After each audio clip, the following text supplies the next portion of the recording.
come to the dais. I also request our Additional Secretary, Shri Shivanjit Singh, Additional Secretary, and Chief Guests to kindly come to the dais.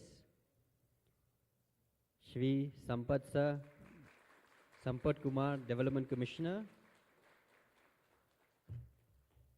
our CEO, C.H. Ramakrishna Sir, to kindly come to the dais. Shri Atul Satija, Founder and CEO, Nach Institute, and Professor Lakshmi Lingam, School of Public Health, D.Y. Patel, Mumbai. Madam. So very good morning, everyone, and welcome to the Northeast Conclave, Strengthening Ecosystem for Inclusive Development of the Most Excluded.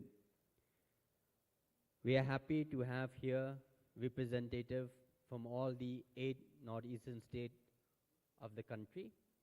We also have representatives from Bihar, Jharkhand. We are very happy to also have Special Chief Secretary to Government of Andhra Pradesh to be part of the Northeast Conclave. Additional Secretary, Shri Shivanjit Singh, who is the Chief Guest for this program. Our Development Commissioner, Shri Sampat Kumar, our CEO, C.H. Ramakrishna, Shri Atul Satija, Founder and CEO, Nach Institute, all these distinguished guests, esteemed colleagues, ladies and gentlemen, welcome to the Northeast Conclave. Before we begin, I now request everyone to kindly stand up for the national anthem.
Please be seated.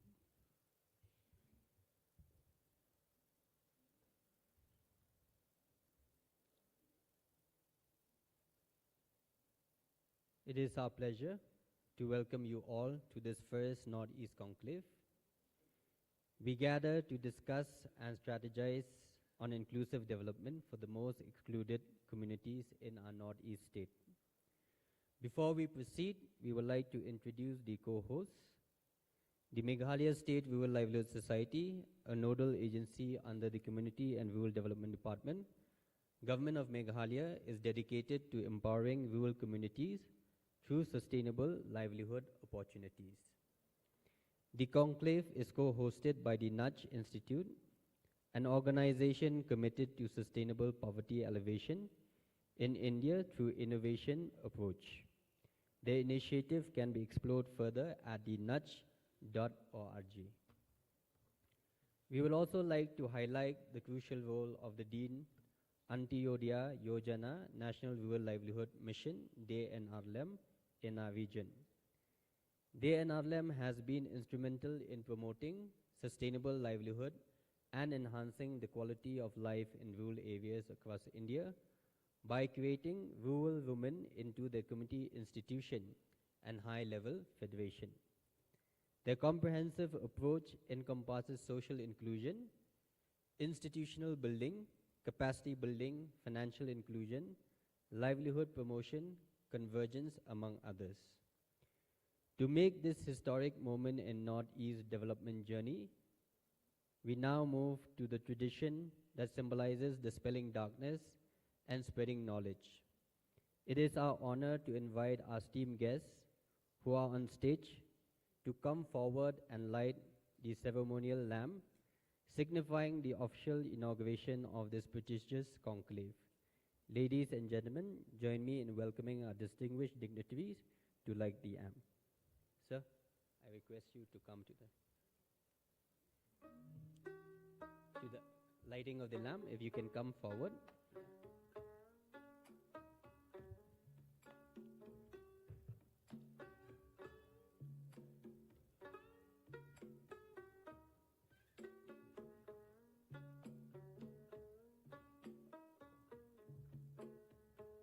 The act of lighting the lamp not only celebrates the beginning of today's event, but also highlights the bright future we envision for this region.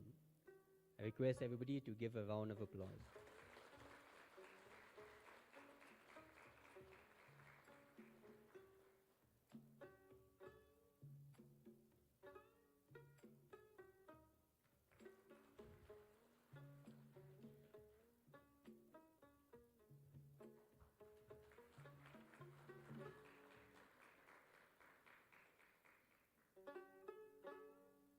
Request our CEO from Manipur to kindly.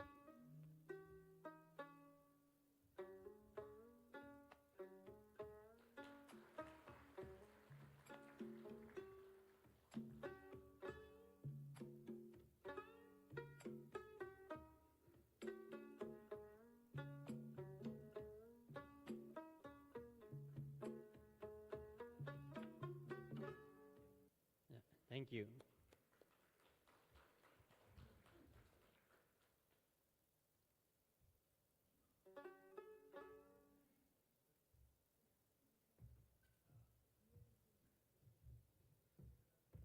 I now request our CEO, C.H. Ramakrishna, to kindly facilitate our dignitaries on the dais, and I request the ushers to come in. Sir, we have made very small gift on behalf of all the guests. All the guests who have come here also will be given gifts, but as a mark, we will first give it to the dignitaries on the dais. I request the ushers to kindly. Yeah. These are the Vindhya shawl made from our self-help group, sir, from the Avisal. To the chief guest, additional secretary.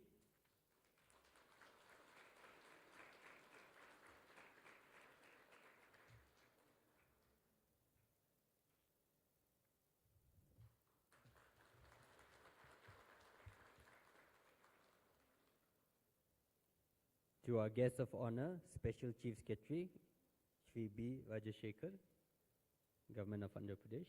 Sir.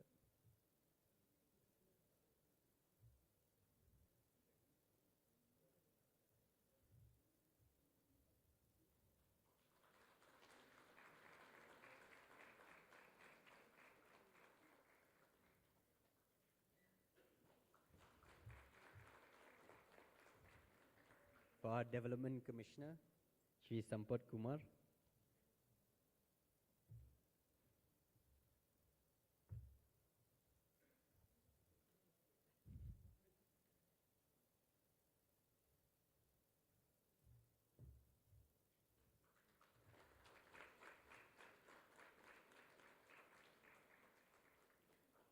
To Shri Atul Satija, Founder and CEO, Nach Institute.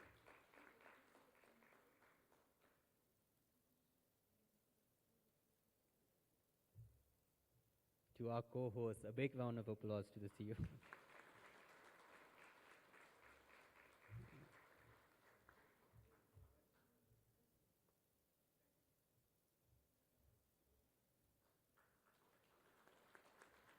They always say, save the best for last. That's why I have kept Professor Lakshmi Lingam last. Madam.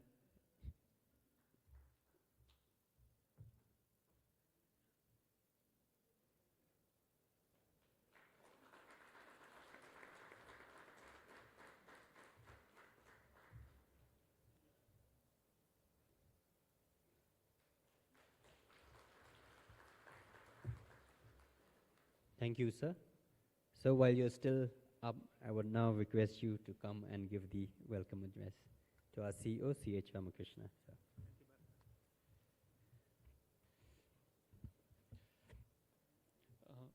respected dignitaries on the dais, my colleagues from different organizations and different SRLMs, and our partners from NUDGE, and our beloved staff of MSRLS, a very good morning to you all.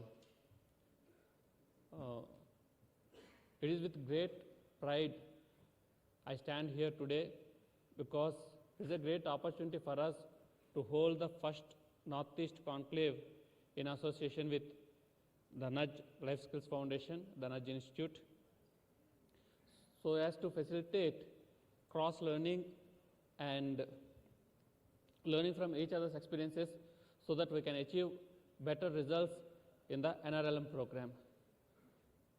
I take this opportunity to invite our chief guest, Sri Charanjit Singh Sir, Additional Secretary, Ministry of Rural Development. Sir has been instrumental in his support not just to Meghalaya but to all the SRLMs. His constant support and guidance has been a great help for all the SRLMs to progress towards a path of more inclusion of women and creating more livelihood opportunities. I would also welcome Sri B. Rajshekhar Sir, Special Chief Secretary to Government of Andhra Pradesh. Sir, thank you very much for being here. We hope to learn from your rich experience, decades of experience in the area of social development. Thank you very much, sir. I would also like to welcome our Principal Secretary, Sri Sampath Kumar Sir. Sir has always been hand-holding us, guiding us, and more importantly, he is always challenging the boundaries and pushing the envelope and inspiring us to do our best. It is a great privilege to have him here so that we can earn from his rich experience in the NRLM. Actually, he was one of the first people to work in this program. I would also like to take this opportunity to welcome Mr. Atul from the NUDGE Life Skills Foundation. Thank you very much, Mr. Atul, for partnering with us and for giving us an opportunity to co-host this event along with you. It has been a great experience, and I hope this partnership will go a long way. We have also partnered with the NUDGE Institute for one special project to help the poorest of the poor, ultra-poor women through income supplement activities and livelihood creation activities, which we will discuss during the course of the day in the panel sessions and all. I would also like to welcome all other partners from different institutes ranging from KPMG, KGDC, DXC, NIRDPR, and Northeast Regional Center, HDFC Parivartan, and BRAC India. I would also like to invite our partners from Meghalaya like the Bethany Society, BIDS, and Women's Economic Development Society. And I would also like to welcome all the CEOs and other officers from all the SRLMs who are here today. It has been a great privilege to host you and to learn from your experiences, and all the Northeast SRLM CEOs and all other CEOs who are here to share your rich experience with us. And I would also like to present a brief snapshot of where MSRLS is today and where we aspire to go in the years to come. As on today, we have around 49,500 self-help groups with 460,000 women. 460,000 women. And on a whole, around 1,000 crores of fund is lying with our women in the form of community investment fund, their own savings, and credit through different bank linkages. To put that number in the perspective, the entire state government expenditure last year is around 20,000 crores, which means the fund that is available with our self-help groups is almost 5% of the state government's budget. That is a huge sum, but the thing is, how are we going to help? How are we going to create opportunities for women so that they can employ this money in a more productive manner, so that actually over a period of 5 years, this 1,000 becomes 2,000 and it grows on. Now, we have a unique challenge within Meghalaya, that is the Unicorn Challenge. Our aim is to bring the total collective enterprise value of all our SHGs, of all the SHGs, village organizations and the cluster level federations in our state together to a value of $1 billion. That is the SHG Unicorn Challenge which we gave to ourselves and which we are working towards. That is the biggest aspiration we have, because today NRLM, this Rural Livelihood Mission, is not just a program, it's a social movement. And it is the one initiative that is touching the maximum number of households in the country. Maybe MGNREGA might be more, but this is one. Second thing is, this program is actually, it's exclusively women, and why it is more important is it's not just economic development, but also social cohesion and social inclusion. For example, in Meghalaya, we were able to achieve a lot of improvement in health-related outcomes, especially reduction in maternal mortality and infant mortality, because this program is allowing us to go to our women and to facilitate that discussion, facilitate that awareness regarding different things, and how they can use actually different funds like the Vulnerability Reduction Fund to tackle these challenges. I hope that these things will be discussed in the sessions to come, but just I want to give a glimpse of like in how many different ways actually NRLM is helping the state of Meghalaya. It's not just economic empowerment and livelihood creation, it has a lot of social impact, and there is a lot of social good, positive externalities to this. And as I said at the beginning of my welcome address, today we hope to learn a lot from the experience of our northeastern peers who face similar challenges, and also to learn from the experience of states like Andhra Pradesh, Bihar, Jharkhand and West Bengal, who are actually at the forefront of the implementation of this program, and who are kind of originator states where this program took roots and from where it grew. With that, I hope for a very fruitful day, and I wish everyone who attended this conference all the very best, and thank you all very much for being part of this initiative. Thank you.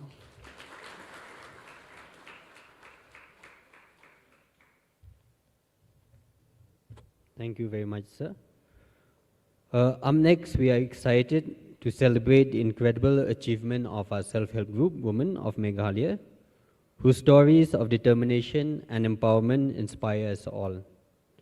To honor their journey, we are proud to launch the Case Study Compendium, a collaborative effort between the Meghalaya State Rural Livelihood Mission and the Nudge Institute.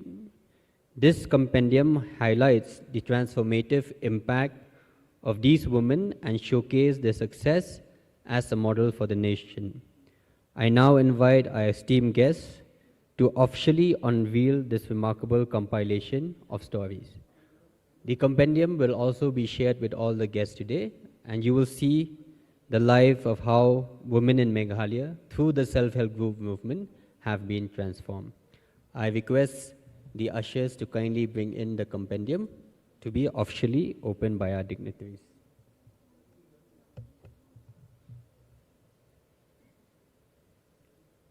Dignitaries on the dais, if you may. Yeah.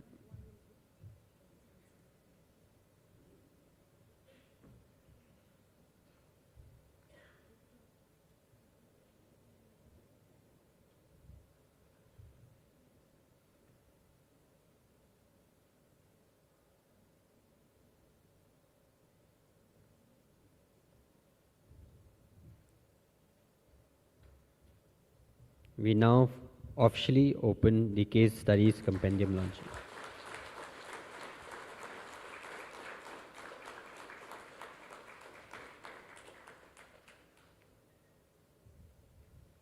Thank you.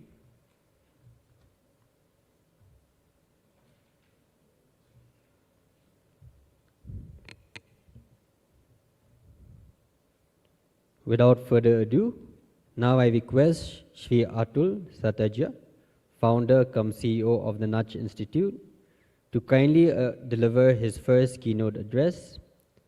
Shri Atul Satya is the founder and CEO of both the Nudge Institute and GIF. Under his leadership, the Nudge Institute is working for a poverty-free India in close collaboration with the Ministry of Rural Development, Ministry of Social Justice and Empowerment, Government of India, and 10 state governments. Sir, I now request you to give your address. Thank you.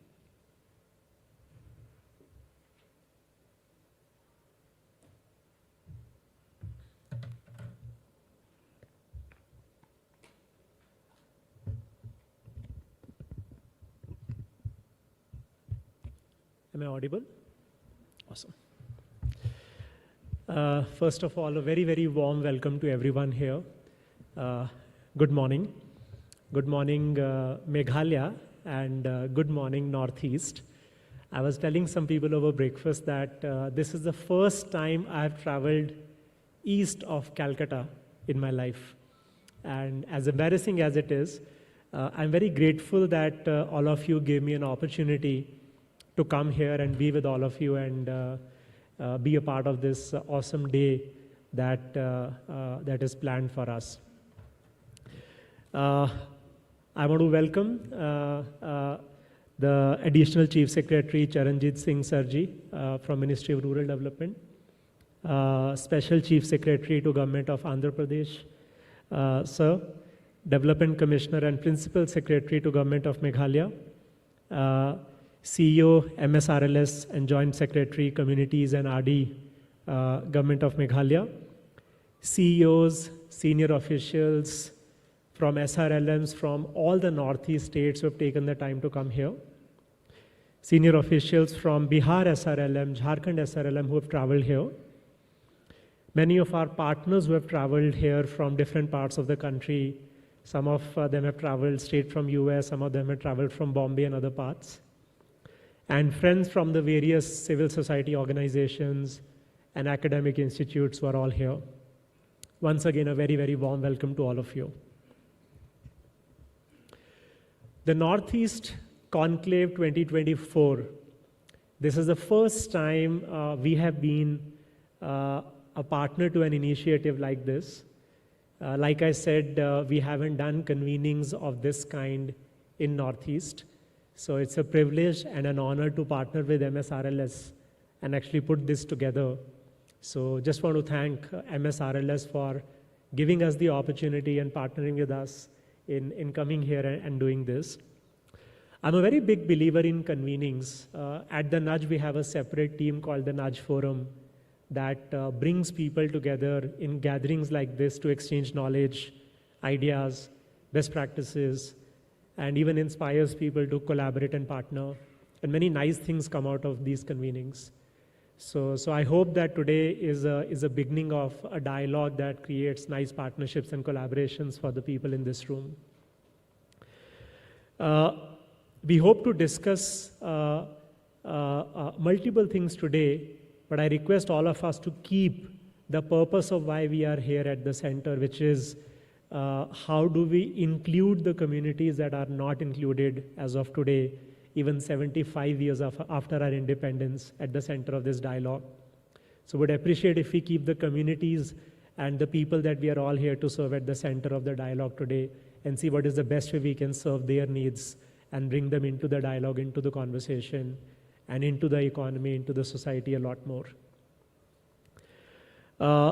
This convening, I hope becomes a role model, not just in this region for more such dialogues to happen, but also probably across the country for how you can do contextual, relevant dialogues in region for the region a lot more. We don't see that happen as much in many parts of the country that are excluded and not part of the mainstream. It's easier to do convenings in Delhi. It's very difficult to actually do it where the real need on the ground is. So I'm very glad that we are here, and I hope to see this become a role model going forward. At the Nudge, we are very, very committed to the rural development work, focusing on the income, the assets, the inclusion of the marginalized communities across the country. As was mentioned before, Nudge is working with a lot of ministries at the central government level, but also a lot of state governments across the country. And we're very proud of our partnerships in Assam, in Tripura, and of course Meghalaya that we are here. And we hope that we are able to increase our commitment, time, attention to Northeast and partner with everyone here to create more impact and do more work here. And we look forward to your partnership in that. Once again, I congratulate all of you for being here, and thank you for your time. And I look forward to a wonderful day ahead of us. Thank you.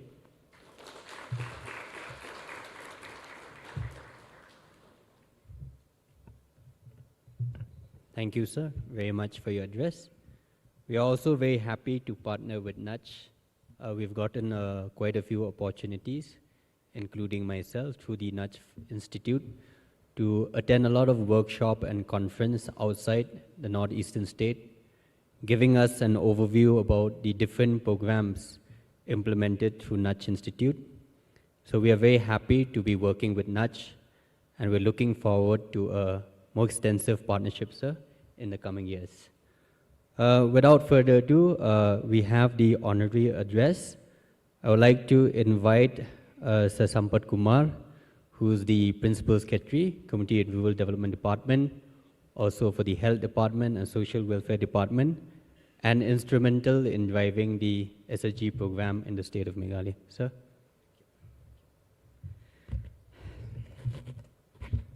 So good morning to all of you.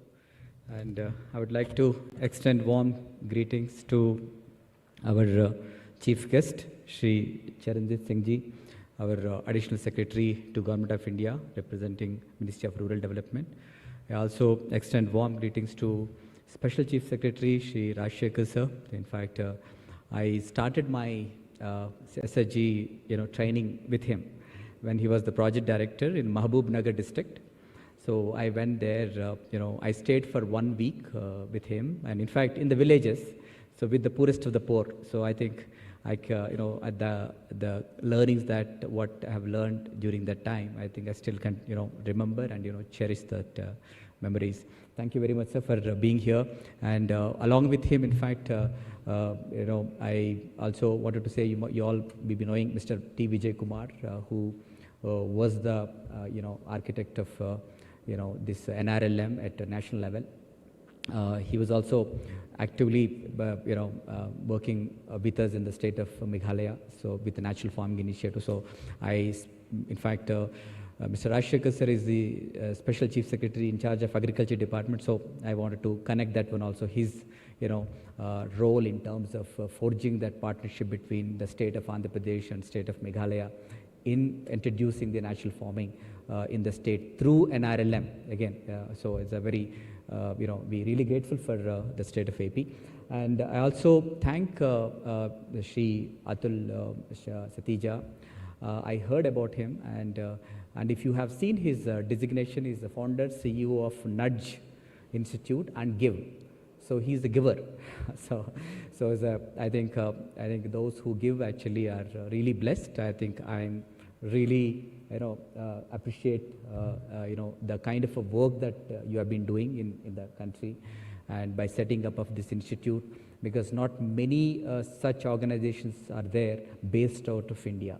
So that is something I think very, very appreciable, because charity are is something that we really have to bring in a big way, because most of the foundations are actually not many from India. So I think we really appreciate that. So, and organizing this convening is a very important thing, and bringing everybody, especially looking at Northeast. Northeast is again something not many people are aware of the challenges of Northeast unless they work in Northeast. So I think organizing this one is so important for us.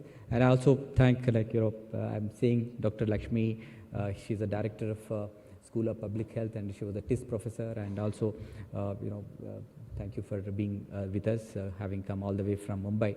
And all the SRLM CEOs, I heard from all the states have come from northeastern states. I welcome you all for this gathering, and we will learn a lot. We can actually share a lot. And I also thank the Jharkhand and Bihar. I think the governments have any other state. Andhra Pradesh, from Andhra Pradesh also they were there. So all the 3 states, state officials, And I can see Dr. Sandra from IIPH, and also from the social welfare. We have a very good team is there. In fact, they talk about a lot of inclusion. In fact, Bethany Society you can see, and so many like from very reputed organizations and ECD mission of the state, and everyone is here. And I also, we have all the block program managers and the district program managers, district mission managers of SRLM of Meghalaya are also here to learn from all of you. So this is just I wanted to tell about why it is so important, this initiative. In fact, whenever there is a concept, you call it like whenever state intends to reach out to the people, the last mile delivery is always a challenging. So Northeast is also challenging. So Northeast itself is a last mile delivery for Government of India. So how to reach out to the last mile populations. So challenges, in fact, last mile, I would call is poorest of the poor, are the most marginalized. So without the specific facilitation support, it's very difficult to reach out to the last mile population with the simple trickle down theory. So I think having realized that one, a lot of work that is being done, and one of the best works that have been done by our India is that this 3-tier model of SHGs. So with this 3-tier model, we are able to bring a systemic connection, platform to reach out to the last mile population. So again, this is a pretty interesting thing, because why I say there is a self-help groups, every self-help group is connected with every household in the village, and and they are federated at the village organization level, and the village organization has a poverty reduction committee, whose job is to look at who are the poorest of the poor, who are left out, how to organize them back. I think it's a very systematic, community-driven intervention. I think that is a very important thing. I think with that particular model, we'll definitely be able to reach out to the last mile population. Besides that, we also have various other mechanisms, like in fact, I also wanted to tell you, because the nudge, because we are partnering with the nudge. Nudge is the concept of behavioral science, behavioral economics, you call it. So when you, the one of the important things actually, as per the, the behavioral science or behavioral economics, is that people do require support, the coaching, a planning. So if you provide a proper planning and coaching support, even the poorest of the poor can overcome the poverty. So, and that support has to be very sensitive. We have to provide a sensitive support. What is sensitive support? In fact, in Meghalaya, they know now, we have started one human development leadership program, where what we are doing, we are sending frontline officials, that is the block officials, to the villages, to the households of the poorest of the poor. Every week they go, and they meet, they reach out to first, like who's the families with high-risk pregnant mothers, families with single mother headed households. They go there, they sit with at least 45 minutes to 1 hour, understanding their problems, helping them, why actually, they're not able to access different services and what are the challenges. So this kind of a process of, connecting with the people with empathy actually is really making a lot of difference. We think that, yes, these people are not, not coming forward, they're not participating, they're excluded in the self-help groups, they're excluded in different programs like healthcare services. People say that, there is a vaccine hesitancy, these people are, resisting the programs, but it is not true. If you go and talk to them, remove their, whatever the barriers are there, in fact, we could see a lot of results. So I think today's program is essentially, to reach out to the most included, how it can happen. We require a lot of collaborative effort. We require to work together first. Collaboration is the key thing for actually reaching out to the last mile population, because that actually makes a lot more easy. So I think this combination, like the way I think today the program has been designed, I think bringing all stakeholders, together at one platform will definitely help us, to achieve the goal. I think without taking much time, I think I wanted to wish all of you a very good participation, and I'm sure I think you'll enjoy the Shillong stay, and I hope please talk to each other. I think I encourage all our district mission managers and block program managers of Meghalaya to meet officials from other states and learn from them, and share your experiences with them. This is a good opportunity for us to learn and really do well. Thank you very much. Yeah. Bye.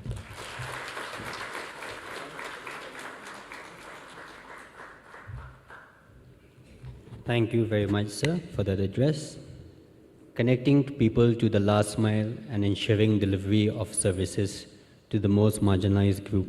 So we are happy to also mention that in today's program, we also have with us Madam Yaman Nangseem, Chairperson of the Meghalaya State Women's Commission for Women. We also have representative from the Reserve Bank of India, the General Manager, the State SLBC Convener, project directors from different districts. So they have all been invited to be part of this program. So thank you for attending. Now I would like to call on my colleague and co-host Tamerlyn Momin to continue with the next agenda.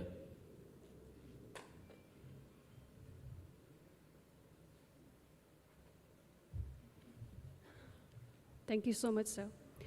At this moment, we are about to finalize and formalize a significant partnership for all development and empowerment of 50,000 single and distressed young mothers, as well as other progress of the poor families in rural Meghalaya, and over the next 7 years.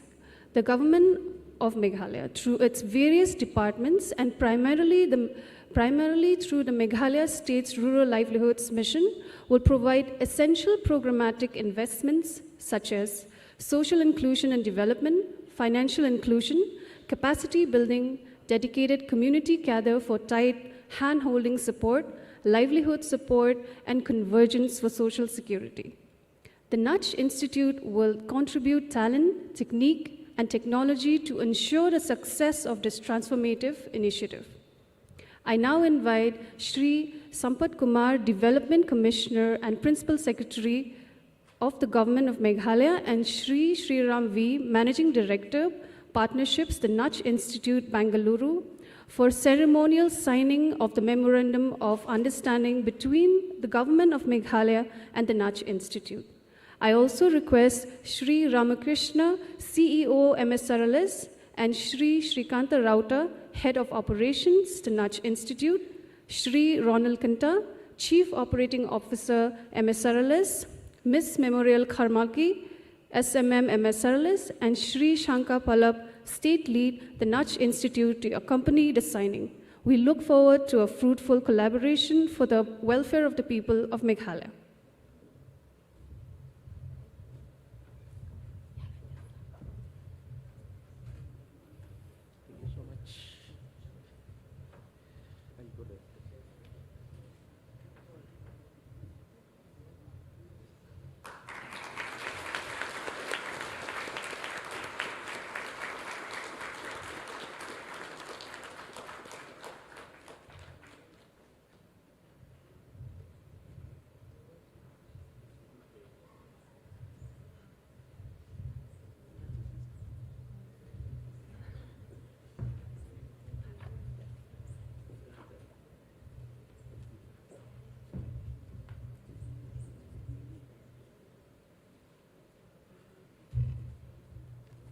The MOU signing will mark a journey between Nudge Institute and Meghalaya SRLM moving forward. Thank you very much.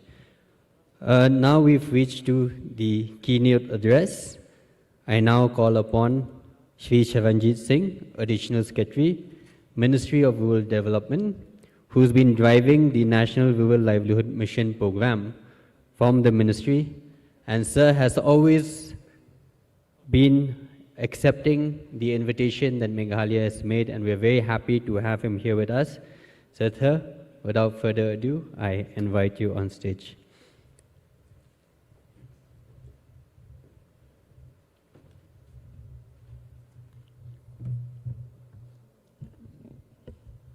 Thank you very much and a very warm good morning in such a cold environment. So it's very nice to come out of Delhi in such a salubrious climate. So thanks to Meghalaya team for inviting us and holding this very, what should I say, very important critical conclave, that is the strengthening ecosystem for inclusive development of the most excluded. Why I am saying this is very important? As our Honorable Prime Minister says that the India should be in the Committee of the Developed Nation by 2047.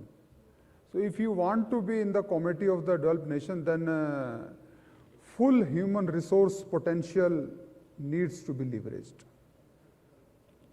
And if some of our people are still left behind, then how we can call ourselves a developed country? It's just not possible. So the person standing last in the line, like he says that leave no one behind, only then we can ensure the development. So it's very critical we focus on them. And you must have seen also, and I have gone through some reports also, and in fact few days back only, Johns Hopkins University made a presentation to us based on some study done, and they were saying that there are still some people who are not members of the SHG. So it's a great worry also that even after such a long journey, and no doubt we are celebrating, and it should be celebrated also that the NRLM has done a lot of work. But still, if some people are out of the scope of the SHG ecosystem, then how can we ensure the benefits of the SHG reach them? So we need to bring them into the fold of the SHG. So there it comes into picture that how we work on them and how we include them in this. And when I was preparing some notes in the morning that what should I say in this, and I have no hesitation in saying that I love history and I read a lot of history, and I have read a lot about the SHG history also. So SHG is not a new movement. So from 92 it started. So why it did not succeed?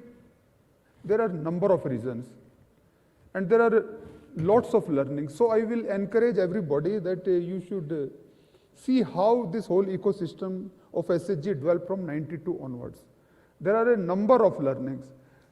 The few learnings I will share it with you so that you can think about them and then decide the course of action.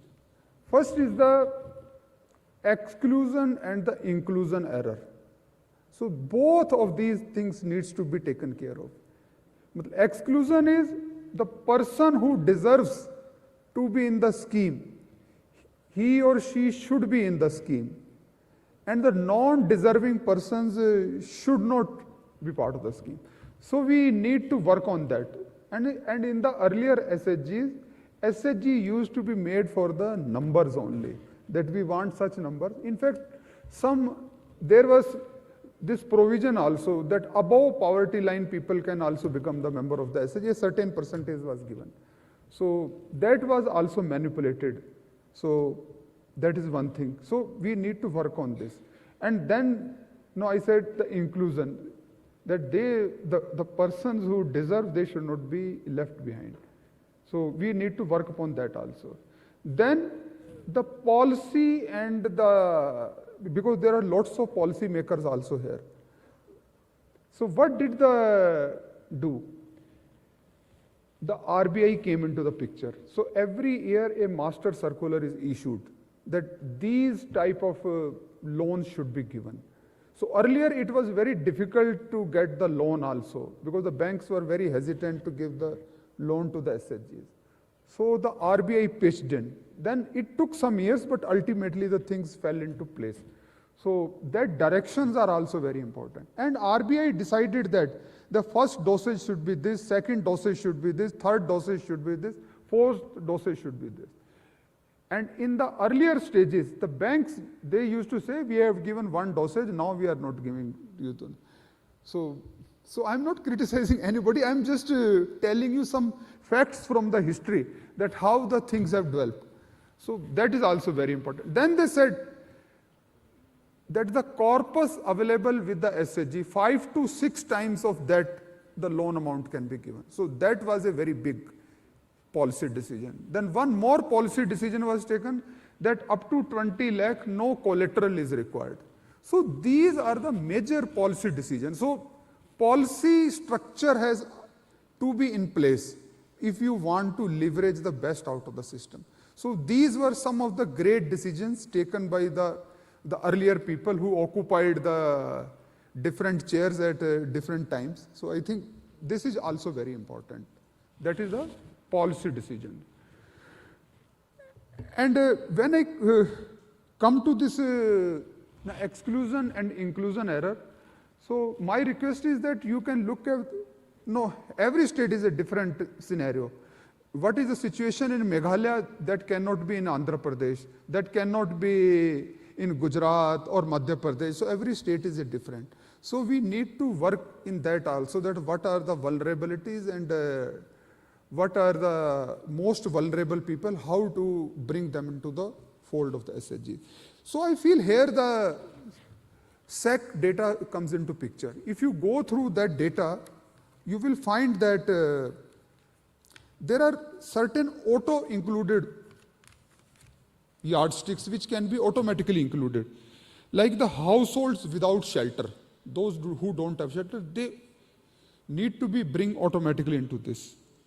Destitutes or living on alms, then manual scavengers, then primitive tribal groups and legally released bonded labor. So these are the 5 categories which needs to be auto-included.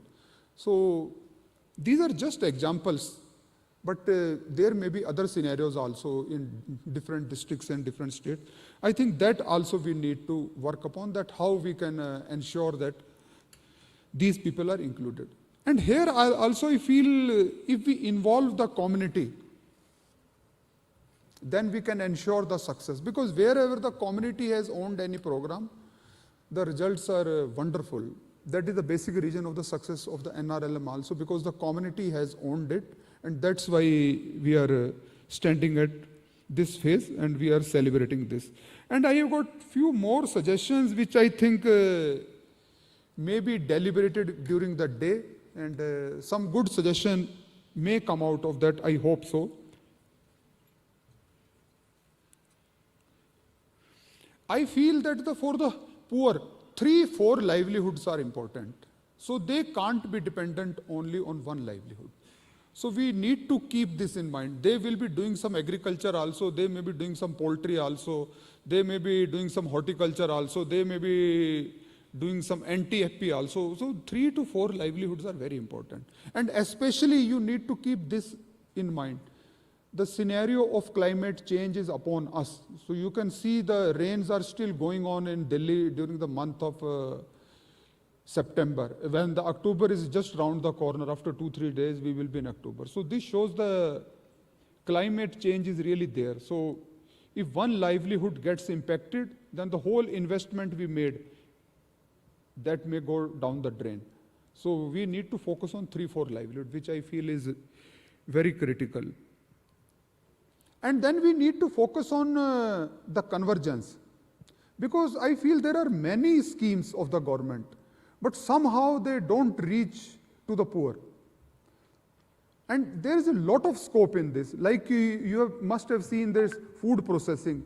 We have done a lot of work with the Ministry of Food Processing Industries, this Pradhan Mantri formalization of micro enterprises. We have supported more than 2 lakh enterprises. So this is a wonderful scheme, and you need to make a very simple intervention and you get some addition and you can make the raw material into a processed food and you can get good amount of money. So I feel that is the way. We need to think on these lines. Then I feel that the service sector has a great role to play in the times to come. So there is a very bright future for the service sector. I think that should also be leveraged. And how we can work on that, So that we need to think about. And as I was mentioning that there are a number of government schemes, I think we need to ensure that we make a compilation of these various schemes. We are already working on that, and we will very soon share with the states. We are making a very simple booklet that these are the schemes and how you can take the benefit of different schemes. And they provide a lot of opportunities. I was just going through one document yesterday regarding the fisheries department. Fisheries department provides a lot of facility. You need a two-wheeler, they will provide you two-wheeler to transport the fish. You need boats, they provide boats also. You need nets, they provide nets also. So there are a number of opportunities available. You want to have a dryer, they provide dryer also. So, but somehow these benefits don't reach to the actual beneficiaries. So how we can work on that? And I'm quite happy that we have made a booklet, and we'll share it with you also. That will give you the details of all the schemes of the Government of India and how you can take the benefit out of that. And one more thing I feel is that we need to work more on the knowledge dissemination. So this is part of the knowledge dissemination only.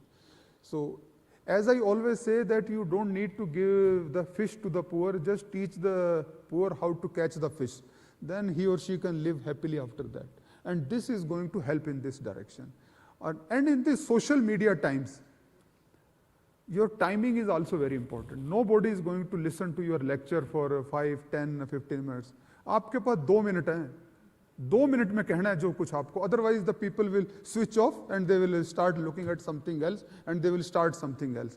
Hit in that 2 to 2.5 minutes only. And if they want to go into the details, they can go to the portal, etc. You can mention about that. So I feel that we need to work upon.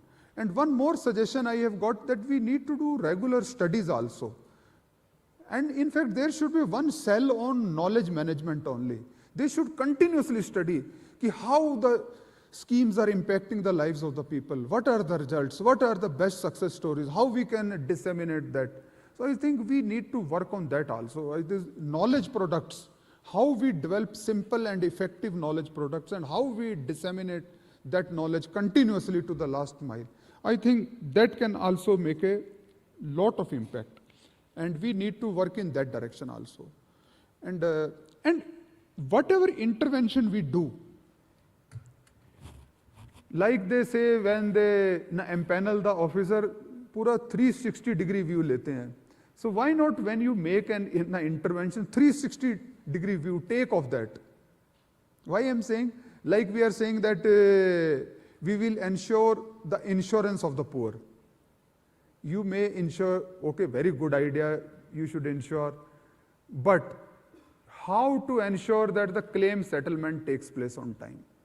Because if the claim settlement doesn't take place on time, it will give you a very bad publicity in the future. Nobody is going to buy your insurance products.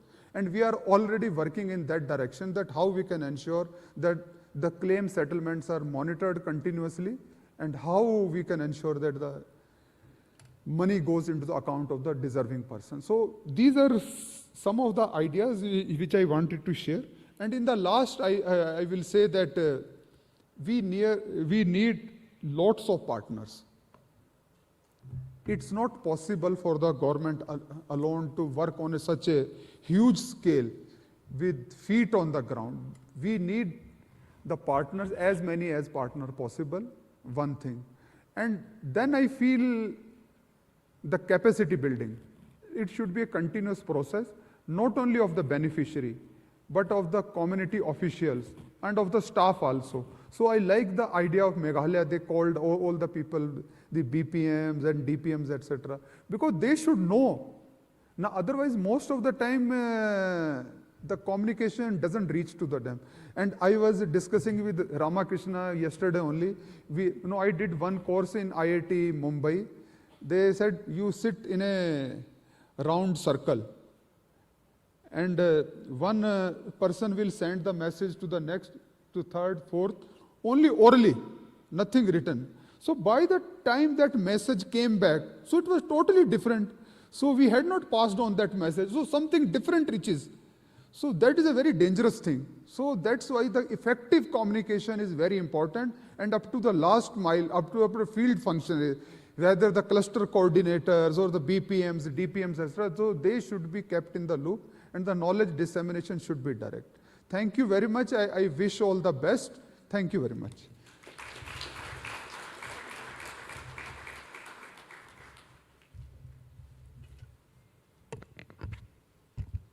Thank you very much, sir, for your address. The key points that you have mentioned, sir: financial inclusion. That is one of the biggest challenges in the northeastern state, even in Meghalaya. But through the National Rural Livelihood Mission, so I'd just like to mention that in Meghalaya, there's actually one block that does not even have a bank. There's not even one bank branch. But through the business correspondent agent of the program, we are able to place BC and the community in that particular block, which is Rongara block in South Garo Hills, accessing services to the BC. Rights and entitlement, rights through government scheme, how do we ensure that self-help group and other communities? So we are also proud to say that through the model CLF strategy, in the last few months, we have seen that model CLF are organizing convergence camp with department. So community taking ownership of ensuring that rights entitlement reach to the last mile. A most important point, sir, that you have mentioned is communication, and we're trying a level best to come out with ISC material in the local language to ensure that the community are aware of the various schemes provided by different government departments. Thank you very much again, sir, for your address. As we move forward to the next session of this program, we will also like to facilitate some of the key guests who have come to the state of Meghalaya as special guests. So I will just like dignitaries on the dais, Sambat Kumar, our CEO, to kindly facilitate. We would like to invite the CEO of Tripura to kindly come on stage to be facilitated.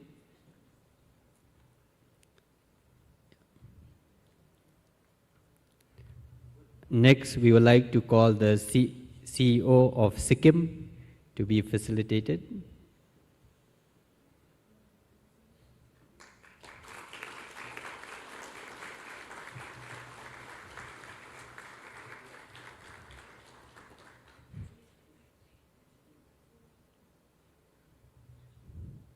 The CEO of Manipur.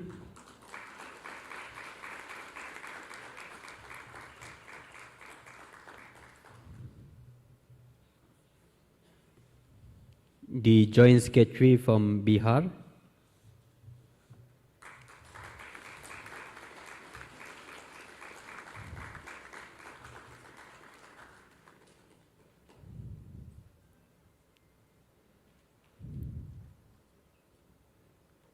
So we also like to take this opportunity to facilitate some of our special guests from the state of Meghalaya.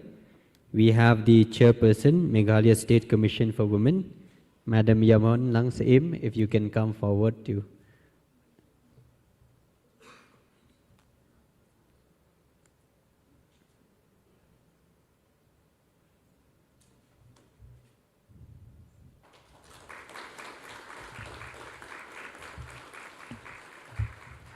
And we have the General Manager from Reserve Bank of India, sir, if you can come forward.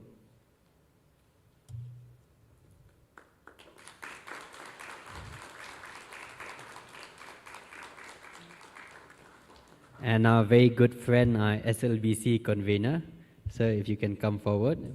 So he's been very proactively involved in helping the SSG program and SSG bank linkage in the state.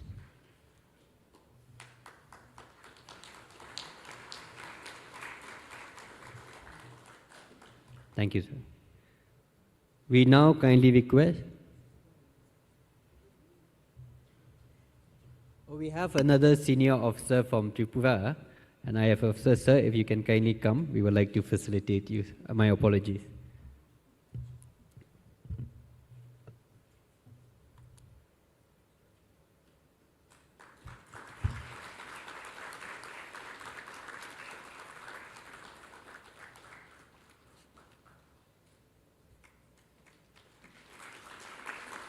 Thank you. So now we will be moving on to the next part of the program. We request the dignitaries on the dais to kindly take your seat on the table because there will be a series of presentation moving forward. So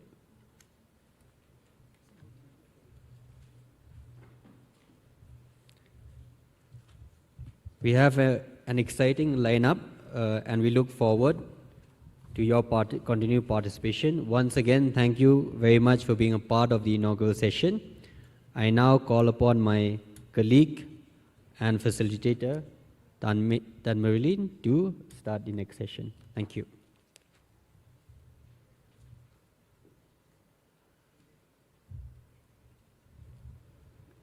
Thank you so much, sir. Ladies and gentlemen, despite tremendous concerted efforts, we recognize that the most vulnerable populations in our region still face social and economic exclusion. They have different resources, reach, opportunity, and access to markets, necessitating a unique intervention approach for this particular group of community. As we move towards a developed India, including these excluded and most vulnerable sectors in the economy is of paramount importance.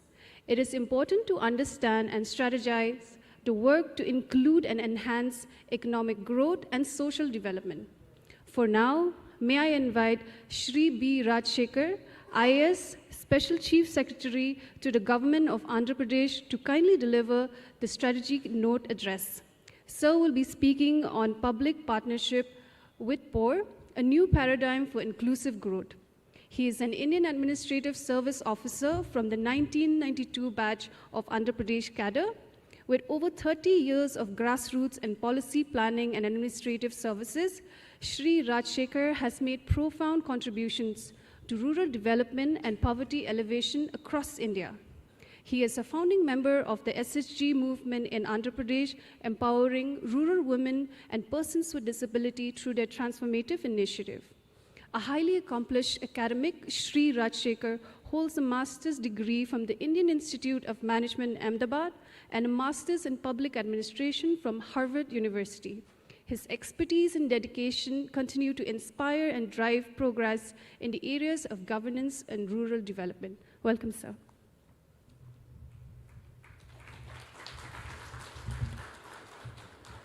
Thank you so much for those kind words.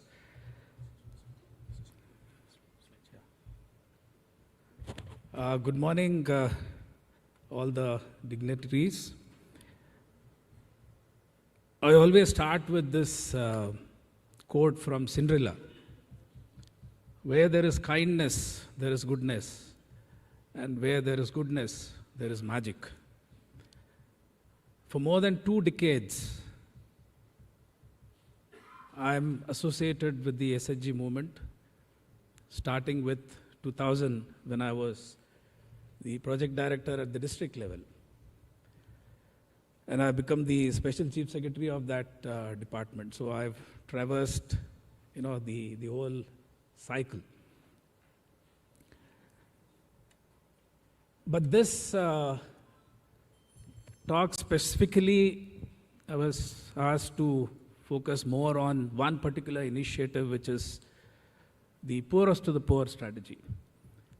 Normally, wherever I speak, it's more about the macro situation, but this time it's a long presentation, but I hope because all the grassroots functionaries are here.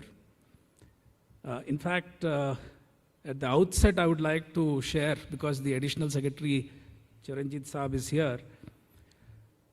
I have highest regard for people working in this sector, because I've seen and worked along with them, because in my personal opinion, mobilization of the poorest to the poor, mobilizing women, is not easy. Not everybody can do it. So I always openly used to say the last several years in open fora that if I have the powers, I will pay the people working in this sector more than the software engineers. Because that's the kind of effort that is required to form one SHG. It's not easy. So today I would like to give an overarching message that for working with the poor, first thing you need is heart at the right place and everything in abundance, funds.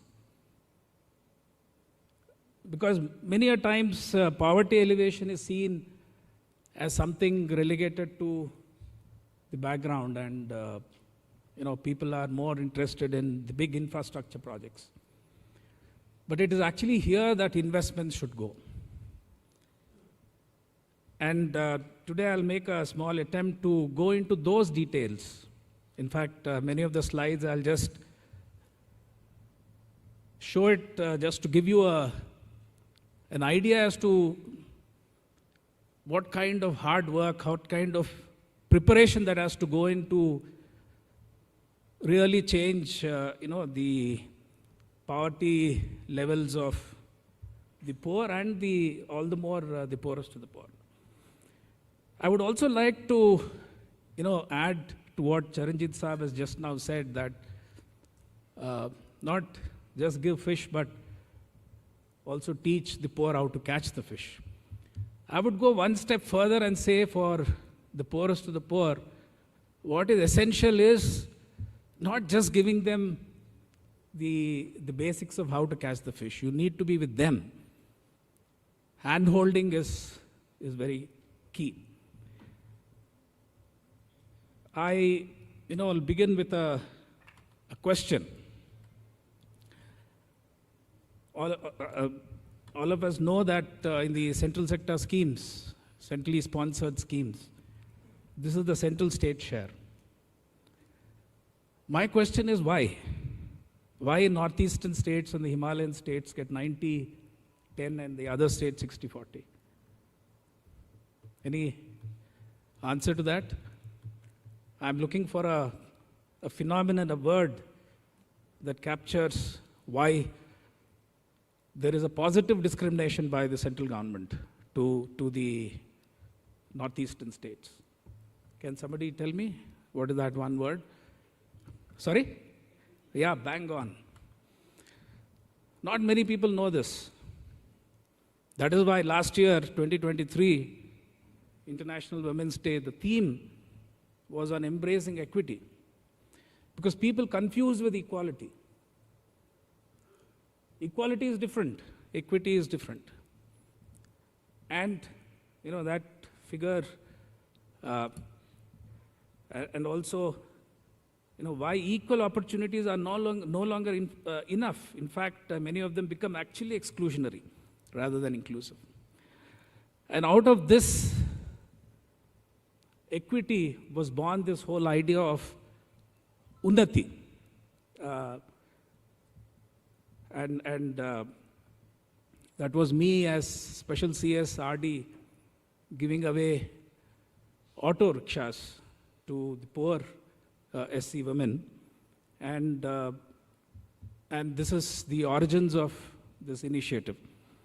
Because for 10 years, first 10 years, 2000 to 2010, a lot of things have happened. I mean, Charanjit Saab just now mentioned about Dwakra program, which started in 92. Mobilizing women, forming women is not a recent phenomenon. It's happening for a very long time. But then it was not really successful. It really did not change or transform the people. So after 10 years, we looked at the data and we found still there were 20 to 30% of the poor are excluded. And here I would like to again emphasize this fact that many people think that below poverty line there is a homogeneous group. Not at all. It is the most heterogeneous.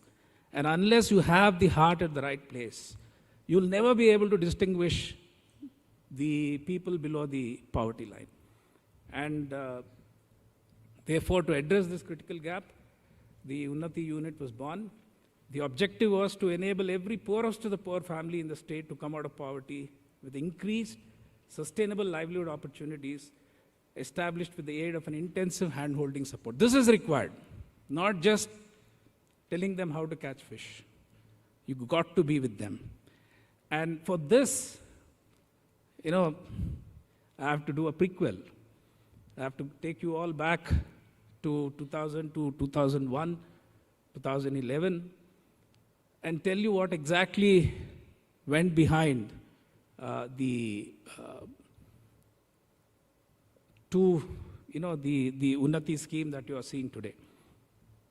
And I have to begin with this, the core belief. This is also important because people in this sector should believe that where the poor participate as subjects, many a time, if you look at the previous RD programs, RD projects, they were all, as objects. You approach poverty elevation as something I know, and therefore it's more of a welfare charity approach. But where the poor participate as subjects and not as objects of the development process, it is possible to generate growth, human development, and equity. Not as mutually exclusive trade-offs, but as complementary elements in the same process. That's the core belief. And, when we looked at the 10 years of progress of our SHG movement in Andhra, there were many Aam Aadmi policies, pro-poor policies, Narega, NRLM just came that year, 2011, but SGSY, its predecessor, RTI, RTE, there were mixed results in terms of bringing about the inclusive growth. There were isolated anecdotal successes of few NGOs, but the missing link was the scale. Nobody was able to show at a scale. And then we looked at the infrastructure and the power projects, how government was able to successfully intervene in this sector. And the key success was PPP, which is the public-private partnership. And then we looked at what is missing in the social sector. And the missing was strengthening the receiving mechanisms. Most of the time it was about the demand, the giving mechanisms. But what about the receiving mechanisms? Are they in a position to receive that governments are providing? Therefore, the social mobilization for strengthening the receiving mechanism was that critical gap. And therefore, SERP, which is the Andhra Pradesh SLRM, it stands for Society for Elimination of Rural Poverty, institutionalized a new PPP, which we call Public Partnership with the Poor. And what are the ingredients of this public partnership with poor? Basically, empowerment of the poor. Through empowerment, the poor can assert the right to resources. Building organizations of the poor. This is extremely important. We have to build alone. Poor will always be subjected to discrimination and all the, what we see in the system. So building organizations of the poor give them strength. Through these organizations, the poor can save and invest efficiently. And most critical here, because the SLRMs of CEOs of all the northeastern states are here, the need for a sensitive support mechanism to catalyze the process of social mobilization. And that's how SERP and later on through NRLM, all the SLRMs, because there has to be a mechanism to induce this process. There has to be a mechanism, people, to support the poor. It just doesn't happen. If somebody, that's what SGSY failed. Dwakra failed because you just said, form groups. As Charanjit Sahab has said, give targets. It doesn't happen. And therefore, the sensitive support organizations become extremely important. SLRMs are key. And it becomes key only if that organization is sensitive of the issues of the poor. And of course, technology has to be there to manage the scale. And PPP in AP, SERP was able to, not just as an organization, but we were able to create a system working with the rural poor to eliminate poverty. So working with and on behalf of the poor. You are working with and on behalf of the poor. At one point of time, when I was CEO of SERP, and I attended a meeting in Chief Secretary's office, the Chief Secretary looked at me and looked at other officials and said, this guy, this Rajshekhar, is CEO of SERP. ये SERP shop है, ये काटता है. Because the departments were looking at SERP as, as something which is, because we used to tell what are all the inefficiencies of the departments at the ground level. Exclusively responsible for social mobilization and IB. Listen, these organizations have to listen to the poor and transform aspirations of the poor. And this is, I'm talking about 2011.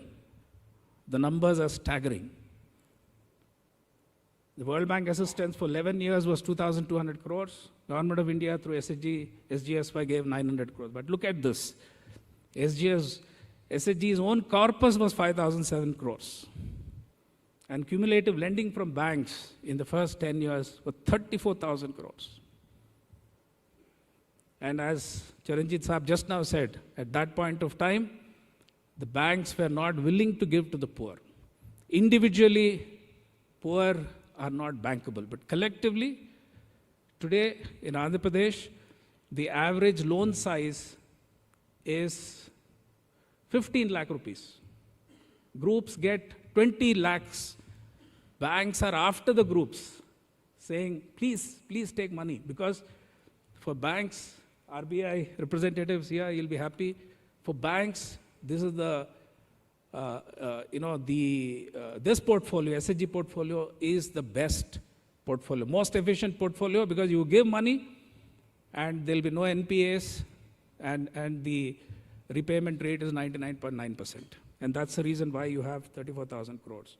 And state government's incentive for prompt repayment was 1,099. So it's not World Bank money or the central bank which really powered the SHG movement in AP. It's their own funds. And just to put it as a model, empowerment, take opportunities, and then reducing vulnerability on the social security side, pension side, and most important is SERP or the SLRM working as a sensitive support mechanism. And these are just figures. I'll just want you to look at the figures and also notice one thing. In fact, I've been telling this to Ministry of RD, and wherever I speak, I keep saying this, that today, in SLRMs, we only look at number of SHGs formed, bank linkage, and a few interventions. But what is most important is we have to look at the health and nutrition, education, social security. These aspects are also become extremely important. And over the that 11 years, 2.17 lakh CRPs were developed in Andhra Pradesh. These women are all over the country. Some of them even gone abroad to, do the social mobilization. But having done all that, very impressive figures. But then, when we look at the unfinished agenda, when we looked at actually the reduction in poverty, when we took the poverty figures, because we are saying all this is for reducing poverty. And when we looked at that, SCs and STs stand out as the unreached. And that was born Unnati. And the rationale for POP strategy, in fact, Charanjit Saab just now spoke about why, even though this whole movement started in '92, why it is still not really achieved that overarching kind of outcomes. Because bottom 20 to 30% of population will remain poorest due to socio-economic dynamics, and most of them are socially vulnerable groups. Even in Northeast, unless you do that, many of us know who get excluded, who are like disabled are the most excluded. So they will always be remain unless you go and handhold them. So they lack requisite skills to grab the opportunities. There are households you give a scheme, they'll catch hold of that and come out of poverty very easily, but not all. So you need to be conscious, as I've said, BPL is not a homogeneous group. It is a very, very heterogeneous group. Presumption that CBOs would handhold POP households proved premature. We all thought form groups, and therefore within the group, they will take care of the poorest among the group. No, it doesn't happen. It doesn't happen naturally. There has to be an intervention. In fact, I'm sure even now, in all your groups, group dynamics, there is something called a fine for late payment. Is there? You do it? There's a fine. So if some woman doesn't pay on time, you actually pay, she has to pay the fine. Now, initially that was brought into the group dynamics to inculcate some discipline in the group dynamics. But then that has actually become a big headache for the poorest, because she is not able to pay. That woman is not able to pay because there are financial issues in her household. In fact, she needs extra care. She needs extra hand-holding. But what we do?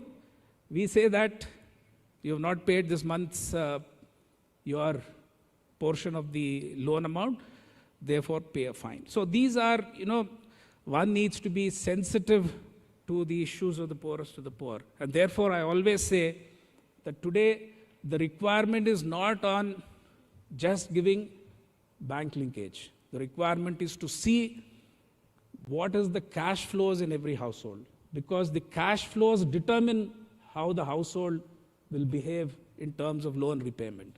If you don't know that, and if you just say, this is the mandate, SHG wants you to pay, the women will pay. But then you know this phenomenon of evergreening of loans.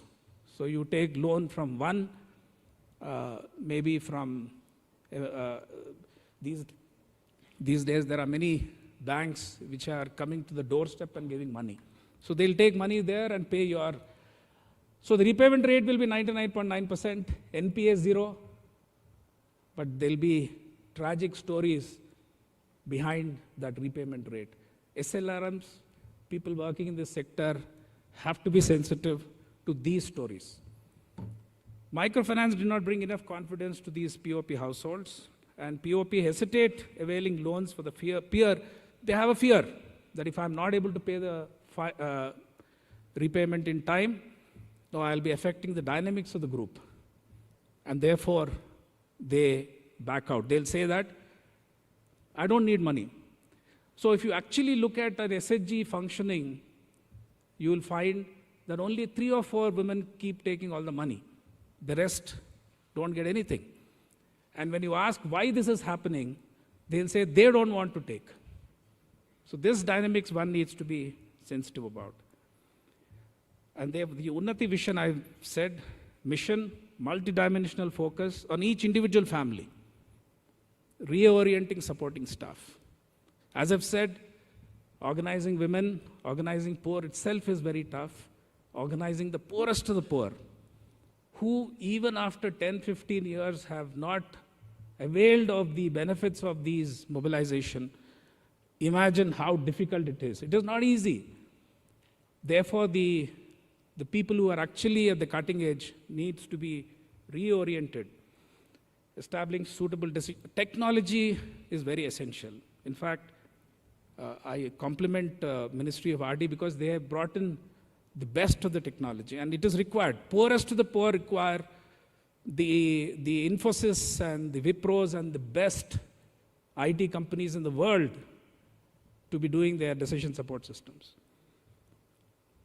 And I just thought I'll run through because this is the kind of planning that is required. This we have done 13 years back.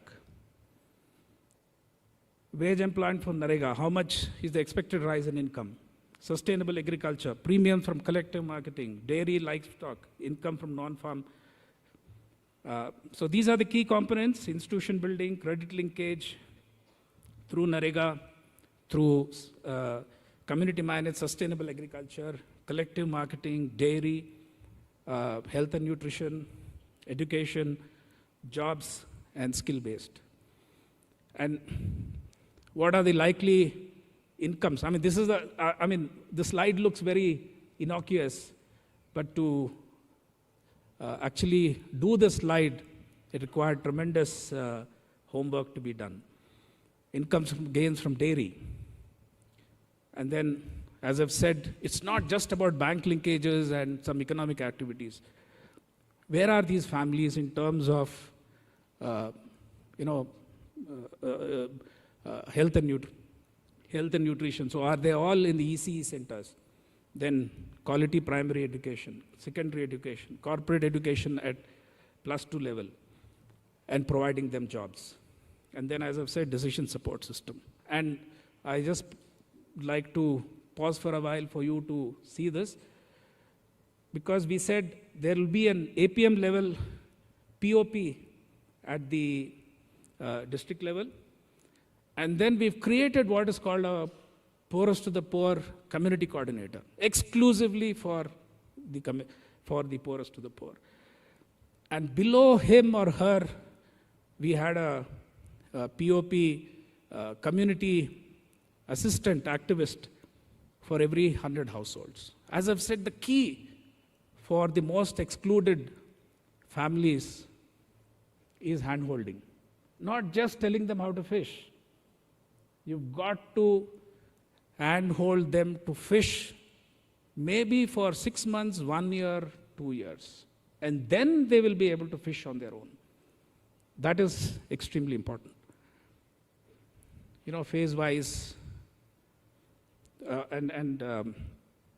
performance indicator. This was all in 2011. Are we doing this now? Do SLRMs have performance indicators?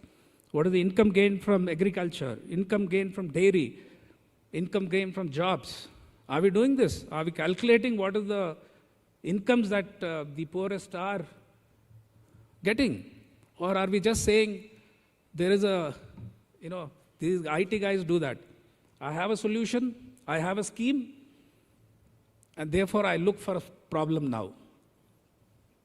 So in some scheme, something is being given, so can I find people to access that? It is actually the reverse. The schemes come later. We need to first understand each POP household, expected outcomes, and budget. Yeah, I've given this details, and I know what effort went to actually prepare this presentation. In fact, this presentation I gave to NRLM in Delhi about the Unnati program. And that's why I said prequel. I need to take you back to that presentation, which was done 13 years back. Are we really now, are the SLRMs really doing this kind of effort? Are you really putting that kind of effort in actually planning, in actually identifying the issues, and then looking at the schemes and solutions that are available, not the reverse? Kindly don't do that. And finally, to sum up, this is how it was supposed to work. Women at the center of the POP household, husband, he is insured, old parents taken care through pensions, children, nutrition center, education, scholarship. This is how, if all these happen, and then you'll actually have the people coming out of poverty. By announcing programs, by saying that this budget is available, I order poor to come out of poverty. It doesn't happen. That is why it is called sensitive support organization. I think Sampad also mentioned the word sensitive support organization. SLRMs are sensitive support organizations. You need to be sensitive. You need to understand why they are poor, why they are excluded. And depending on this kind of planning, this kind of exercise, only then you will be able to make a difference. I'll just end with this. This is my favorite quote. Dr. B.R. Ambedkar, while debating on directive, principles of the state policy, mentioned this, the word strive. This word is very important because very easy to say that there is no money, there is no support, technical support, there are no people, we don't have enough resources, therefore we cannot do. So Dr. Ambedkar realized that the states and the center are going to say this excuse, give this excuse when it comes to poverty elevation. So he said, you have to strive. I like this, or which stand in the way they shall, even under hard and unpropitious circumstances, always strive in the fulfillment of these directives. Thank you.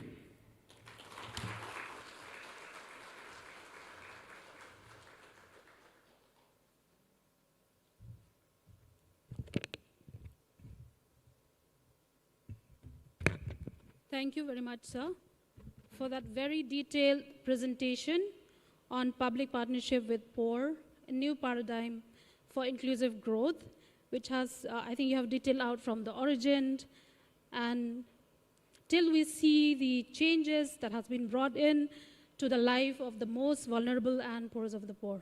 Thank you so much, sir, for the presentation. Today we will explore how community-based organizations are not just the backbone of local communities, but also key players in advancing social and economic growth, from promoting education and healthcare to fostering sustainable livelihoods and social equity. These organizations help bridge the gap between policy and practice, creating real change on the ground. We'll dive into how they contribute to the building stronger, more resilient communities, and what we can learn from their strategies and successes. So, let's get ready to explore this crucial topic. For this, may I now like to invite Sir Sampat Kumar Sir, the Development Commissioner and Principal Secretary to the Government of Meghalaya. At present, Sir holds important departments like Community and Rural Development, Health and Family Welfare, Social Welfare Department, Program Implementation and Evaluation, and Chief Executive Officer of Meghalaya Basin Development Authority. He has conceived the widely celebrated State Capability Enhancement Project Framework to bolster state capacity through experiential learning. At the forefront of public sector innovation, the SCEP framework has been institutionalized as the Government Innovation Lab under the Government of Meghalaya. He holds a Master's in Public Administration from Howard University as an Edward S. Mason Fellow. Welcome, sir.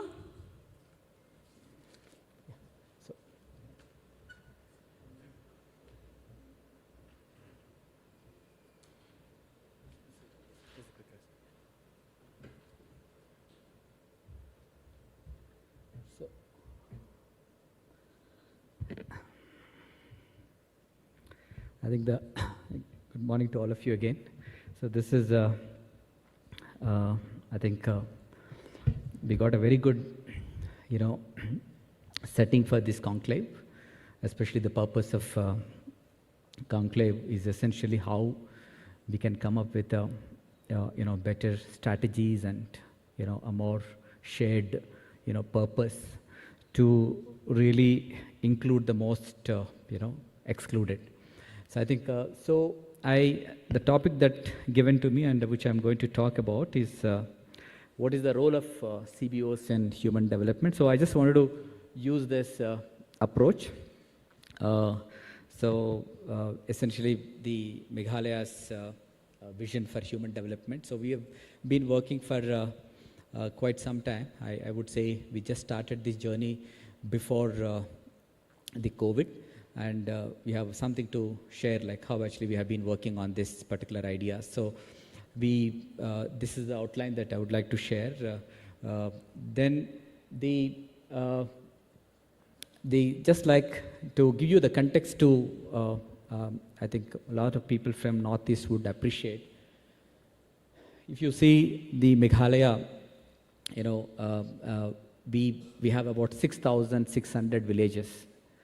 And if you put the urban localities, total put together 7,000, communities and localities. And with indigenous population, 86.1% is indigenous population. And each village acts like a autonomous unit. That is a challenge and also an opportunity. It's a huge challenge in terms of because you have to negotiate with each and every governance institution. Then, so I think you all, just like I wanted to share, this is a what is human development? It was defined by the UNDP. Very beautifully, if you can look at human development, is the expansion of people's freedoms. In fact, Amartya Sen talks about this one, development as freedom. So to live long and healthy and creative lives, okay, to advance other goals they have reason to value, and to engage actively in shaping development equitably and sustainably on a shared planet. So that is where it is a very important, human development is a very important, the message itself talks about, how actually we can create those opportunities, equitable opportunities. So here, this is a very interesting the slide that I wanted to show you. While India has a bulb-shaped population pyramid, Meghalaya has a broad-based pyramid. So if you look at Meghalaya, when we started this journey in 2019-20, to build this entire model, one of the things everyone used to say that, your problem is TFR, total fertility rate. Total fertility rate is almost equivalent to Bihar. And of course, NFHS 6, we are going to Bihar, who's our colleague from Bihar, if you can rise, we are going to actually surpass you. 2016. I'm betting, so by NFHS 6, we are going to take over Bihar in terms of TFR. But why I'm saying is that's what we have been seeing. Recently, I've done one randomized control trial, as a part of a social audit study. So we found 90% of the households have 10 or more members in the family. So it's a Meghalaya is actually. So, but what we are trying to say here is that this is our human capital. One way you can say it is a problem, but if you really see that as an opportunity, if we can convert this entire young population as a human capital, that's an opportunity. So we started working on that particular idea, and so we come out with this we simplified this entire thing into this human development model. If you look at the entire, we call it a life cycle approach for development. So humans, they are, they're born and, they live some active life, contribute something to this world, and then they go into the soil. So natural farming will start. Natural farming. So we'll be part of the fertilizer, to the natural farming, So I think, so if you take that concept of this, I call it, it's a Buddhist concept, but it's a beautiful concept of impermanence, or, concept of, if you look at this, so we need to understand this. Yes, there is a cycle. So how in this cycle, what are the periods are important? So we actually divided in a pie diagram 4 equal parts. 4 equal parts. I am saying it's a 4 equal parts. Weightage has to be given equally to each and every stage. See, pregnancy got 25%. It's a huge. Why pregnancy is 25%? Because 50% of the brain growth of a child happens during the pregnancy period. So the moment the child is coming out of the mother's womb, already 50% of the brain growth is happening. So it's so important. Next is early childhood period, which is a period where 90% of the brain growth happens. Whatever it is done during that period, in fact, it is articulated at later point of a time. So another equal weightage is given to the early childhood development period. And the third one is adolescent period. It's a critical window of opportunity. So how we are adolescents, so important. Like if you are parents, you know how important it is adolescent age. So getting that equal weightage, that's again a period where the school to work transition happens. That's the kind of a we are nurturing the human capital. So, but unfortunately we are missing in all these three stages. We suddenly go to the youth and adulthood and we start trying to say we will provide skilling, we will provide livelihoods. We start talking about. So our idea of development is that how can we actually invest early, everything in early, so that you can actually get better results at later point of a time. So this is that I just wanted to say. These aspirations of young state. We have state has started actually, besides the central funded programs, state started actually designing programs to address this particular stages of life. I would say pregnancy and early childhood period and adolescence. So today, I wanted to tell you, we used to have maternal deaths almost like a 300, close to 300 per 1 lakh, if you extrapolate 1 lakh lives. So that has come down to 113 now in just like in 3 to 4 years span. So this is again, we focused on that, like what is that pregnancy is so important. So there's a lot of care, sensitive care is provided to the pregnant women. We are trying to provide every day. We review every week on what is happening. Yesterday also we had a review with all the medical officers to why a mother died, how can we actually prevent that death. So bringing that sensitivity and empathy to see that so that's one important thing. So I just want to give, so we also launched this early childhood development mission, which is first in Asia. We are getting funding support from ADB also for that. And its essential idea is that to unleash full, involving everybody. So we are training every parent to understand that how important it is to really lead a positive parenting. Many people do not understand the positive parenting concepts. In fact, we are not taught anywhere positive parenting concepts. We are not taught anywhere. So we altercate, we indulge in fights before, in front of the children, altercations. They affect their brain. They affect so much. So we need to really train. So and that's why we're also working with faith-based institutions like churches and all to see that how actually they can, get these concepts to the families. Then of course I was said adolescent. There is a World Bank program Empower to address the issues of adolescence and to ensure better school to work transition. And the youth, a lot of entrepreneurship. Our Chief Minister is coming up with a lot of initiatives. He himself was an entrepreneur before becoming the Chief Minister, so he has a lot of passion. He gets a lot of initiatives on that. And then all actually we are hoping that a strong economy will be built because this is our strength is our people. So that's where we wanted to get into this. So I want to show something because this slide I have just included because when I saw Mr. Atul, I thought I should actually put this slide here. I just included. So while I think you all, I think today's this is a very important thing. Why it is so important to invest in the poorest of the poor are poor. See, this is the best example. In fact, our Rajshekhar sir had shown how actually the entire initiatives were taken up for inclusive development. It's called rights-based entitlement programs have been set in from 2005 onwards, 2004, 2005 onwards, like massive programs like MGNREGS, massive programs like National Health Mission, massive programs like NRLM. So, and later on also it's continuing like Prime Minister's Prime Minister's Awas Yojana, PMAGY, and so many programs that have come up. So all these programs have led to, if you look at steep decline of headcount ratio of poverty.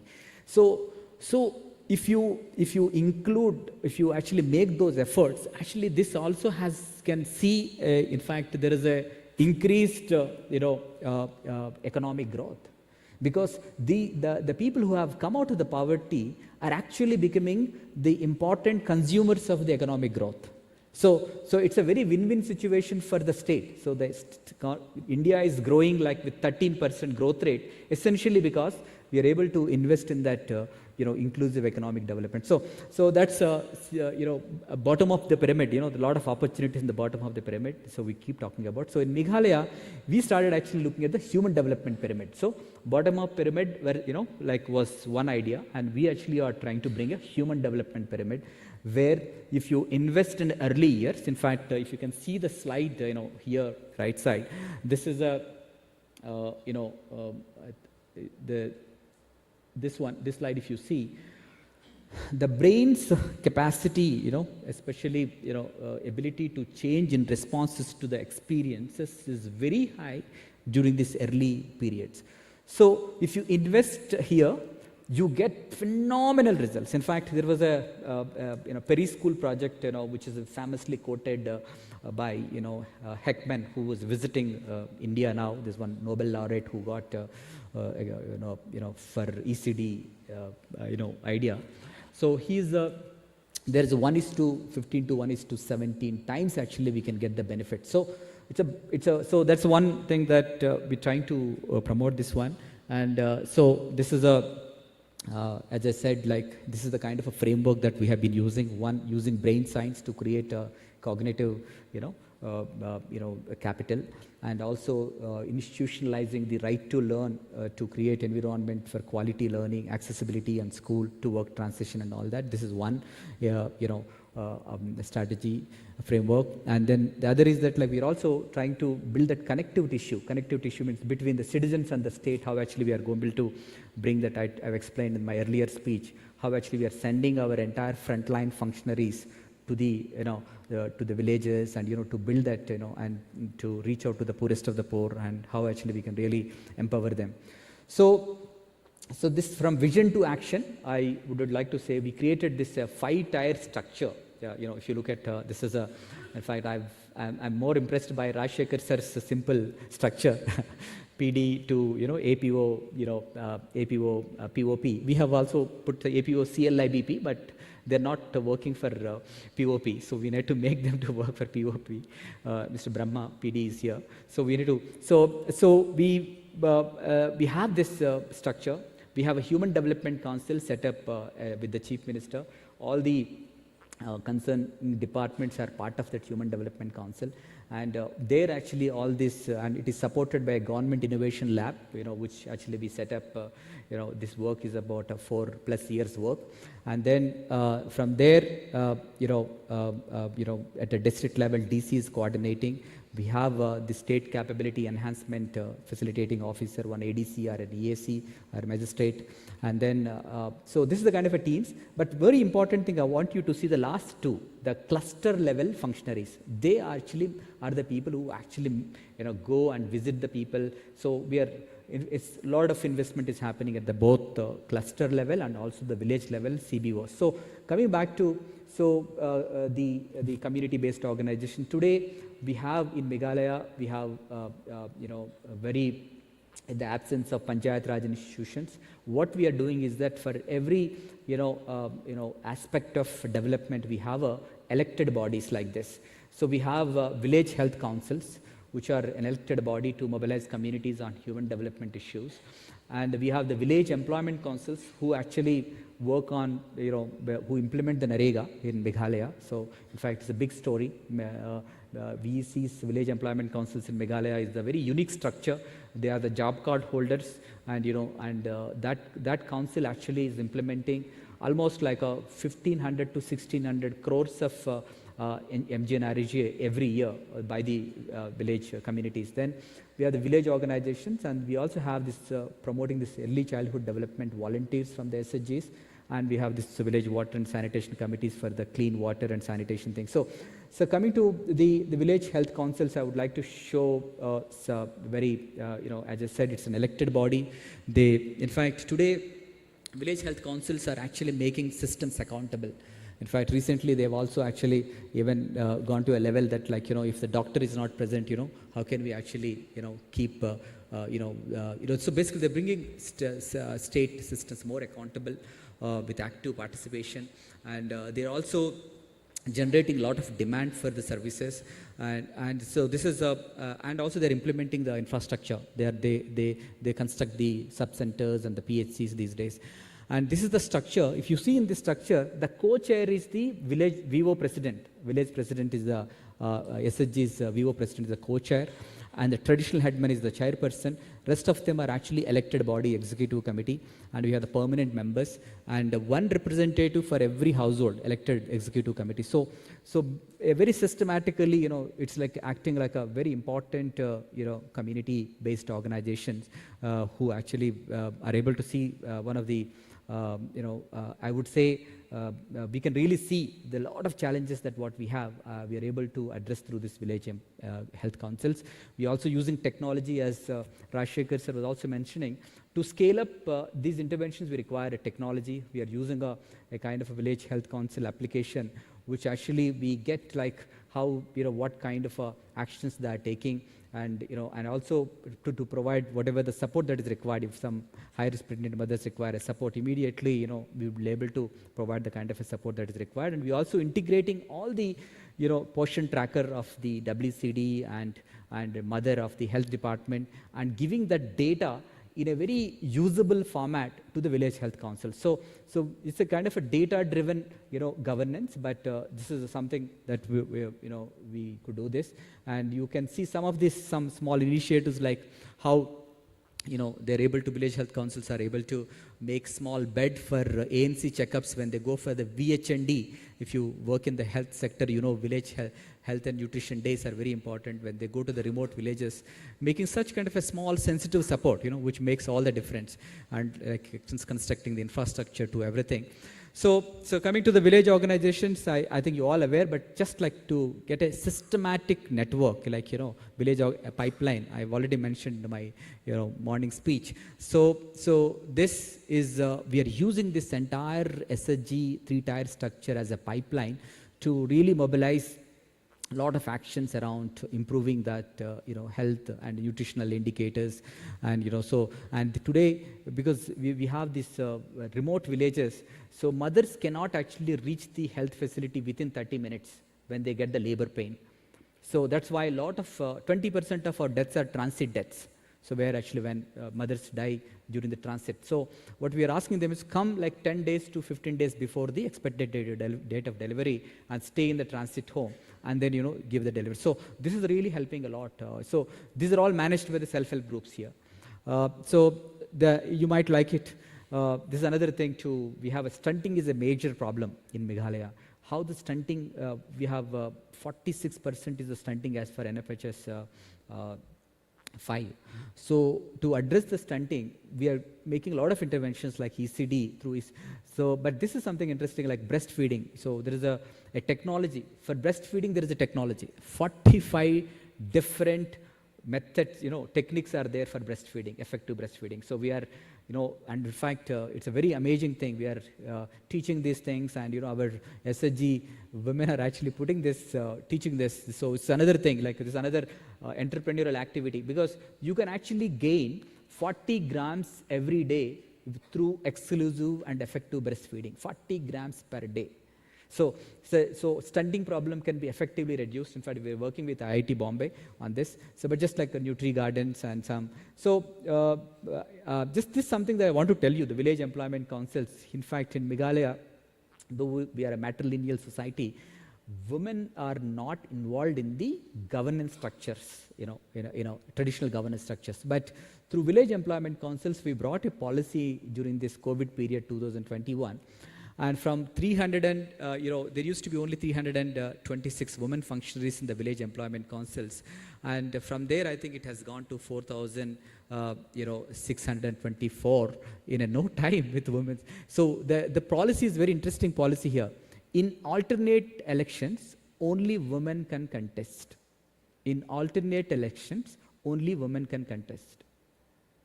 So that actually is a very interesting thing. So it's a beautiful way, in fact, this is happening. So there's investing on women. In fact, today the core topic, this entire thing is about how to mobilize, use this entire women's based or women's economic collectives to bring that transformative development, to bring that inclusive development. So women are really key. So we're trying to bring such kind of a policy support, affirmative action, and and bringing this entire approach and designing, which is this a kind of a human development pyramid, essentially using that research, science, and the community mobilization put together. So this work has been done, and so I thought I'll give some. I hope I have given us some perspective about how the human development, through community-based organizations today in Meghalaya. The best community-based organizations are CBOs, are the village organizations. In fact, everybody believes it. In fact, the journalist especially, I've met one of the important journalists from Jayantia. He says that now we have the village organization. Anything we can do. So I think there's a beautiful way they have come up. I think I'm sure the same experience you all must be sharing in your own states. So thank you very much. Thank you.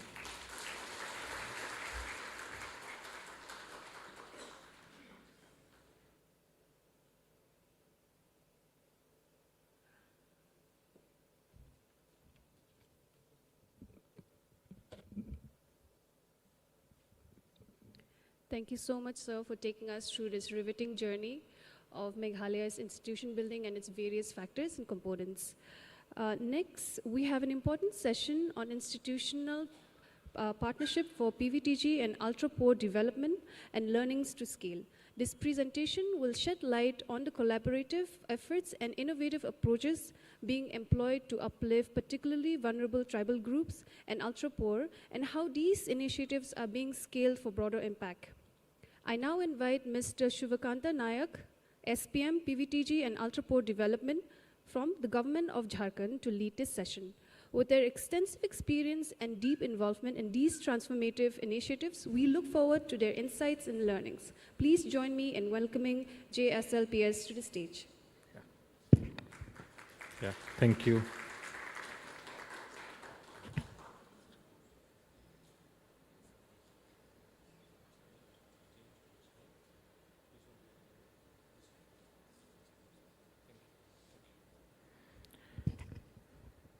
Yeah, thank you and good afternoon all. And it's great to be here actually. So, this was my first time in the official trip to this corner of this Northeast. And by seeing such arrangement and these all the like-minded people are here to discussing about the inclusion of the most excluded, it's a great pleasure for us. In Jharkhand actually, so we have started this journey from last 7-8 years back. So measure in the three areas, if you are defining the Jharkhand's vulnerability, under our SRLM's interventions, it's more than 30 lakhs of women, poor women, we are including to the SHG's fold, and close to 3 lakhs women SHGs we have promoted under our NRLM, and which is comprising of the more than 20,000 numbers of village organizations and close to 1,000 numbers of our cluster level federations, and more than it's close to 70,000 plus community resource persons, actually, which is guided by our SARP. So Rajsekhar sir has already mentioned. It's always our mentorship, so where we have learned from the SARP's idea. And it's already discussed from morning that why the most vulnerable have been excluded from, even if in today's also in the NRLM's approach, our SHG's approach, due to their different vulnerability conditions and also in the Jharkhand context. And just in a nutshell for our Jharkhand, if we'll define the vulnerabilities, like from the SECC, the Socioeconomic Caste Census database from 2011, there are more than 5 lakhs such single-headed women are residing in our state. And if we'll go for the deprivations criteria, like also Charanjit sir also mentioned, like the exclusion, the inclusion, the auto-inclusion criteria on this SECC also database. There are around 4 lakhs plus households which are having at least 3 deprivations criteria of the out of the 7 deprivations criteria. So there are 3 deprivations criteria more than. And also the Jharkhand is having 75,000 plus particularly vulnerable tribal groups who are the most vulnerable among the tribal groups.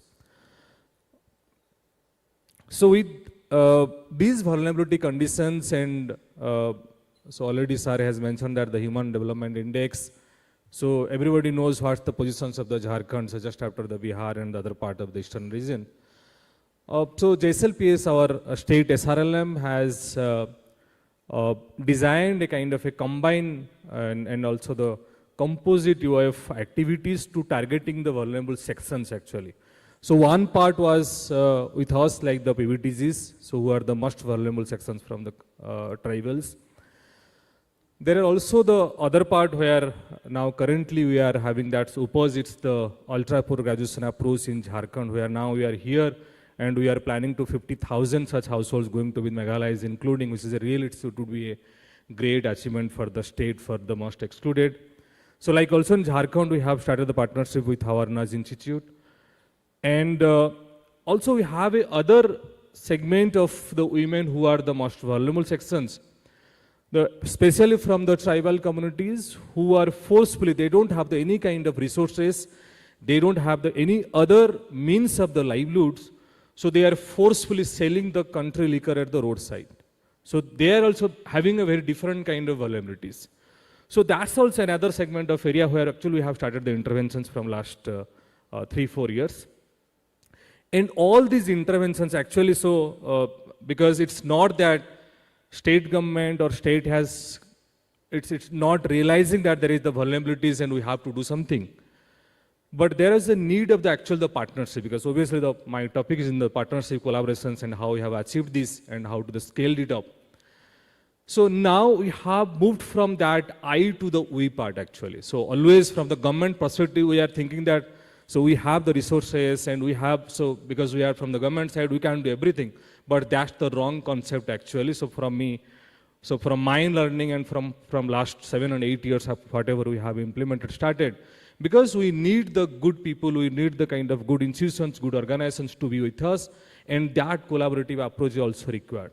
So like at the initial session, Sampath sir has also already mentioned, because so sometimes we are stuck with ourselves because we know everything and we can't do everything from the government perspective. It's not. Because we need the diversification, we need that talent, we need that technology to actually to reach out to the most vulnerables. So that approach we have adapted, and from last 5, 6, 7 years actually we have started this journey. Just below, so we have our partnership approaches and the partners, but also there are many more, but for particularly for this section, for these most excluded, most vulnerable, so we have started the partnership with the NAZ Institute. So now NAZ is, we have the plan with the targeting to the 1.5 lakhs most vulnerable sections to address their vulnerability in the Jharkhand. Almost we have covered around 70,000 households with that. So we have the dedicated programs for the PVTGs, which are the UDAN. So we have started from 2019-20. So we are covering around 24,000 particularly vulnerable tribal groups, the same graduating approach model actually. So with that social inclusion to addressing their vulnerabilities, to how to access their basic rights and entitlements from the government schemes, how to plan their livelihoods, which are the diversified livelihood program should be, like Charanjit sir also mentioned, it should not be a kind of a one livelihood options, it should be like 2, 3, 4 livelihood options, so that the livelihood diversification, how it would be with the most vulnerable sections. And also to address the other parts of the life, other parts of the development, like already sir has mentioned, so like the health, nutrition and education also. So these are the broad aspects actually under that UDAN project, which are targeting for the particularly vulnerable tribal groups. That's a special intervention we have started with the support from our Minister of Rural Development and the government of Jharkhand. So And then also we have developed a proposal, developed a kind of dedicated program which is called as the BVJBY, which is the Birsa Bishist Janjati Vikas Yojana, which is targeting for the entire whole 75,000 PVTC households in the state, majorly targeting to their addressing the livelihood aspects and the other aspects of their, especially the nutrition and the education and the health. So here also the NUJ Institute is supporting now. So now out of the 75,000, from last couple of years we have covered around 10,000 households with the same graduating approach models. Then we have the Fulojana Ashirwad Abhiyan, which is already I have mentioned that the vulnerable women who are actually forcefully, they have to sell the contrary liquor at the roadside, and who are actually so undignified, they are having with their undignified life. So in that approach, we have identified, currently we have identified 36,000 plus vulnerable women. So from, and especially out of them are 87% are from our tribal groups. So we have identified them, we have including into our SSGs fold and into the same graduating approach from the livelihood diversifications, from the rights and entitlements, from the health, nutrition, other women issues, so other social issues that also we are addressing, where, so thanks to our NUJ Institute, they are also supporting around it. And also particularly for the UPOS, which is the ultra poor graduation approach in Jharkhand, where started with the 4,000 households under that graduation approach. In the country, actually the first SRL we have started as intervention. So that was the beyond of our PVTC and the other vulnerable interventions. So now currently we are having the 4,000, and this year we are going to reach out to another 10,000. So in that way you can say like, so currently we are having more than 70,000 plus vulnerable households we are addressing in Jharkhand with the partnership of the NUJ Institute, and also the partnership with the other agencies, the other organizations like the Trickle Off, which is a international organization. So they are also supporting to be some part of the PVTs areas. They are also being with us. Also we have a partnership with the Harvest Plus, which is the wings of the IPRI. So from last couple of years, actually we have started the interventions around the biofortified crops and targeting to the nutritional deficiency among these PVTs and the other vulnerable communities.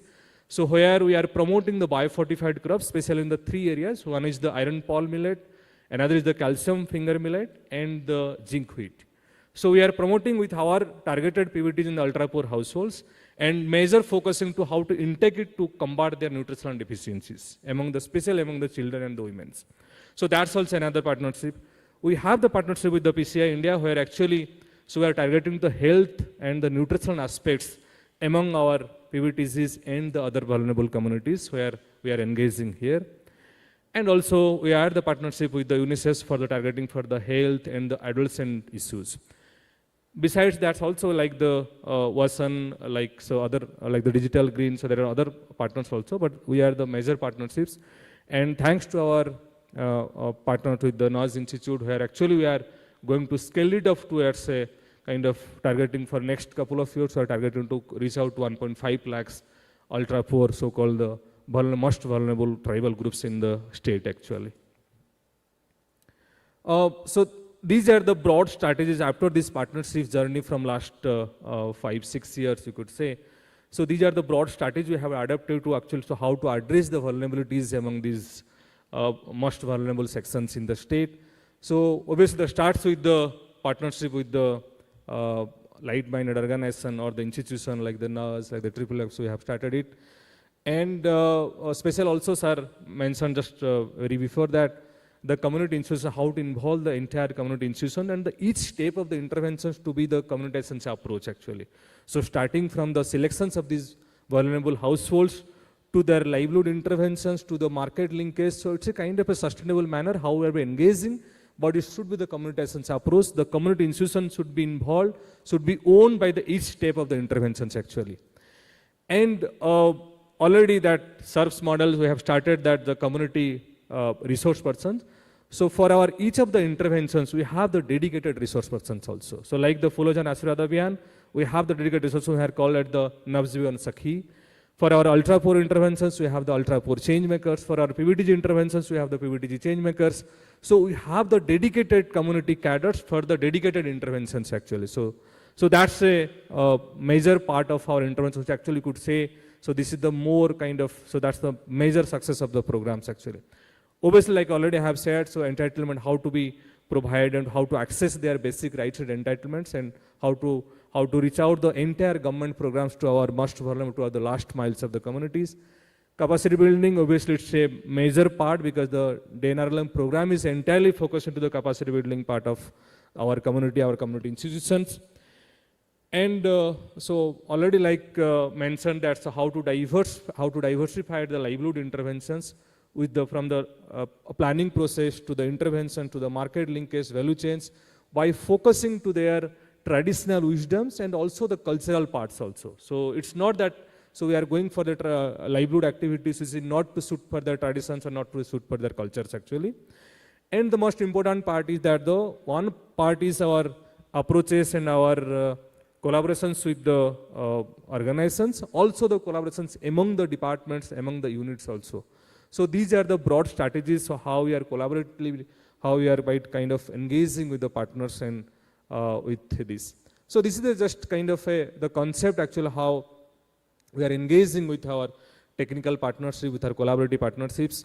So towards the, so from one point, from that kind of 10 step behind of that ultra poor households or that most vulnerable household, and how to reach kind of a more dignified life we are providing them. So with a kind of sequence and designed way of interventions in the integrated manner. So starting from the social inclusion, like the social protections, like the entry point activities, or from the social, addressing the social issues or the immediate need issues. And obviously the life skills, so so skills, it's a softer part, so the hard part of the skills also, to enhancing their skills, and asset transfer, the livelihood interventions, and the financial inclusions through our institutional approaches. And obviously the entire period is, it's kind of the majorly targeting for the, through our mentoring, through our coaching of the dedicated cadres who are the change makers of these entire interventions. It's a tight coaching process, and the most important part is our technical partnership with like NERS and the other institutions, the other partners actually.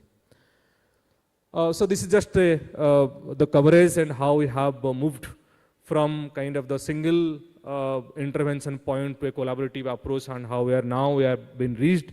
So like the Fulojan already have shared, so more than 36,000, and another couple of years are going to be targeted to another 60,000. So under our ultra poor interventions, it's almost 4,000 have covered, and another 10,000 have started it. So for the PBTGs, we have the 74,000 we are started the interventions. So these are the overall interventions and the reach out to the most vulnerable sections in the state. And another part of my presentation was so from this journey, from these PBTG and the most vulnerable sections, with this collaborative approach. So when we are going for the scale it up to the intervention to the states, to the other part of the country, so what are the major learnings actually from our interventions from last 7 or 8 years? So these are the broad learnings. So it's not like it's limited to our, so might be you have also different kind of learnings and experiences. But from our state-specific interventions and from our collaborative approach, like, so there must be kind of a proof of concept actually, which is already exist in various interventions in the various aspects actually.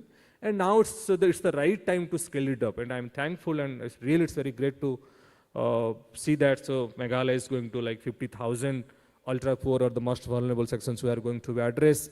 And even also the other states also, they have been started in these areas. And for me and for us, so this should be the first priority actually, because the other community can do something, but the communities who are the last miles actually, so we need a kind of a big push for them, and that should be our first priority rather than the other communities actually. And what we are now moving ahead, it's in a good path now. And obviously the technical partnership, already we have, and already I mentioned that, so how it's much needed and must kind of requirement for how to go for a technical partnership for our talent, for the techniques, for the technology, for how to target to the communities actually. And should be kind of a practical outcome setting actually. So when we are designing a program for the most vulnerables, so it should not be like the kind of a same manner for the other communities for the, so always we have to be focused to the community, the context and their capacity actually.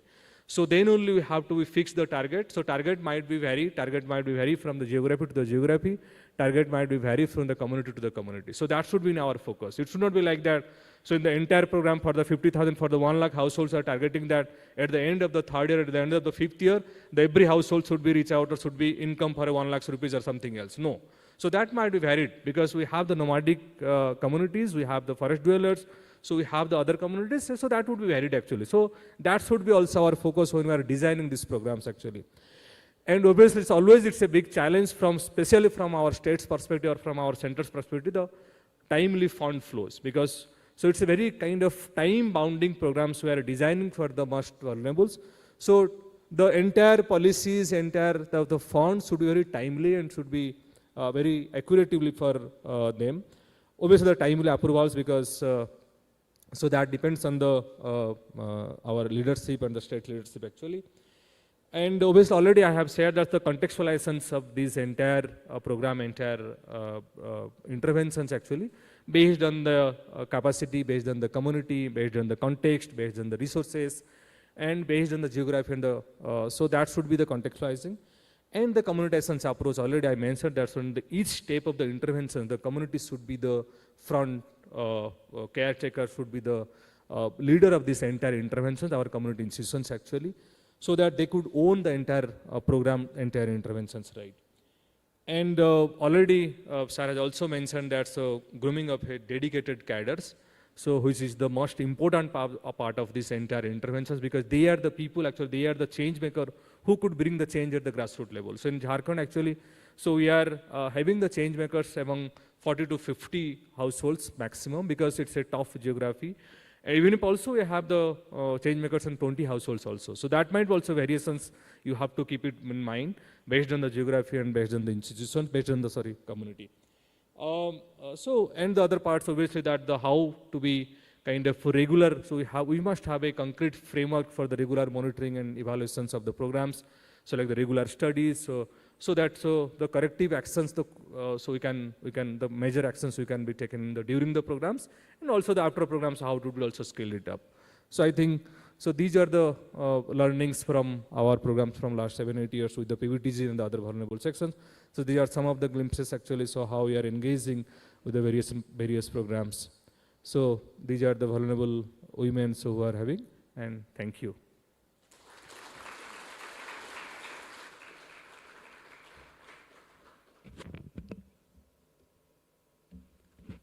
Thank you very much, sir, for that very much insightful presentation, which proves partnership and collaborative effort brings in successful implementation of various programs. It just reminds me on one saying which says, individuals can win many games, but teamwork brings championship. So thank you very much. Up next, we have a presentation on a critical and transformative topic on scaling ultra-poor targeting and intervention through community institutions. This initiative has been pivotal in addressing poverty at its roots and empowering the most vulnerable section of the society. To lead us through this insightful session, may I now like to invite Shri Rajesh Kumar Sir, the Joint Secretary and OSD of the Bihar Rural Livelihoods Promotion Society, Government of Bihar, to the stage. With vast experience in rural development and community-driven interventions, he will provide valuable insights into how Bihar is scaling impactful solutions for ultra-poor targeting. He holds post-graduation in law from Delhi University and human resource in health from Harvard University. Please join me in welcoming him to the stage. Welcome, sir. Thank you. Thank you.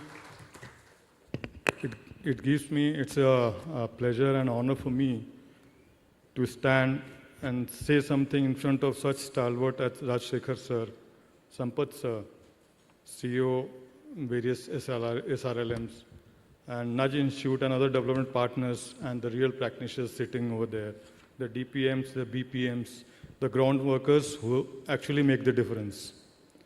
I stand here to deliver something about the ultra-poor graduation approach and the community interventions there. Bihar, as you know, one of the poorest states of India, has committed to ultra-poor program very early, and what other states are doing now, we started in 2018. And we are proud to say that we are leading the world's largest government-led ultra-poor program, Satat Jivikoparjan scheme. So I will start this will be a journey through why this ultra-poor poverty eradication program was initiated in the state of Bihar, what has been our model, what has been the impact, and what we now try to, how do we now to raise the bar so that the achievements in this field are not dissipated by certain shocks that the ultra-poor family go through. It's a unique program, as you know, that it was launched in 2018 in collaboration with the Bandhan Konagar, who were the pioneers in this ultra-poor graduation schemes. And the government of Bihar has actually partnered with other institutions like JPAL, BRAC International also in this journey. See, the initial challenge, why this program was conceived in the state. When we look at the SCCC data, the D3, the deprivation data clearly showed that there were 0.52 million people were rural households were women-led deprived sections. We didn't have any knowledge how to handle those poor people which didn't have any male member actually helping them or leading them. The NFHS 4 data also showed that the poverty, multidimensional poverty in Bihar was around 51%, 52%. And this itself gave us a challenge how to address this. So the next question was that, now why ultra-poverty was focused here? We have been engaging in the World Bank since 2007. Our 10-year engagement with the World Bank, the precursor to NRLM, the BRLP project. In the BRLP project, the findings were very clear. Despite we were able to achieve the social inclusion to 80%, still 20% of population was not served. They were not part of some SHGs. The reasons were very clear. People were not confident about what were the benefits of the SHG movement. They were not aware of the SHG.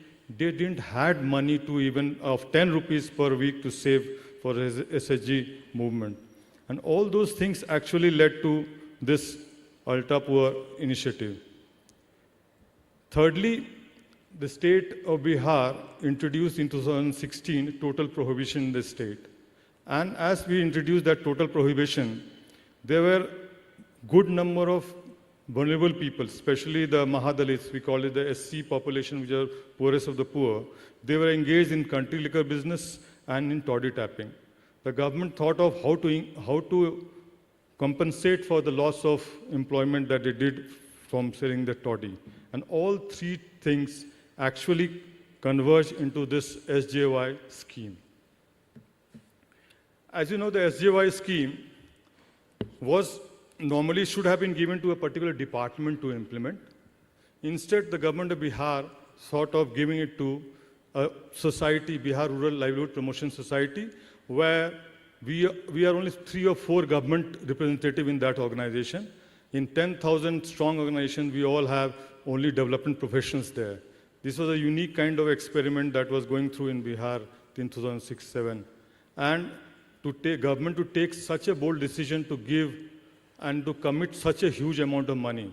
In this scheme, the government of Bihar has already committed 30 billion rupees, and the next phase that we are going to, they are committing 20 billion more. Where the people from 2 lakh target, we are moving to 3 lakh target, and the money is not a constraint. This shows the government of Bihar's policy that poor should not be served poorly. This has been our Arvind Chaudhary sir has been the most pioneer of this, this saying. He always says, he starts his saying that poor should not be served poorly. And we as a state, we committed to this, that we are not serving the poor poorly. So, why we were choosing this? So today, one of the largest SRLM we are. We have built a social capital. As you see that, we almost 13 billion households, million households are within our ambit. We have got a strong network of self-help groups and village organizations and cluster level federations. We have more than 1 lakh community cadres working. Self-help groups have leveraged around more than 18,000 crores of savings and more than 43,000 crores of bank linkages. We have imparted on the livelihood interventions also and social development interventions also, like the community library and training of youth and skilling of youths. So Jivika was given this. I represent Jivika. BRLPS is called, in short, we call it Jivika.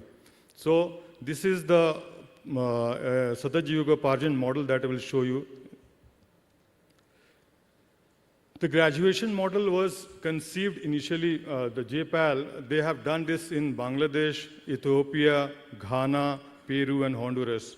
And their findings were very specific and very encouraging, which actually helped us to do some pilot work in the initial phase of this program, when we did it in the 2 districts, or 2 blocks of 2 districts in Bihar.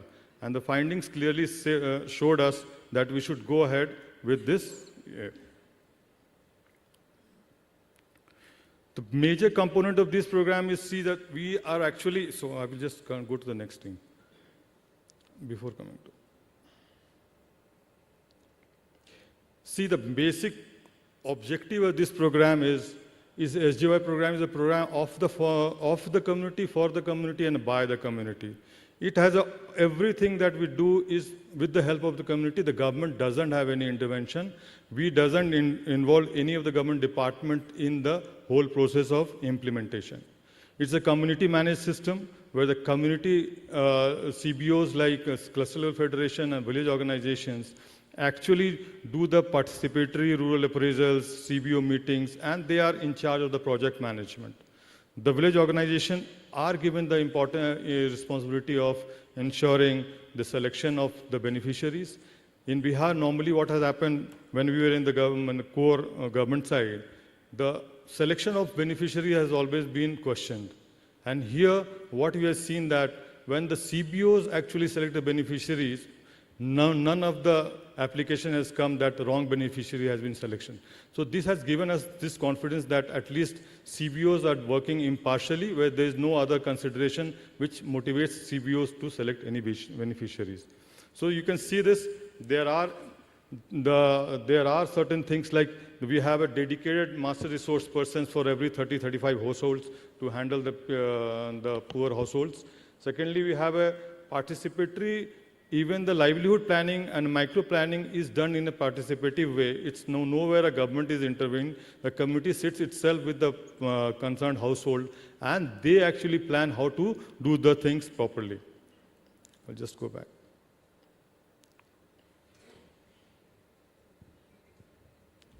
So this is a basically 24-month program. It starts with endorsement and ends with graduation training. And post-graduation, when the particular family graduates, that means it reaches certain level of indicators in their prosperity. But we don't leave them. We actually keep them training and engaging with them. You can see that these are the 9 graduation indicators that state at present follows, where the household income increases with at least 1,000 rupees per month. They have a full square, complete, nutritious food for the family. They have at least 250 rupees of savings in the bank account. They at least have an asset growth of 50%, whatever have been given under this scheme. There's safe and secure house for the household. There's 100% child immunization is there. There's education attendance of more than 75% is ensured. There's access to social security and insurance schemes. And there's a safe drinking water. I will discuss this all because we are in the process of now upgrading these indicators. I will talk about this in the last. This was the, yeah.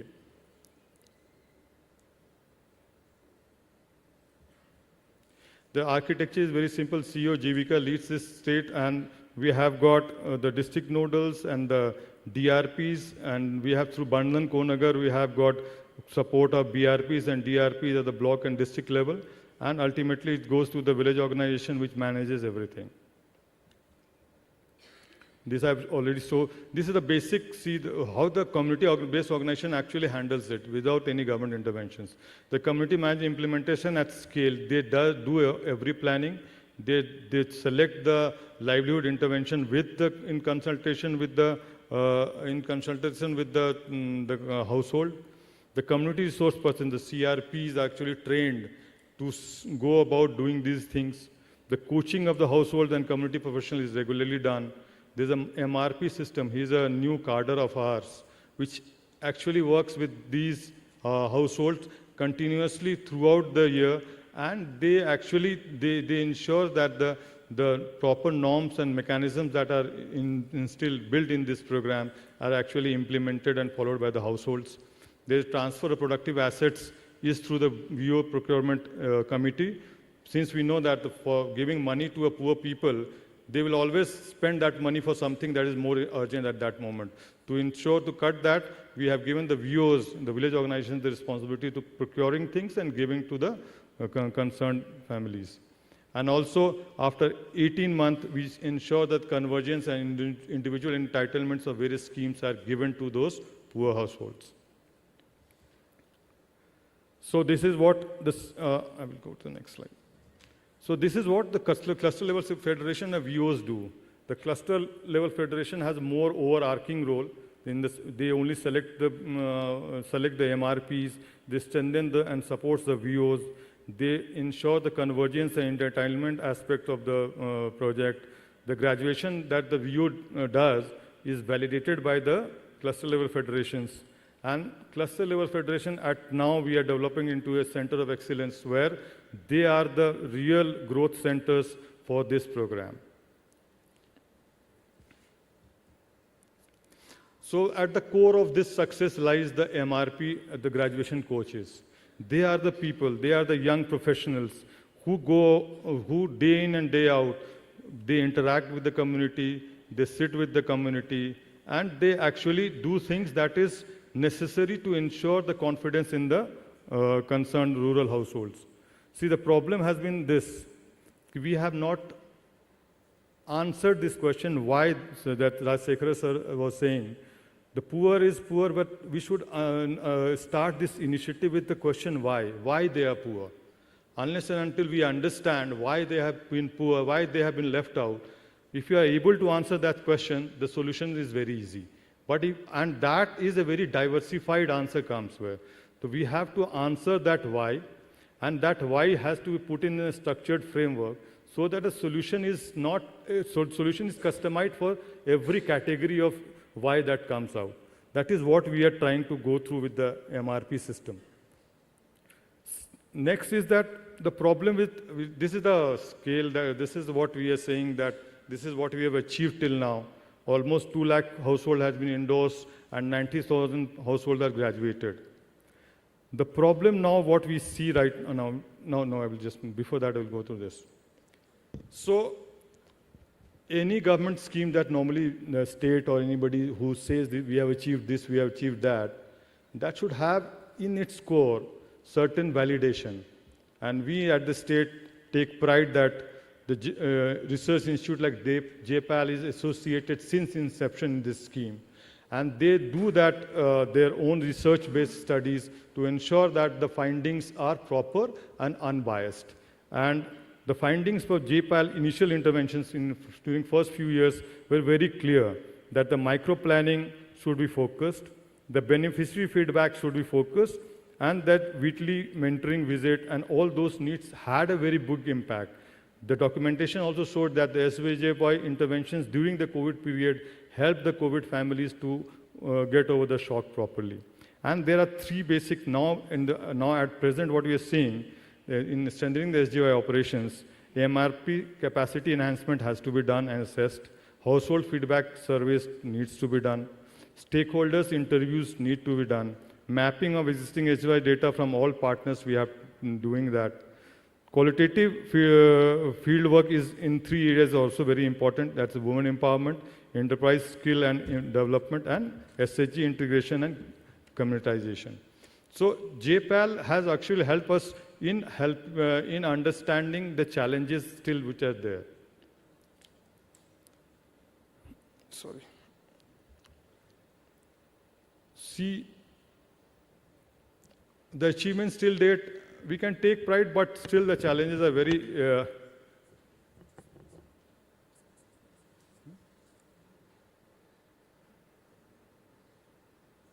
This is a message to shorten the presentation. No issues.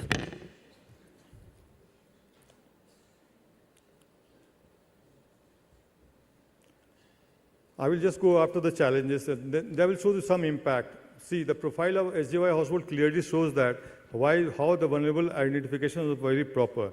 SJY household belong to 70% belong to SC/ST categories, 75% household are female-headed, 78% households are wage laborers, and 82% doesn't have a proper housing. What we are doing now is how to integrate this thing with the Sustainable Development Goal, all our interventions. So we have done the reached to the ultra poor. PDS coverage is there. Universal health coverage is we have already done. Women entrepreneurship we are leading through our Lakpati Didi initiatives. Drinking water sanitation, we have 100% coverages of that, and we are partnering with other organizations. So you can see the impact that is happening. The impact clearly shows that from the initial 1,800 rupees, we have gone to 8,000 rupees per month. Income growth has been there. Secondly, you can see that what Rajshekhar sir and Sampath sir was telling, multiple livelihood interventions had a cumulative impact on the quantum of income generation that families are able to do it. And this study clearly shows that when we integrate enterprise, livelihood, and agriculture, the quantum of result are much more and much desirable what we'll look into it. And so we are switching from a single livelihood to a multiple livelihood options. The graduation, although deposit in the banks clearly showed that earlier they didn't have much deposit, but now after integration with the SHGs, they were able to have this thrift and credit, and all those aspects are being inbuilt into the SJY beneficiary system. The food security has got 100% coverage right now. We can see the vaccination is covering almost 100% households are vaccinated. We are trying to cover those households with the Pakka House schemes also. The biggest impact has been in the women empowerment section, where the major decision for the enterprises, for the spending of the earnings has been to the EA. So at the core of all this has been the SJY has been our MIS system, where we capture every aspect of the things that are happening at the ground level, and through our MIS system and through our smartphone-based systems. And this helps us in regularly analyzing the data and taking up the necessary steps district-wise, block-wise, or even village-wise, where we need our specific interventions. This is what we have now to make communities more responsible and give them more, make them more empowered. What we have initiated a scheme called Didi Ki Awaaz, the CLF dashboard, and Didi Ki Awaaz MRP dashboard. This Didi Ki Awaaz actually gives the exact status of the SJY family, ultra-poor family, to the Didis, where the CLF leaders can see what is happening to their household, which are the household in the red, and they go there and take the necessary steps so that the households which are in red actually taken care of, and we can assist them to help them to go to the green level. Through our international learning exchange program, we are able to entertain from dignitaries from 6-7 countries have come and seen our interventions, and we are improving our output and quality of work so that the our showcasing of our achievement can be more, and this gives, we are doing nothing. The whole showcasing is done by the CLFs and the village organization themselves, and the community shows what they have done, how they have done, and they actually teach them, they show them and teach the foreign dignitaries, even other state dignitaries, how we are able to achieve that. We have embarked on the urban field also, SGY Urban. We are doing that urban field also. And partnership with Co-Impact, Bandhan, BRAC International, JPAL has helped us in actually monitoring and doing things properly. Way forward. This will take 5 minutes. When you have, just give me 5 minutes, just to share few things that we are trying to now.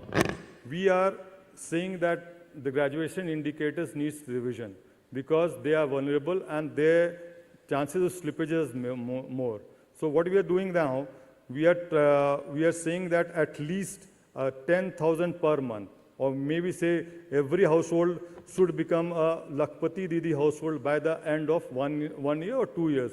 So every SJY household will be a Lakpati Didi household in the coming 1 year, 2 years. You will see that. This is our specific objective, is to ensure, apart from other Lakpatis, we make every household of ultra poor a Lakpati household. This is our first commitment.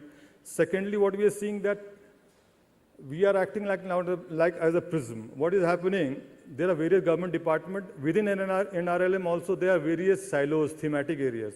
And all themes are not converging to help the ultra poor.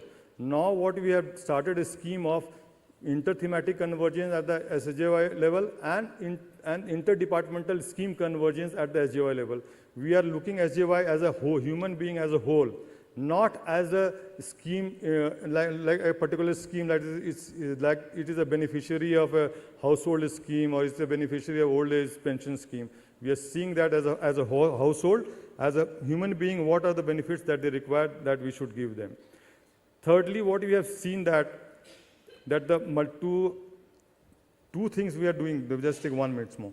The two things that we are doing, that is what Rajsekhar sir said, that we understand, we are trying to profile the household, the age cohort, understand the age cohort, educational status. We now are trying to understand the income, where the income money comes from, and where the money goes to. When you look at this data, where the money comes from and when the money goes to, the solution lies there only. Now data is being compiled now, and we are seeing that the money is coming from various sources, but money is going to particular areas where that is again making them vulnerable.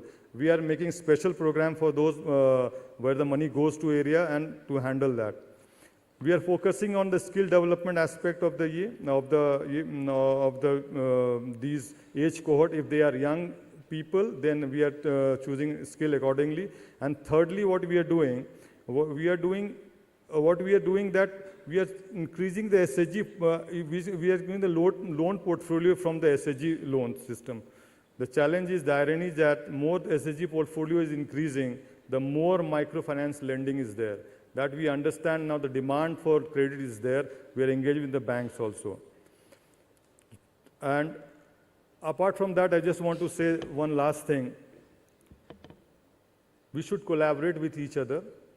We should encourage our ground forces, the SHGs and people like BPMs and DPMs. They are the ones who should get the exposure. What we are planning, I will request is that we should have interactive session for the BPMs and DPMs, because unless they are the ones who are motivated enough, they are the ones who understand and they'll see what other states are doing, then the change will happen. I know that it has been a bit long, but I thank everyone for organizing this kind of conclave where we get the opportunity to share and to learn also. Thanks a lot.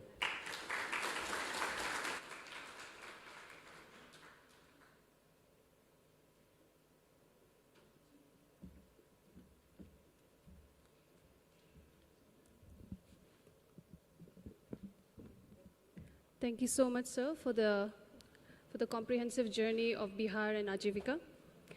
Now we move forward to an important conversation that expresses the power of partnerships in driving meaningful change. Our upcoming panel discussion will focus on government, civil society organizations, and corporate social responsibility, a collaboration for contextualizing and scaling up programs for the most vulnerable. This discussion will delve into how cross-section and cross-institutional collaboration, which can create impactful, sustainable solutions for those who need it the most. I am honored to invite our esteemed panelists to the stage, each of whom brings a wealth of experience and insight in their respective fields. Together, they will share the perspectives on how we can work collectively to scale up programs for the most vulnerable population. Please join me in welcoming our distinguished guests to the stage. May I invite Shri Charanjit Singh, Additional Secretary, Ministry of Rural Development, Government of India. Sir Singh is a 1990 batch MP cadre, Indian Forest Service officer with an in-depth knowledge and experience in rural livelihoods. I would like to also invite Sir Sampat Kumar, Development Commissioner and Principal Secretary to the Government of Meghalaya. At present, he holds important departments, namely Community and Rural Development, Health and Family Welfare, Social Welfare, Program Implementation and Evaluation, and CEO of Meghalaya Basin Development Authority. I would like to also invite Srimati S. N. Bandana, State Mission Director, Manipur State Rural Livelihoods Mission, Government of Manipur. She is a 2012 batch IAS officer of Manipur cadre and an engineer by academic training. Welcome to the panel, ma'am. Next, Shri Nachiket, Managing Director, DXC Technology. DXC provides mission-critical IT services, which is present in 60+ countries and an employee base of 1.3 lakh. They serve 240+ clients in the Fortune 500. Earlier, he was the Senior Managing Director of Accenture, a member of the Accenture Corporate Citizenship Council. He was also the chairperson of the Technology Governance Committee of Corporate Citizenship. He studied for his bachelor's in electricals and engineering at Lafayette College, Easton, and his master's in economics in Northwestern University, Chicago. And finally, Shri Devang, Partner, Deal Advisory and Strategy, Impact Investment, Corporate Social Citizenship Lead at KPMG Global Services. In addition to his business role, he leads the Corporate Social Citizenship Program for KPMG and is responsible for developing the social impact investment strategy and driving corporate volunteering programs. In his previous roles, he has worked on several UK, European, and Middle East restructuring and performance improvement projects. A company secretary by professional training, he studied MBA at Willamette University, Oregon. And Sri Ram V, Managing Director, Partnership at the Nudge Institute, who will moderate the panel. Sri Ram completed his undergraduate studies at Birla Institute of Technology and Science, Pilani, and has decades of experience in managing cross-section partnerships and stakeholders. Welcome all. Thank you so much.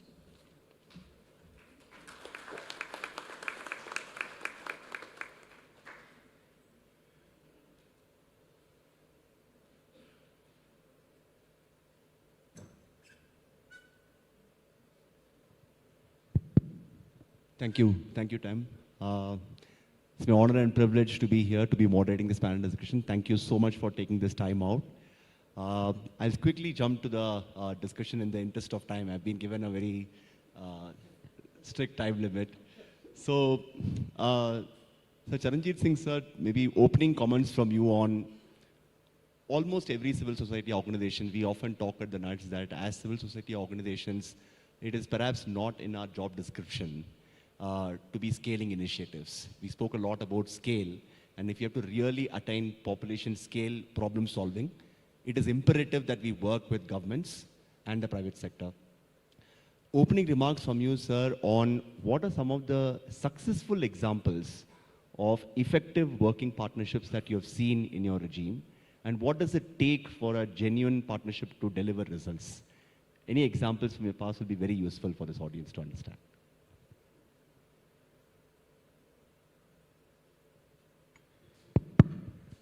Thank you very much. So I wouldn't take much time. I think you listened to Bihar only. That was a very wonderful presentation.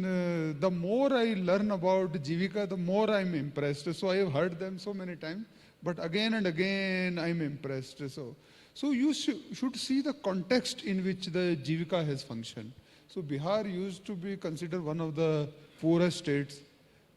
Resource is a problem, but even then, so with the help of so many partners, I think they have given such a good model which not only the country, from world over, different countries are coming over and seeing this. So I think this shows that if we partner and our heart is in the right place and we take a commitment, I think we can make a success.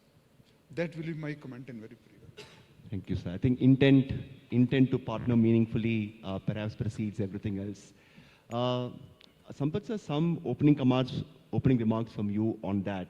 If you could probably specifically touch upon, we spoke a lot of things that are successful, various examples from Jharkhand, Bihar, and from Andhra as well.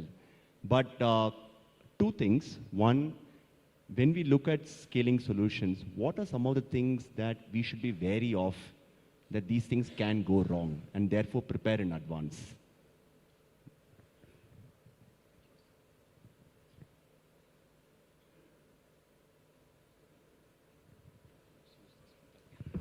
Thank you. So I think the opening remarks, I think I would say is that, in fact, to build that capacity of the state is a very important thing. Because state as a machine, it can deliver a lot of things. So to build the state capacity or state capability, partnerships would play a very important role. Because states do work with a lot of sense of urgency, because they have to do a lot of things, they have to comply with so many things, because as a state, states are expected to deliver a lot of services. But often, they find a lot of challenges in terms of understanding, for example, like even understanding and analyzing what is happening. If an organization's partnerships will bring such kind of a support. Suppose if you have a partnership, just like we were talking about, in fact, Charanjit Singh was talking about Bihar example. So having a JPAL there, looking at the data, what is working, what is not working, I think that helps a lot. I think so. What states require is the kind of to have that kind of a independent feedback, and also some resources, to really have that kind of a human resources to help the state functionaries. So when you say that, like you asked me one specific question, that like actually, when you scale up, what are the things that needs to be taken into consideration? The number one is that to scale up, definitely you require the kind of a capacity, so you need to identify authorizers. Authorizers is essentially within the state, who are the authorizers, who are the champions, I would say the champions would be sometime like you have seen some champions today who have spoken, the authorizers.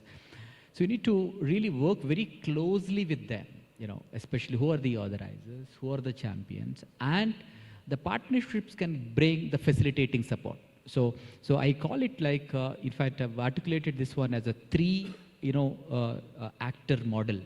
So to bring that scale up, or transformational development, you require authorizers. Authorizers can be your chief minister, or a very proactive civil servant, or champions can be those who are actually working and seeing the things, like the directors and collectors and DCs, and and facilitators are the people who are actually who come and really help both authorizers and champions to really deliver very effectively. So I think that's very important. Like if you don't build that capacity, you cannot actually sustain or scale up those interventions. Thank you, sir. Very, very, very useful.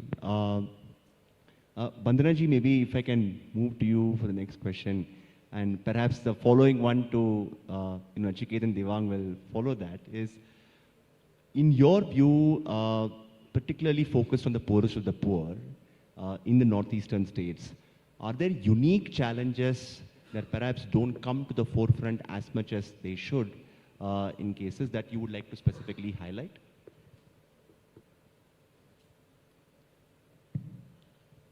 Thank you. I would just like to give example of Manipur, as like similar difficulties has been faced by other northern states also. We have lots of challenges in terms of governance as well as in terms of the physical infrastructure. And now the impact of climate change coming up, now we are very, very prone to many other new conditions also.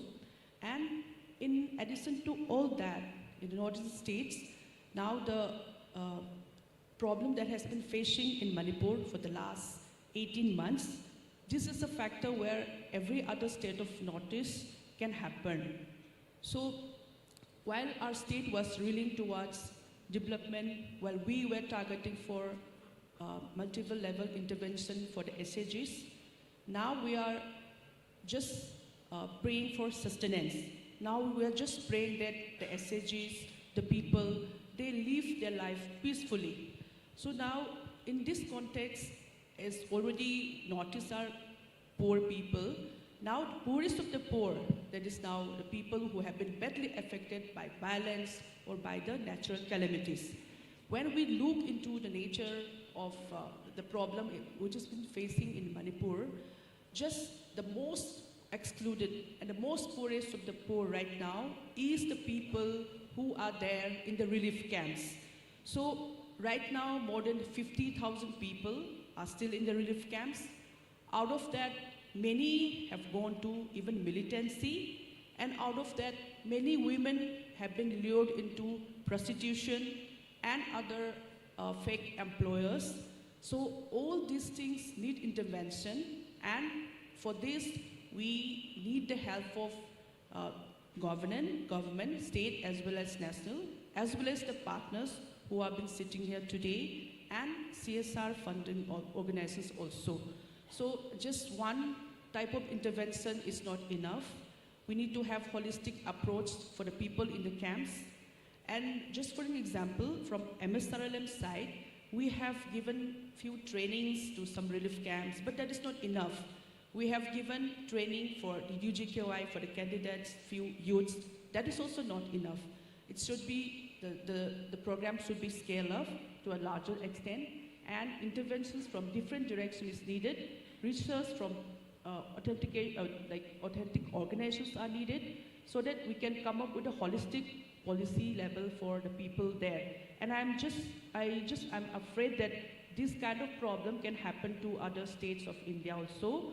So we need to have intervention, and I think Manipur will be, should be selected as the first state for intervention in this level, which is a bit different from the interventions that has been taken up in Bihar, Jharkhand, or even Meghalaya. So I am just looking forward to have more partnerships with the institutes who have come here today. Thank you, ma'am. I am hoping that today's stage and setting will propel some concrete actions forward, even if it is some of them in the days to come. Devang, maybe a question to you. I mean, you've been involved with the efforts on serving the most excluded, the most vulnerable for quite some time now in partnership with us. Traditionally, since I spend my day job working with a lot of corporates in trying to mobilize resources in order to support the poorest of the poor households. In your 6-year journey, are there recommendations that you would like to share with your fraternity on how they should be looking at this problem statement? Got it. Thank you, Sriram. I think there are at least 3 to 5 recommendations I would want to talk about. I think the first one, where we need to really bust the myth with the corporates is that, oh, we can't invest beyond where we have our office space or the states we operate in. And that's become a very classic dilemma where the top 3 states where the funding is going are the top 3 richest states in the country. Right? And that's the first thing which we started with our board when we educated them around. It's not a legal requirement. You can actually go beyond, much beyond where your offices are or your operations are and so forth. So that's point number 1. Point number 2 is we've always talked about, again, when corporates look at investing, social investing, I think they need to think about how deep they want to go in terms of the impact they want to create, right? Our tagline is very simple internally as we talk in the team. We want to have a 10x return, which means for every rupee invested, we're going to have 10x of impact being created from a community standpoint, which means that by default, we are geared up to look at projects which are solving a specific problem, which is wide-ranging as well as very deep-rooted, right? So when we started with Jharkhand, as an example, I think hardly any corporate actually had been to the districts we started to work in, and I think that proved tremendous results over a period of time. So hence, the third recommendation then is have patience, right? The CSR laws have geared now towards providing corporates a bit more patience, where at least for current plus the 3 years. So technically you can be patient for 4 years and have a bit more longer term view, right? So I think initially the 1 year, year-to-year investing really didn't help anyone. It led to a lot more investing in outputs as opposed to outcomes, which is where the issue was, right? So that's, I think, the third element. And then the last element I would think about is how can the CSR money be used as a catalytic capital? I think a lot of corporates are into the thinking process that they're going to try and go for scale, and somewhere they think that this can probably replace the government funding. The government funding can never be replaced. If you want scale, the government, you have to work with the government. But then how do you bring that catalytic capital to drive the change is where the government can get really benefited with, and the civil society can get really benefited through that collaboration. So the point around looking at catalytic capital, looking at proof of concepts is the most effective way to sort of think about it. And last but not the least is every organization has to offer something far beyond just the money, right? The COVID was a great example of corporates actually coming together to drive something significant, and the government started to realize that there's a lot to sort of also collaborate on, right? So for example, KPMG ran a war room at the central level as well as at various states level, built up dashboards in terms of COVID, where the impact is needed, where vaccination is needed, and so forth. But I think that effort should not be just for some time-bound event. That effort can be for something which is systemic, which is what we're talking about, which is bringing view on technology, bringing the human talent, and any other skills the corporates may have, which may align very well with the program. So. Thanks, Devang. Chikit, you run a technology company, right? And there were enough references made today during multiple presentations on how technology should be truly leveraged for scale. We today enjoy the benefits that technology has to offer for us, which perhaps was not as pronounced maybe 15, 20 years back.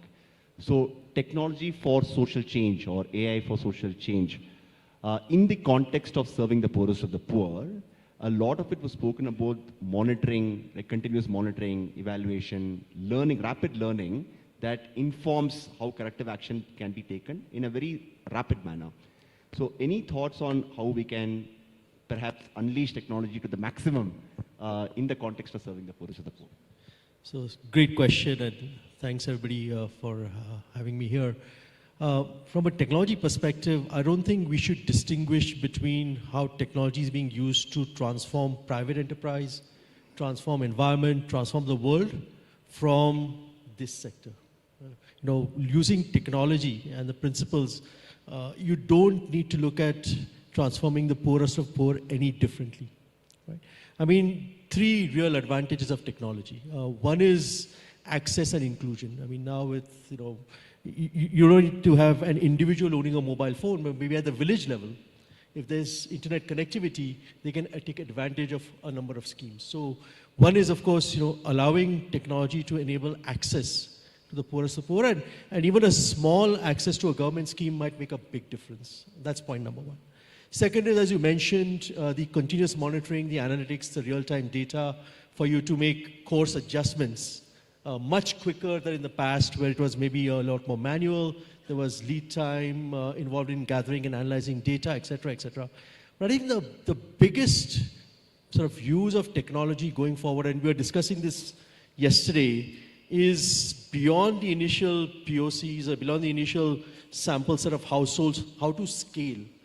And that's where technology with all the cloud and the capacity that exists out there allows for infinite amount of scaling.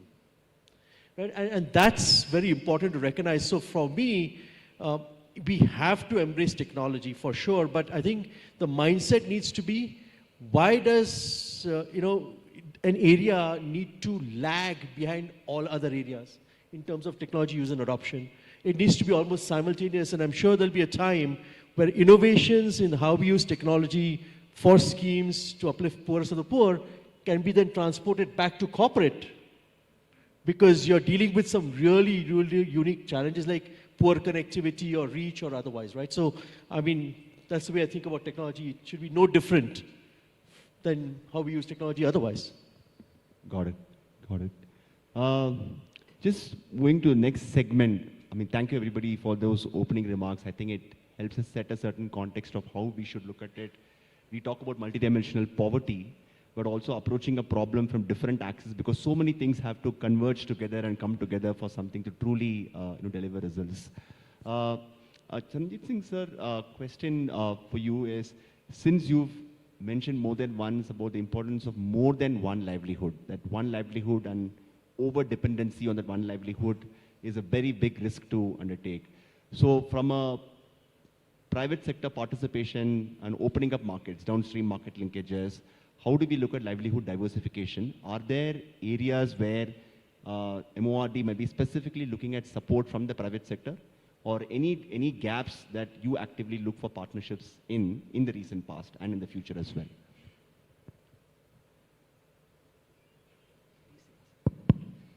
Okay, I will come to your question later on.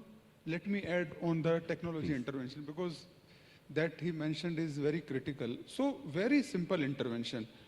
Like MG-NREGA, the works are being sanctioned. And these poor people, don't they have the first right on the works of the MG-NREGA? So what we are working, we are integrating this Sarthi app, which has been developed for this ultra poor.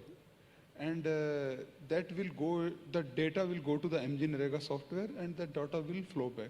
So we'll know that how many actual these poor people are getting work under the MG-NREGA. So we can focus on them more.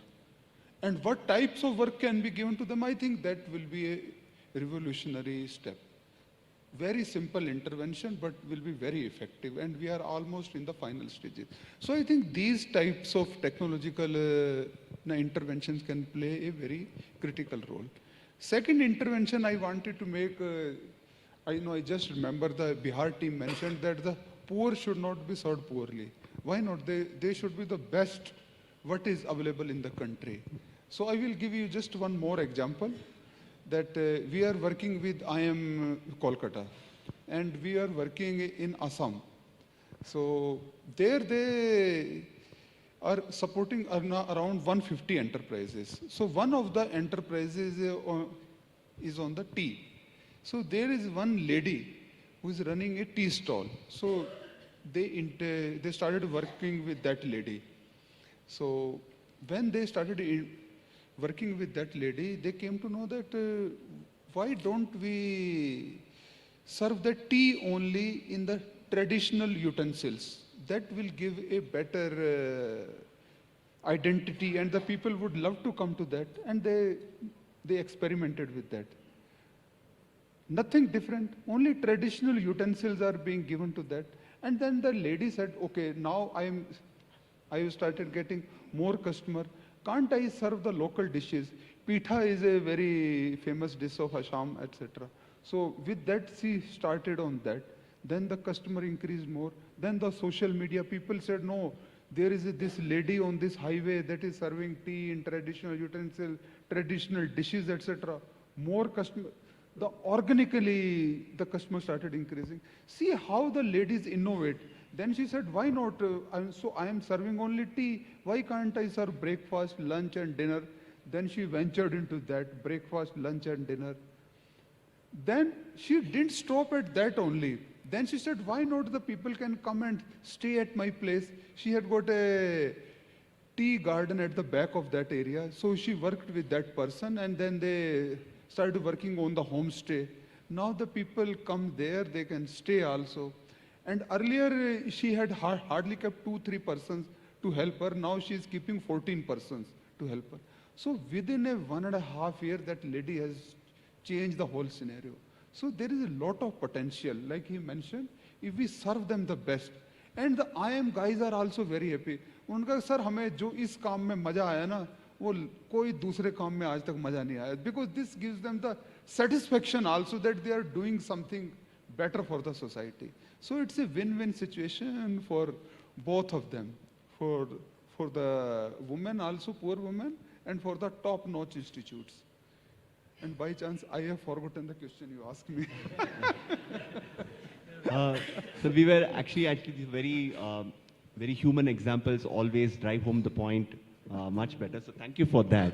But I think when government decides to partner with the private sector, right? Are there muscles in the private sector that can be very well utilized for delivering last mile programs really well? So towards that end, what are your expectations from the private sector and civil society organizations? Like Sampath also mentioned, in the government there are certain restrictions, rules, regulations we follow, one thing. Second thing is the biggest handicap we face is the professionals. Professionals we require who are experts in various fields. They provide us the services which it's very difficult to procure in the government system. So many rules, regulations. So I think, and we are working with so many professionals already, like IDH. They bring the professionals in the livestock sector. So we require that professional. We are working with Harvest Plus. They are telling us that how we can work in the agriculture sector. We can ensure this zinc also, these fortified crops. So these people bring the professionals which we require. Thank you.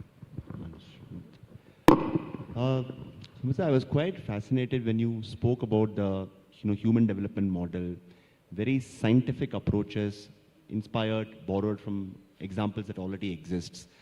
How do we sort of, for a lack of a better word, crowdsource these models that actually work? Because there seems to be evidence already, perhaps in other parts of the world, perhaps some in India as well. So how do we build a repository of things that actually delivers results, and then look at scalable pathways that impacts multiple people? And if you are able to spot those models, then how do we look at dissemination in a very creative way that others are also able to learn from your experiences? Yeah, I think this is again, as I mentioned, to build or to such work, you require to be open. It's like I would say that we call it like an open innovation model. You have to be open to ideas. You have to open to research, open to a lot of so partnerships. It's very important. So once you start opening up, especially the states, they do that.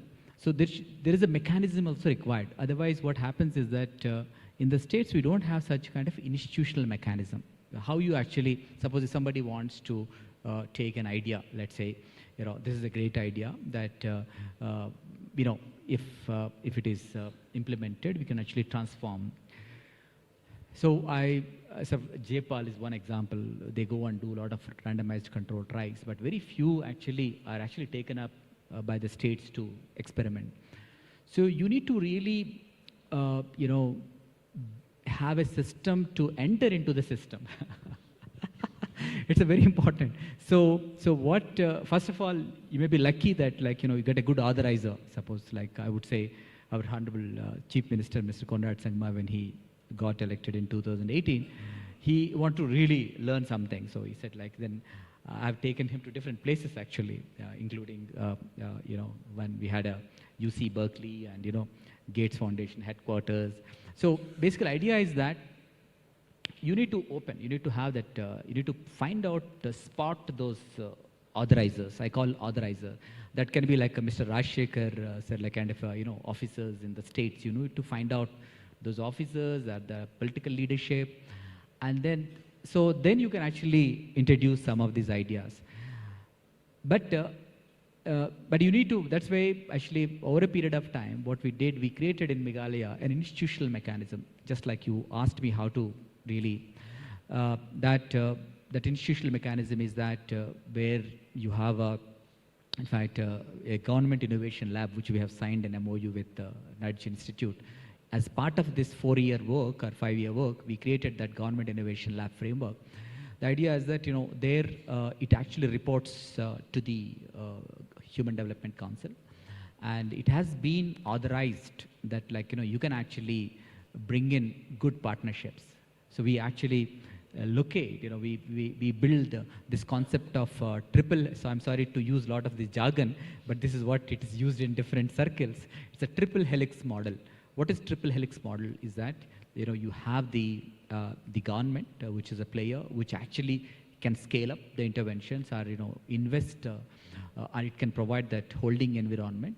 And the other player is that you have this research and academia. So what you said, all this research is there, you need to pick up that research and, that's from, so the innovations like research, I mean like ECD is a research. If you invest in early childhood development, you get multiple times of returns.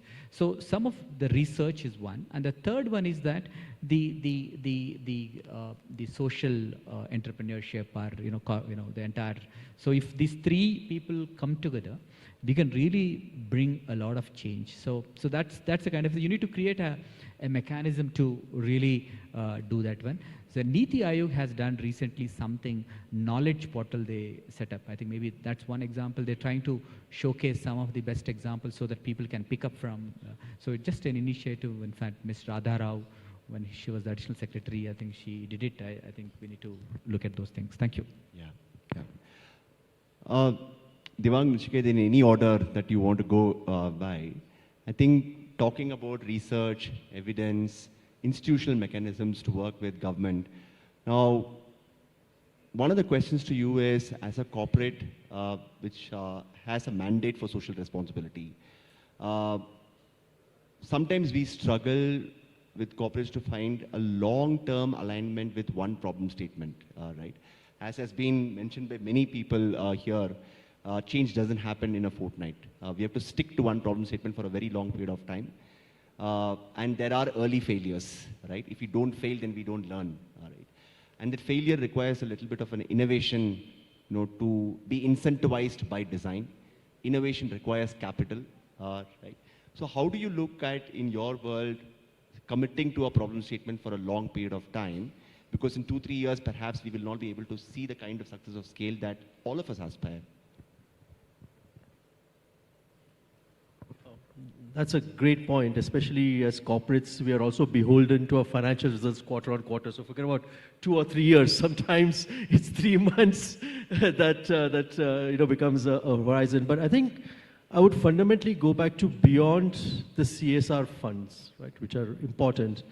Is we focus on making sure that we are engaged on programs aligned to what our strengths are also.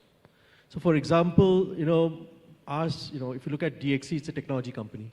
We have 40,000 employees all over India, right? So for us, apart from agri-tech and whatever else, the theme that was very important to us was inclusion and diversity and skilling, because it also resonated with our internal philosophy of making sure our employees continue to stay current as technology evolves. So we started off with those themes for our CSR initiatives.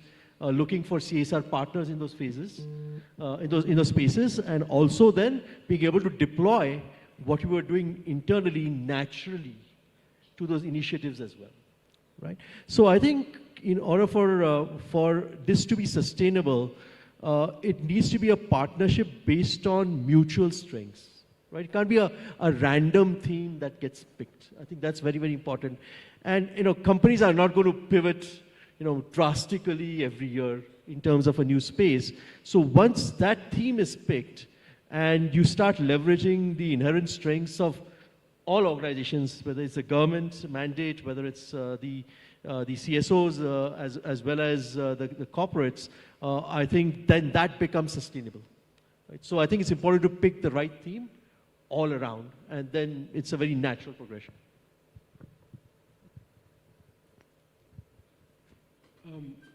So yeah, I mean, great question. I guess I won't say that challenge does not exist. That still exists, right? And many companies take decisions basis what's the trend of the year and say, okay, we're going to go after this, and then next year what's the trend of the year and we'll go after that. Luckily though, I think the trend is going to change. So we also advise a lot of companies on the entire CSR or ESG strategy and so forth. But I think why things are beginning to change is because of this word ESG, where the S becomes a very key element, and E is also a key element, right? So the companies have to go through a process of understanding and devising what the ESG strategy plan is, and then they have to communicate that to the various stakeholders, whether the internal stakeholders from an employee standpoint, as well as external stakeholders, whether they're clients or customers or investors and so on and so forth. As a result, they are now being forced to think properly around what are my long-term, what are the 2030 goals I want to go after, right? So for KPMG, for example, and we've been at it for some time, our 2030 goal is very clear, empowering 10 million youth by 2030. Now that can be through entrepreneurship, through learning and development, or through employment, any of those, right? So, and then we try and align all the programs we do in line with this goal. So I think more and more it's becoming evident, and at least for the large corporates as well as relatively between the medium to large size, where corporates are starting to think about what should be my long-term goal and what should we be communicating. Because it's very easy for the stakeholders to understand or dissect that, oh, this is not, they don't have really a strategy, right? And then again, the second part of this is to push them to think, can I invest in outcome instead of output? Output is yearly driven, outcome is long-term, and that is where it will then start to change the behavior. So behavior is changing, but I think there's still ways to go. Perhaps you can take the lead in saying that you've already taken the lead by serving some of the states which otherwise do not tend to attract the kind of CSR investments that are needed, right? I mean, this is quite a known fact that the richest states in India, whether it's Maharashtra, Karnataka, Tamil Nadu, end up attracting more of CSR investments, and where the need is the most, they end up not. So thanks for taking the lead in the last few years for actually deliberately focusing the attention on states that need it the most, Devang. And Nachiket, thanks for joining us on this journey. Vandanaji, any thoughts on this, on your expectation from civil society organizations when they come to you to partner? I'm pretty sure a lot of them approach you, right, for extending their support. But some of them are able to make it, some of them are not. What are those reasons why some of them are not able to make it? Any advice that you would give to civil society or markets?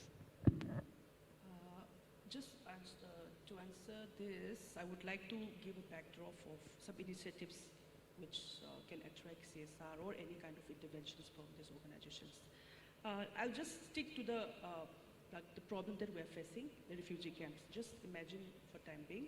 So in that, what the SAGs of SRLM have done is wonderful. That even the officials from the state level, even the Honorable CM and his team, they didn't expect that SAGs can come to that level and help the people over there. So few initiatives I'll just try to highlight. Number one, just before the intervention was made through government officials and other initiatives. The SAG members and the CLF leaders who are nearby the relief camps, they give every possible support to the people in the camps. So be it food, be it mental counseling, or be it vulnerable people, like help to the pregnant ladies or the ill people. So the first and foremost help was got from these ladies, whether it be SAGs or not. So that was wonderful, and most of the things were done in the areas where SAGs were in great number. So that is one. And next thing, which even I didn't expect, was these SAGs women, with the help of the local ASHA workers as well as the Gaudi workers, they calculate the nutritional needs of the people, especially for the vulnerable groups, because the food that was given to the relief camps was very basic, and it really was meant for the youths or the adults. For the pregnant ladies as well as for the kids and infants, it was not given special attention. So they calculate with the help of ASHAs, and up to a level we partner with NHM as well as the state directorate officials to come up with the nutritional additions required to the people in the camps. And that's how the whole proposal for additional food was given to Ministry of Home Affairs. So without the help of SAGs, without the help of the ASHAs, this could not be done. So that is one. And the last, but not the least, I would just like to highlight one thing. We got ICDS project in Manipur, but the food that is given to the ICDS is not, maybe it's not palatable sometimes to the people in the relief camps. So they were complaining. So my SAG members, they got idea how Kudumbashree is doing in Kerala, and other SRLM, they're doing it. They made local nutrition. They had this Mama's Nutrimix, they call it, and it was made from the locally available cereals and nuts and all that. So the initial contribution was made by them. Afterwards, our own SRLM staff will contribute to that. And afterwards, the crowdfunding started, and a few CSR also we could attract. So that is a very good, wonderful model. And so this kind of thing, so our government itself is trying much focus on the SAGs to make them game changers, I mean to make them change and role models for the people, especially in the relief camps. And in that, many initiatives have been taken off, and I would really like to attract the attention of the institutes so that these kind of interventions can be scaled up to a larger level. And skilling program for the youths is also very required in the context of Manipur. And we have schemes like PMKBY, we have schemes like DDUGKY, but that is not enough. And the type of job roles that are ensured through DDUGKY or PMKBY, it's not catered to the needs of the youth in Manipur. They can just cater to some some sector or some area of youth. So in few sectors, we would like the help of CSR or with the help of initiatives from other institutes also. Thank you, ma'am. I think we're running out of time. Just wanted to summarize. I think we often talk about the magnitude of the physical infrastructure in India that has mushroomed over the last many years, whether it is roads, power, water, electricity, etc. We also have India has unmatched digital infrastructure that has really taken off and putting maybe developed countries to shame, right?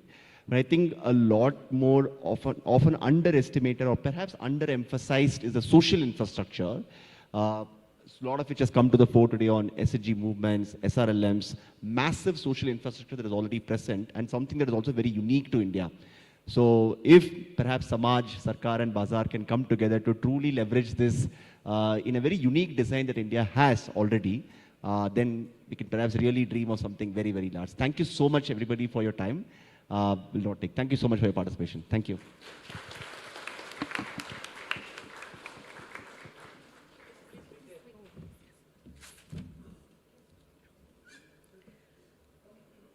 Thank you so much to the esteemed panelists for such a fruitful and thought-provoking discussion.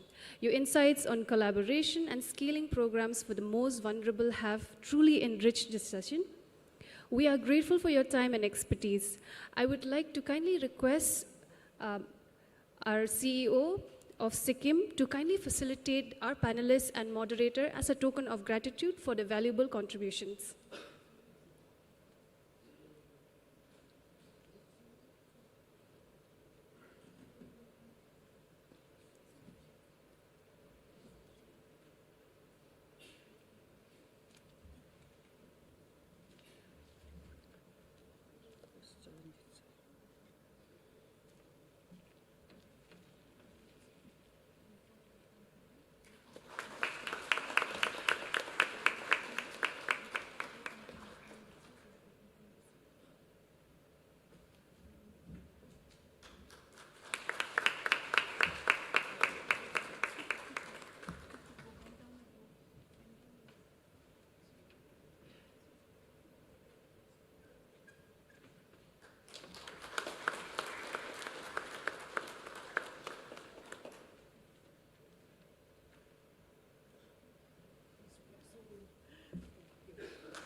Thank you so much, ma'am. As we break for lunch, please note that it will be served from 2:45 till 2:15 p.m. Three sitting arrangements have been prepared, two towards your left side, and then one has been specifically designed for the guests. Requesting our ushers to kindly guide our guests. During the lunch, we also have a special performance prepared by our SSG members from Malayan block. Requesting the guests post your lunch to kindly come back and experience the performance from our SSG sisters. Thank you so much.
Ready?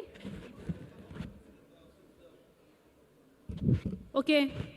So we also have a team from Millennium Block.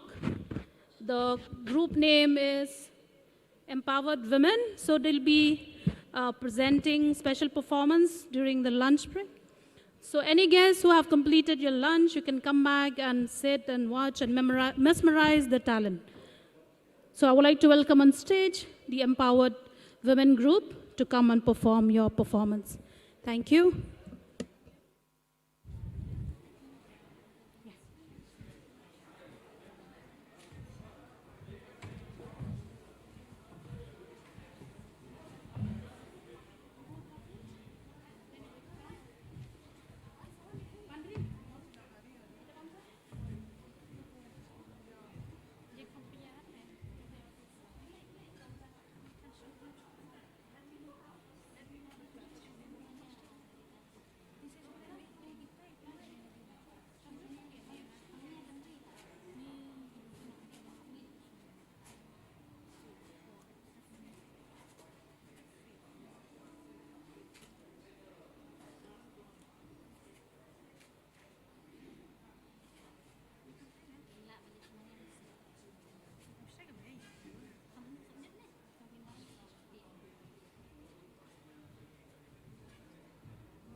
एक photo इधर यहाँ खड़ा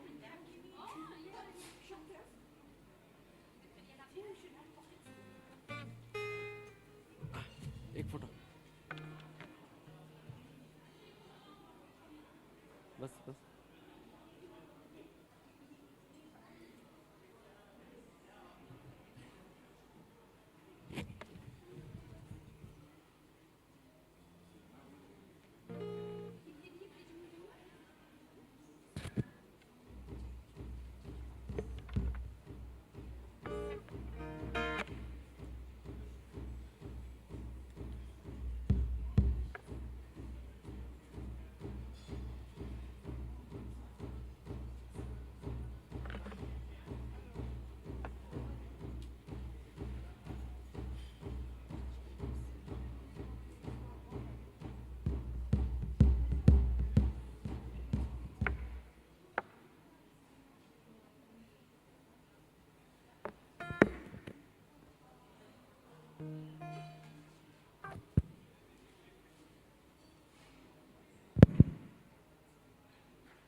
Hello, hello.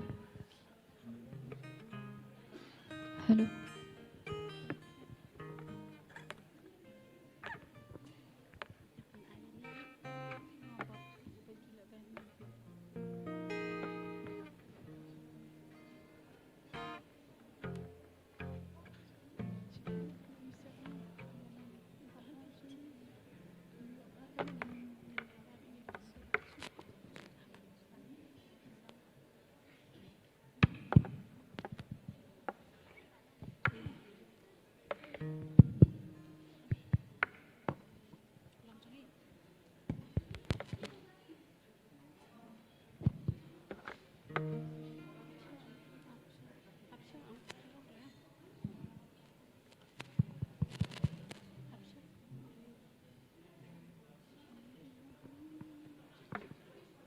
Hello, check.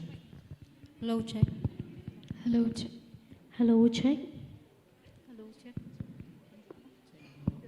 Hello, check. Hello, check.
Hey,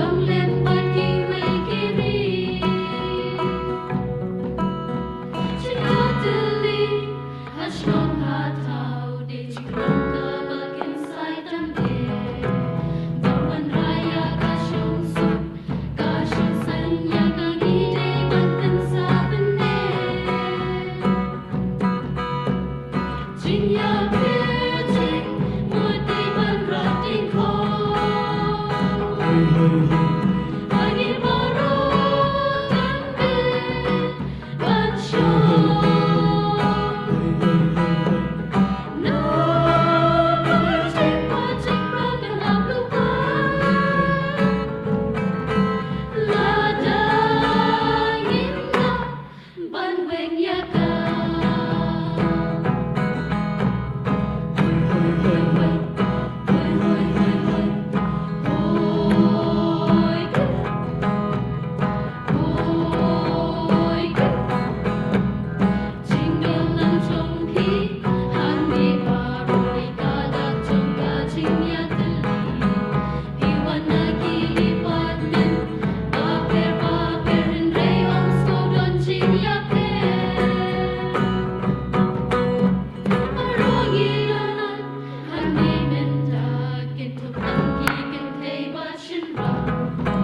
Welcome back, everyone. Requesting all the guests and the participants to kindly take your designated seats. I'm kindly requesting all the ushers to kindly guide the guests to their seats. Thank you so much. We will continue and convene the program in 5 minutes' time. Thank you so much.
Thank you so much.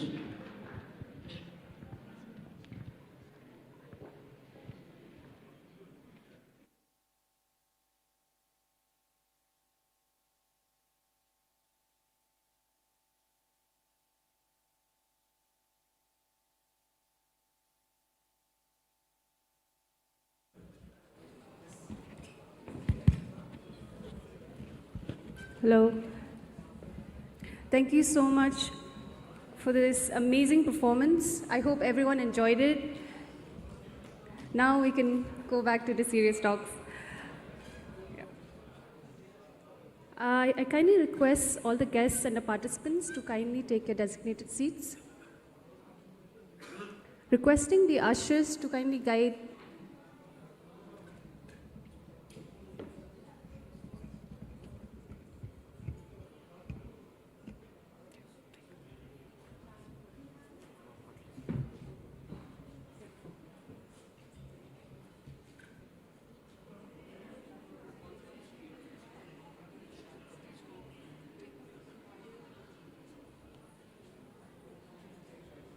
Welcome back, everyone.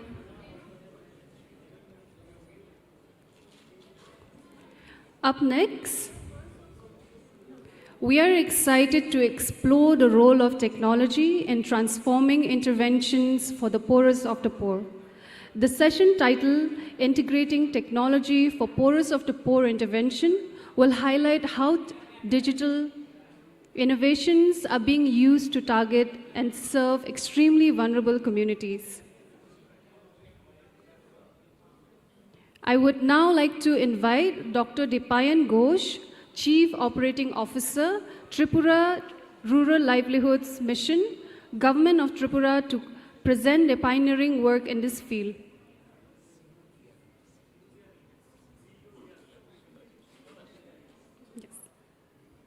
I would like to make a small correction. It's CEO, TRLM, to present their pioneering work in this field. Their expertise in harnessing technology for impacting intervention promises to offer valuable insights.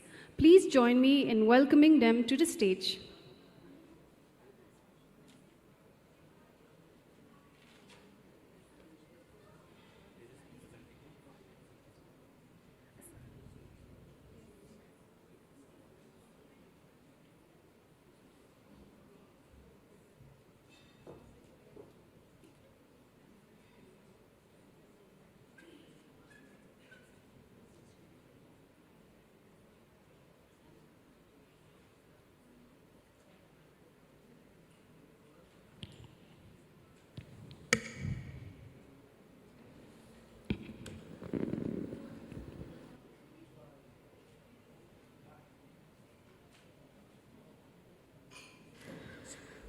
This is to go to the next slide. This is to the back. What a slide.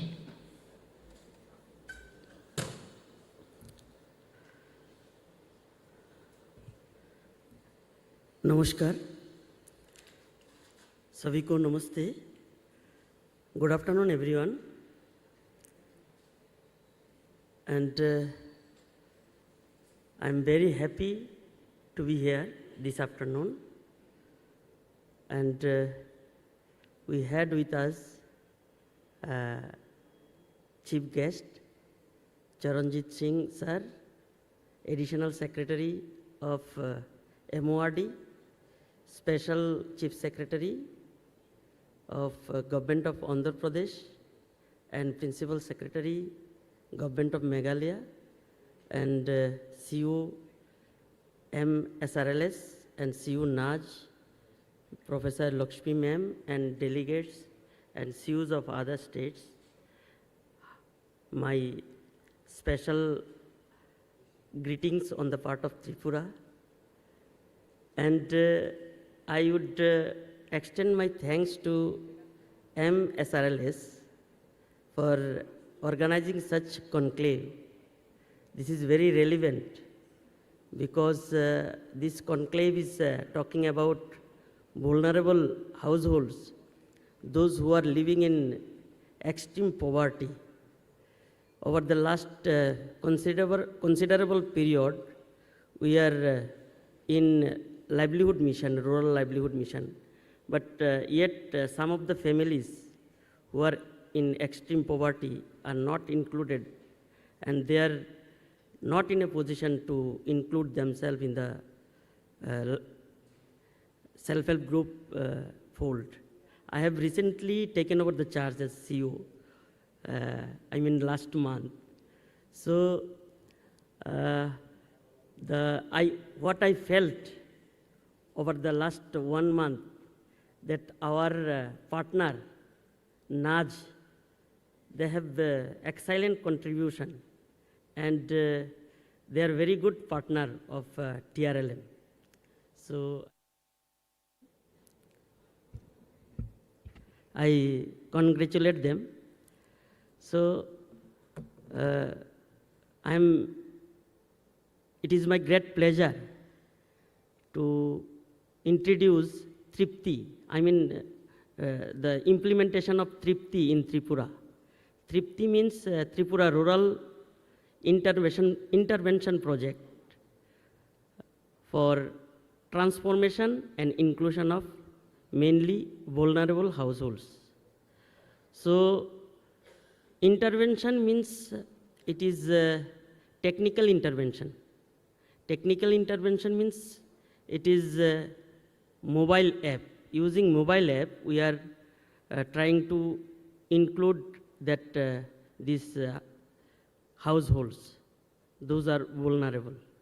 So the name of this app is Sharuti, and Naz is working with us. So I have one small presentation with few slides. I will take you all quickly to these slides, but before that, I will just talk few words about Tripura to give you background idea. You know, everyone knows Tripura is a small state, and 3 sides are surrounded by Bangladesh, and it is fenced. So it is peaceful over the last 30 years. And the area of Tripura is 10,500 square kilometer. Out of that, 70% is covered under forest, and 26% area is covered under agriculture, cultivable land. So the total population, 44% people are involved in agriculture, in farm sector. So, that out of that 44%, 96% of these farmers, they are marginal. That is the scenario of farm sector. And the potentiality we have, almost 60% people, they belong to less than 35 years. That is the potentiality of demographic dividend. So this is the farm sector, and we are focusing on non-farm sector. We have lot of resources like timber, rubber, jackfruits, pineapple, bamboo, but even that, our per capita income is, still we are not satisfied with per capita income. So, with this, I just want to say a few words about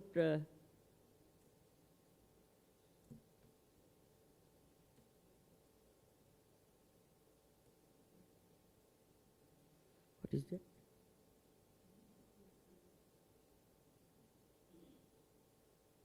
Oh, that is our status of TRLM. We have almost covered 70% of rural population under TRLM fold. That is 4,72,000 families. If you consider one Didi from one family. And more than 2,300 views we have formed. We have 1,174 villages, GPs, and we have covered almost all. But this left out family, we have concern about our left out families. And self-help groups are 52,000, and 139 out of 172, model CLF. At saturation level, we'll have 172 CLF, and out of that we already formed 139. So we are almost in saturation level, but still some families, they are not in a position to include them of existing standard practices of TRLM. So why? And we need to think differently for them. They need extra care and guidance. We cannot move forward without them. So the most problem is difficulty in adoption. I mean, for existing practice, existing standard, the didis, they need to attend regularly in meeting, they need to save money, but these vulnerable households, they are not in a position, they are not willing, they do not follow. So we need extra care for that. And second point is financial instability. They do not have savings, and they are reluctant to take loan and venture for business. That is the risk because of their instability in financial. And they are socially marginalized family, mostly the tribal, primitive tribal group. And they are also geographically isolated. They are staying at the most interior area of Tripura. So now, now what is that object of Tripti? Mainly through this mobile app, we have identified 4,000 households in 3 blocks in 2 districts. And our intention to make these households self-reliant and resilient to risk in graduation approach. Graduation approach means we are bringing them in self-help group, that is social inclusion, giving them financial support, and then diversified livelihoods, that is sustainable livelihood, and they will become, they will become self-reliant. That is our intention through these mobile apps. And this Sharoti apps, it gives us, technological solution and strategy to work with these vulnerable groups and households. And what are the silent features? The Sharoti app, it was launched by MORD. You can work in online, offline mode, and any language, in any language. Didis, we call them CRPs, we call them Poriborton Choki. They can work, they can use this app in any language. And it also gives real-time data visibility, and at block level, verification can be done, and it is accessible at every level. See, that is the Sharoti dashboard view.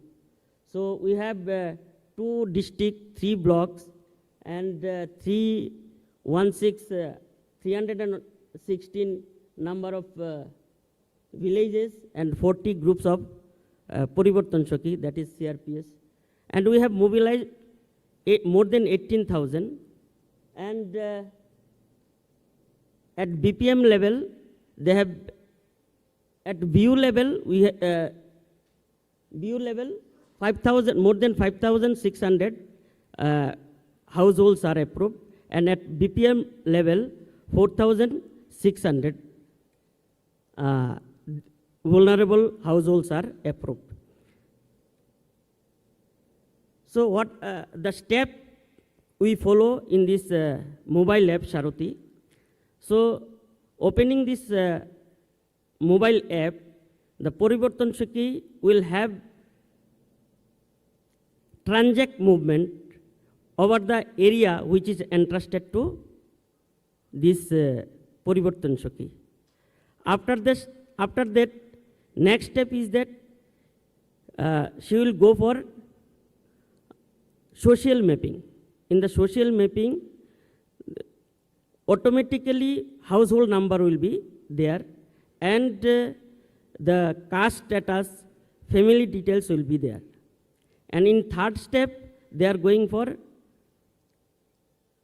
PWR, that is participatory wealth ranking. In participatory wealth ranking, the Poriborton Shaki will convene meeting with all households, and they will come together, and the house number will be given to them one by one, and all participants who remains in the meeting, they will decide which family belongs to rich, poor or medium based on their income.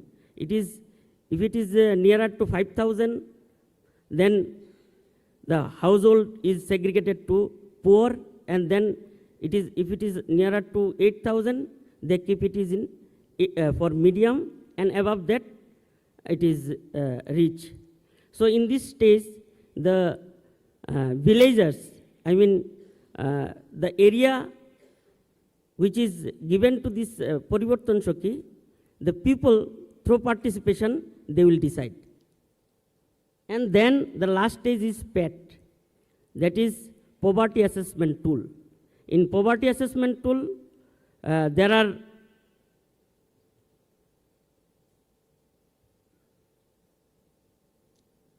10 indicators, and based on that 10 indicators, means Poriborton Shaki, they will visit every households, and they will interact with households, members of the household, and they will collect information, like whether the family belongs to PBTG,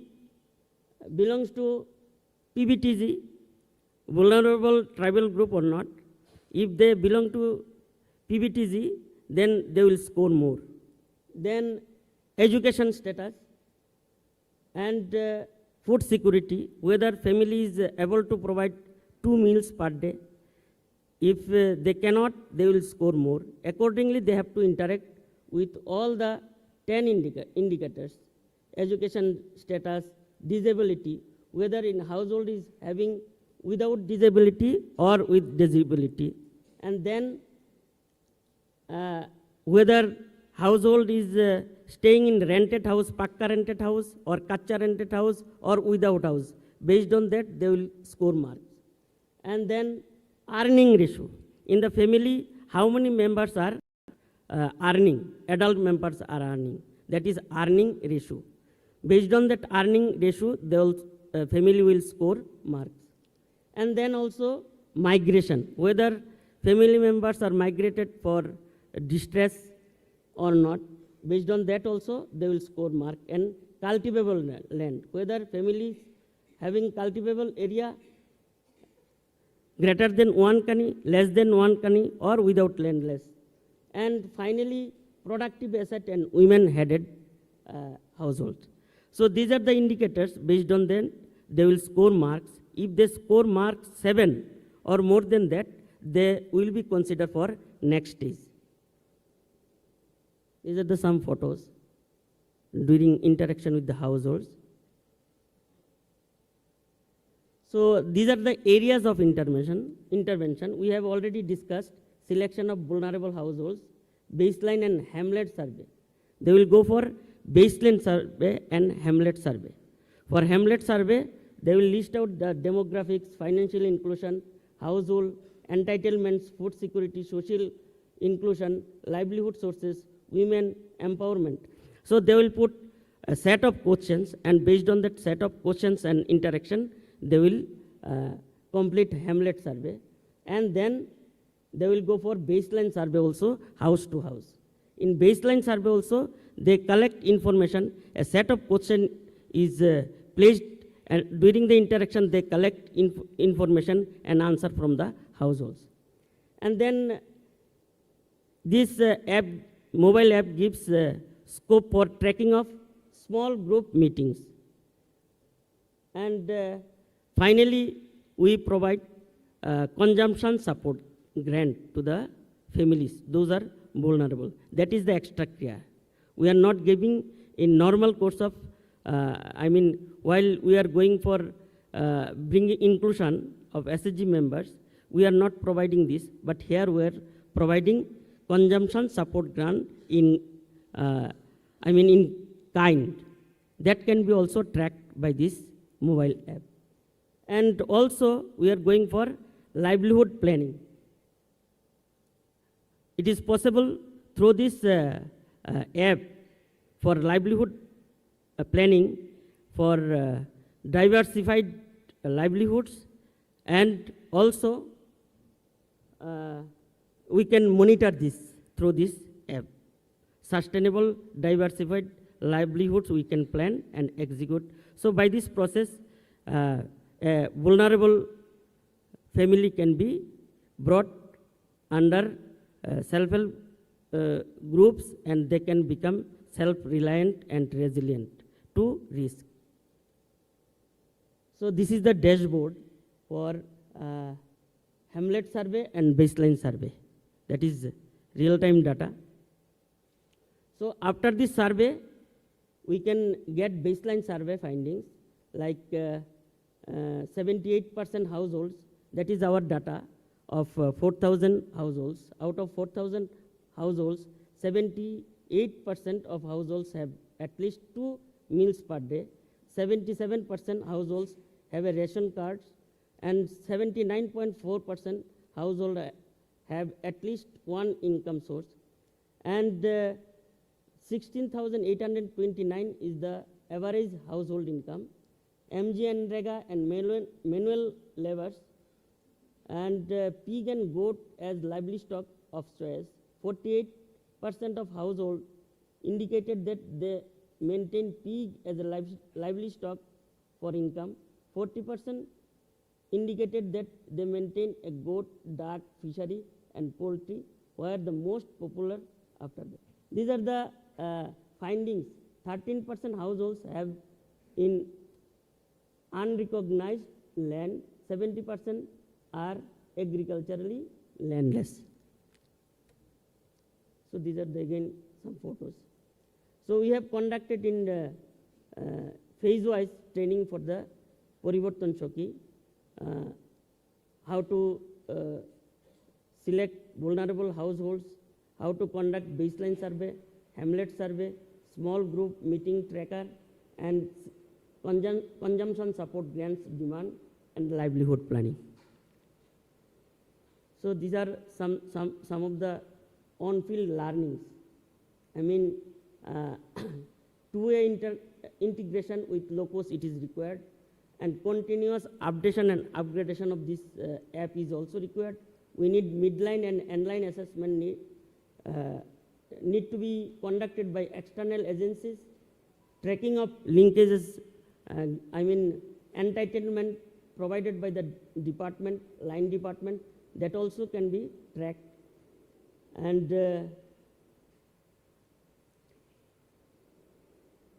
this kind of module also can be introduced in other programs, similar programs. So these are the future plan for integration of technology. So, finally, I would like to share my feelings, because I have worked for few months in TRLM. Just I have come from district administration. I feel the major shock and major threat for rural livelihood mission is climate change.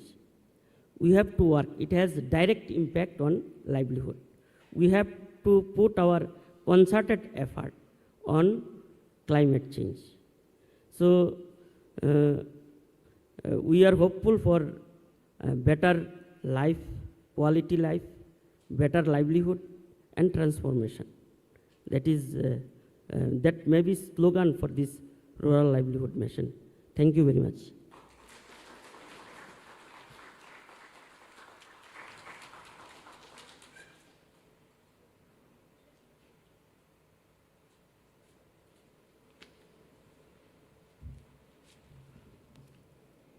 It was indeed a highlight of how innovative approaches can actually help us to bring community to a good and better platform. Thank you, sir. Next, we have an insightful presentation on gender integration into community institutions, an essential topic that addresses the empowerment of women and the promotion of gender equality at the grassroots level. I now would like to take the honor to invite Dr. Himadri Koch, Chief Operating Officer, Assam State Rural Livelihood Mission, Government of Assam, to share their experience and approach to integrating gender into community-driven institutions. Their work in creating inclusive and equitable platforms have been a setting point and a powerful example for all. Please join me in welcoming ASRLM to the stage.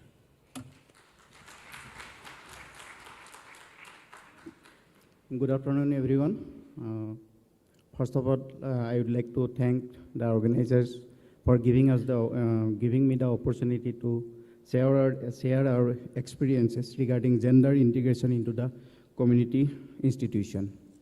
So, as ASRLM, we have started our journey with mobilization of poor household into SSG since 2012-13.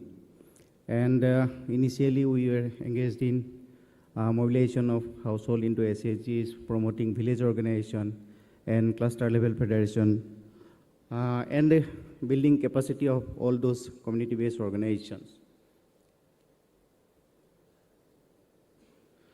So during this process, till now, as on date, we are having around we have mobilized around 39.55 lakhs household into SSGs, which is if we compare with the socio-economic caste census of 2011, so we have covered around 69% of rural household into SSG.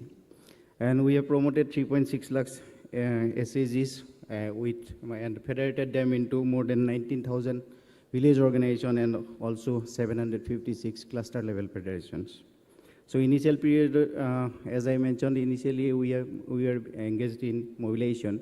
So say from 17-18 onwards, especially, so we have started focusing in livelihood generation, and we expect that all SSG members should take multiple income generating activities to have a decent income.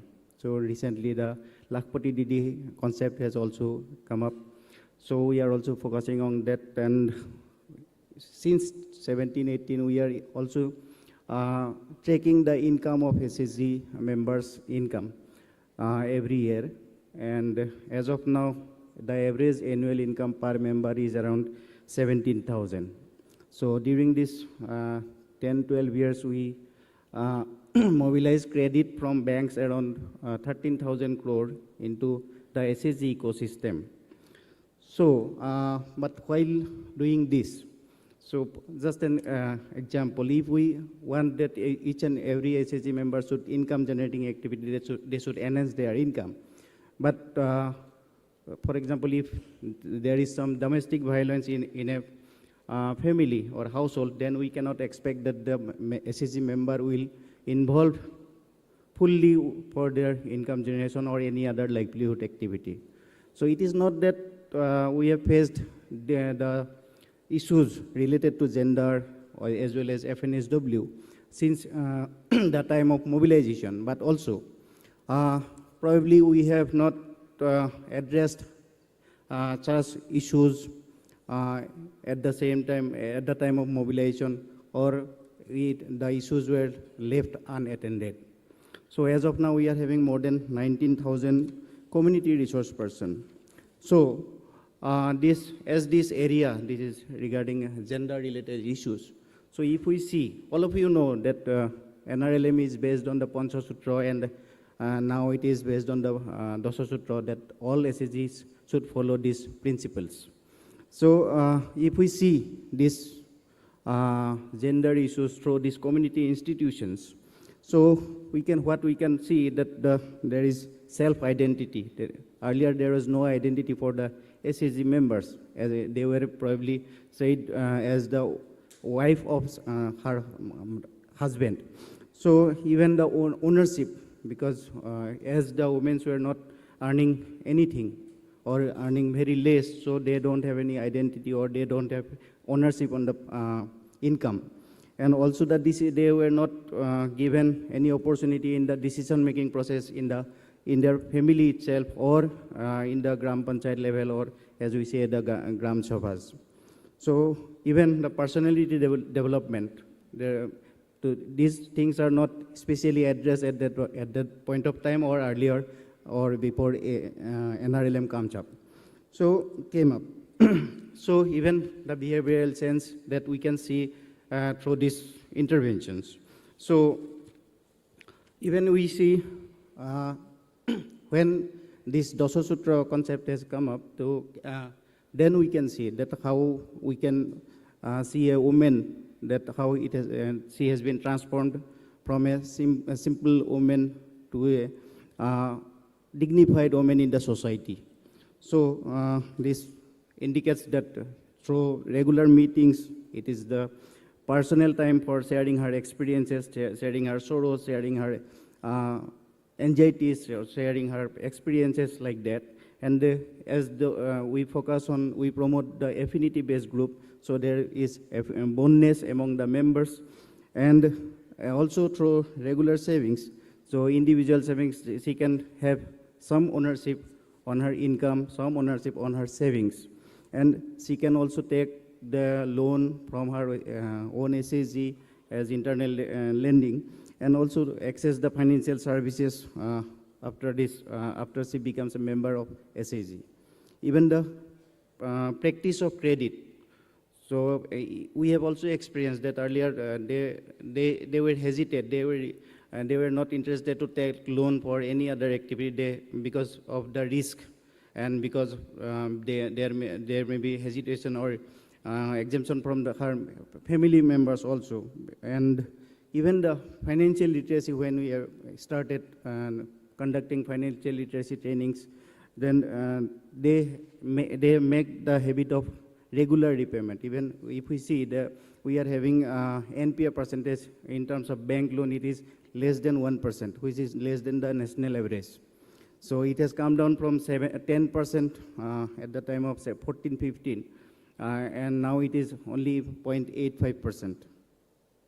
So even when under this Dasa Sutra concept, the nutrition, health, hygiene, as well as the education, and also active involvement of PRIs, even access to rights and entitlements, and the sustainable livelihood, the most important one. So if we see, so these forums, these village organization and cluster level federations, they can they have been able to do take part in the demand generation as well as access to rights and entitlements, and they can also take part in the development of their village and participation in the Gram Sabhas, and take part in the decision-making process of the village development plan. So we thought that we should do all these interventions in a more structured way. So what we have done since last 2 years, so we are promoting one gender point person in each and every SAGs as the one unit, one person, so that these issues can be discussed, and if it is solved, then it is okay. If it is not solved, then it can be escalated into the GPP, gender point person Mansa, at the village level. So this from all SAGs in a VO, one person, that is a gender point person, along with the VO Social Action Committee members, are the members of this GPP Mansa. Again, if those problems are not solved, then it is escalated to the CLF level, and we have conceptualized one platform, that what we call the Nari Suraksha COH. It is a convergence body at CLF level. Again, at the block level, we are having Gender Resource Center. And if the problems are not solved at Nari Suraksha Kendra, then it will be escalated to Gender Resource Center. And after that, if it is not solved, then it goes to the one-stop center. We are not promoting any one-stop center, but we are integrating this one-stop center with the WCD department, which is available in each and every district. So at this, up to the district level, it is streamlined in Assam. So this is basically the functions of Nari Suraksha Kendra, what they are supposed to do. They should address the issues related to gender, they should address the issues related to FNSW, they should address the issues with rights and entitlements, disaster management, etc., etc. So even because there is a cost involvement at each level, sorry.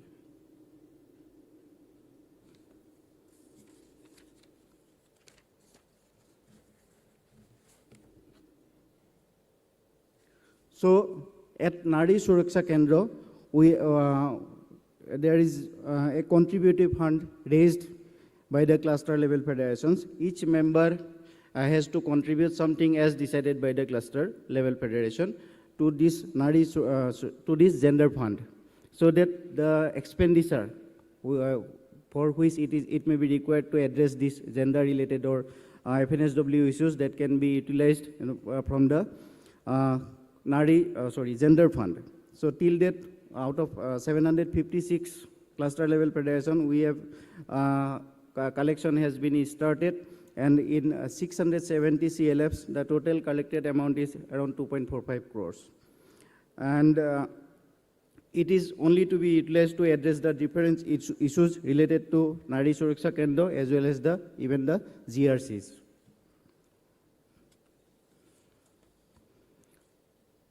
So we are trying to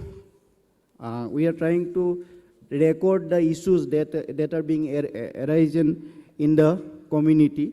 So altogether during this from this financial year only, we are taking the issues, we are recording the issues. So till this, during this 24-25, that means in the last 5 months, so total 448 cases have been recorded at Nari Suraksha Co. So out of this, what we have seen that most of the cases are related to domestic violence and social taboos. So in these issues or these cases are most of them have been solved at the Nari Suraksha Co itself, and some of them have been escalated, and some of them are under different stages of solution. So as I mentioned,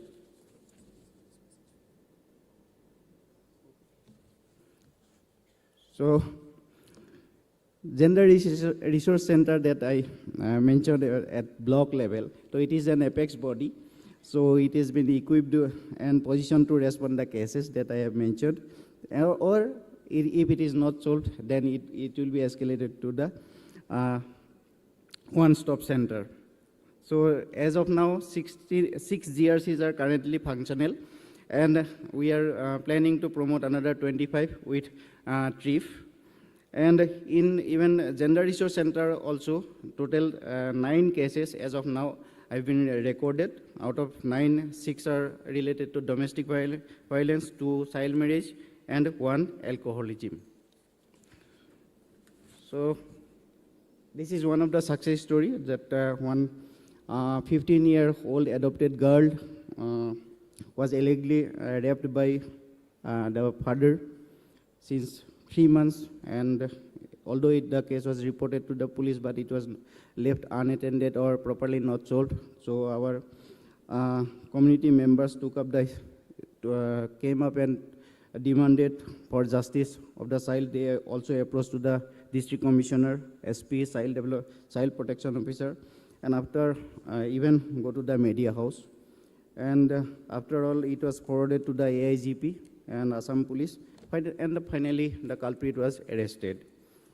So the second one, even all of you know that Kolkata rape case, so it was also protested by our organizations. And we also feel that the nutrition, FNSW, is also an integral part for development of the society, for development of the SSG members. So we have developed one booklet called Pushti Nidhi in association with UNICEF. So there are 26 chapters, so capacity building of this and orientation of this Pushti Nidhi has already been started in a cascading manner. So these are some of the FNSW related interventions. We have signed, we expect that what we are doing, trying to do that all CLF should conduct one meeting which is non-financial. Basically what we used to do, or what it is regularly done, that at the CLF level, mostly CIF, management, loan, financials are discussed. So what we are thinking and what we are doing, that each CLF should conduct at least one meeting in a month, which is non-financial, where this gender or FNSW issues will be discussed. So partnership always an important parameter or important area. From morning also we have been discussed about partnership. So we are, in terms of gender and FNSW, we have been partnered with Jal Jeevan Mission, WSAF, UNICEF, Naj Institute, and State Tobacco Control Cell, Swachh Bharat Mission Gramin, TRIF, and CML Tata Trust. So one area always we should give importance for the overall development of the society, which is social inclusion. So basically we are working with elderly SSG and providing VRF as per norms. And for elderly SSG also we have given a revolving fund from our state fund, because our state government is also focusing on that. And with Naj we have recently signed an MOU about 1 year back. So we are doing for ultra poor graduation approach, and working in 4 blocks of 2 districts. So we have done this PAT study, so where we have seen that the landless household is 69%, and not member. We did not think actually. As per report, the mobilization was more than 100%, but when we started this survey, then we found that there many poor households are left out. So we are working with a target to cover around 4,000 under this project.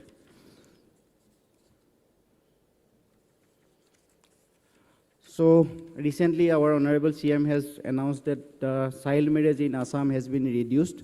So I am not claiming that because of our intervention only it has been reduced, but what we have done, the awareness and all these approaches, it can be said that of course the child marriage has been reduced.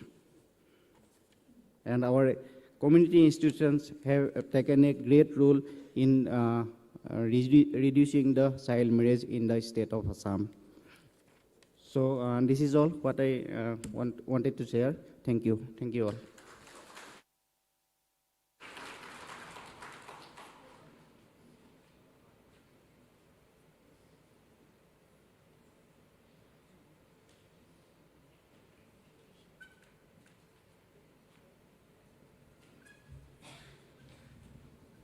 Thank you, sir. So as we make the arrangements for the panelist discussion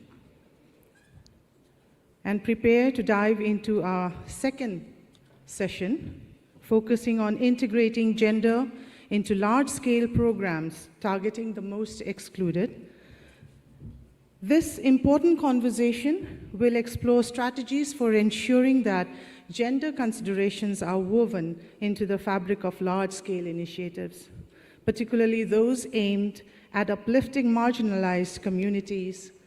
I would like to invite our esteemed panelists to the stage to share their insights and experiences on this critical topic Their expertise will help us understand how we can create more inclusive and equitable programs. Are we done? Yes, thank you.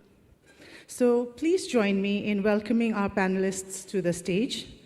Professor Lakshmi Lingam is presently the chair professor at the School of Public Health, D.Y. Patel University, Mumbai. She retired as Dean of Tata Institute of Social Sciences, Mumbai. She has 35 years of experience as a teacher, researcher, consultant, and in advocacy for women's rights and human rights. Welcome, madam. She is widely known for her works, namely, developed gender training modules for the training of civil servants, Department of Personnel and Training, Government of India, Lights, Camera, Time for Action, Recasting Gender Equality Compliant Hindi Cinema. Testing and scaling approaches and interventions to support gender transformative work with NRLM, National Review of Maternity Protection Policies and Programs commissioned by the International Labour Organization and the Ministry of Labour and Employment, Government of India, etc. She did her master's from Andhra University and received her PhD in Women's Studies in the year 1987 from the Department of Humanities and Social Sciences, IIT Bombay. I would also like to invite Srimati Radha Pradhan, State Mission Director, Sikkim, State Rural Livelihood Mission, to join the panel. Madam, please. She has decades of public service experience, mainly with the rural poor women and their community institutions.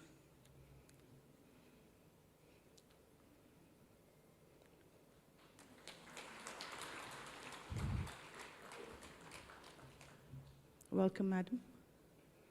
Now I would also proudly invite Sri Ronald Kinta, Chief Operating Officer for Meghalaya State Rural Livelihood Society, to kindly join the panel on stage. Prior to joining Meghalaya SRLM, Mr. Kinta had worked in various capacities since 2010, including in IFAD funding project in the state. Mr. Ronald Kinta joined Meghalaya State Rural Livelihood Society in November 2017 as the state manager responsible for overseeing the implementation of financial inclusion. Due to his exceptional performance, he was subsequently promoted to the position of Chief Operating Officer in the year 2019. Since assuming this role, Mr. Kinta has played a pivotal role in spearheading the self-help group movement in the state. Under his leadership, I am proud to say, the state has achieved remarkable progress, with household saturation increasing from a mere 10% to an impressive 91%, and the SHG credit linkage rising from a mere 5% to 51% in the last 5 years. In recognition of his outstanding work in the field of financial inclusion in the state, Mr. Kinta also received an appreciation certificate from the Secretary of Ministry of Rural Development in May 2022. In addition to his role as COO at SRLM, Mr. Kinta also holds an additional position as COO in the Meghalaya Early Childhood Development Mission, a project under the Social Welfare Department that will be funded by the Asian Development Bank, ADB. This mission aims to provide various services to children between the age group of 0 to 8 years, with the goal of unleashing the potential of children in the state. Welcome, sir.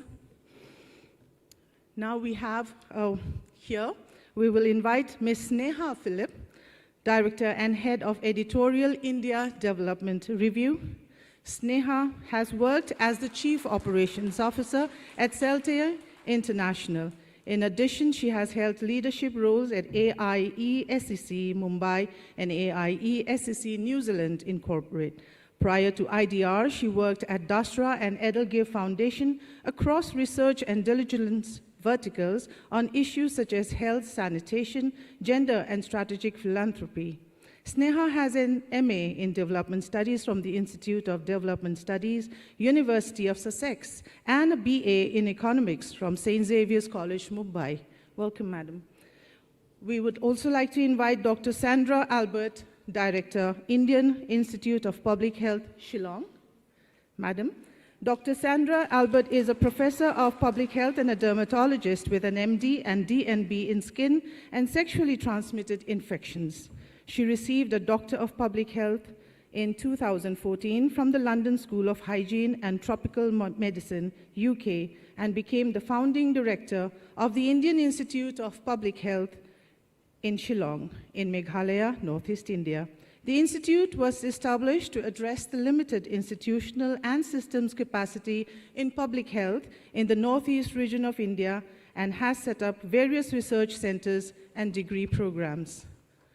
Now the panel will be moderated by Srimati Shreya Majumdar, Head of National Partnership at the Nudge Institute. Welcome, Madam.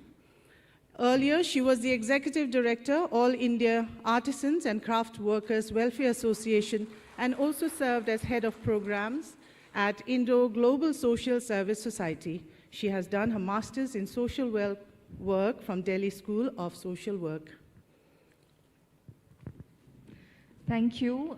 Good afternoon, everyone, and welcome to the post-lunch graveyard shift. But with this exciting panel at my disposal, I'm very confident that we will be provided with a lot of energy and much food for thought. So welcome, panelists. I would want to preface the panel with a few comments before leaving the stage open for the panelists.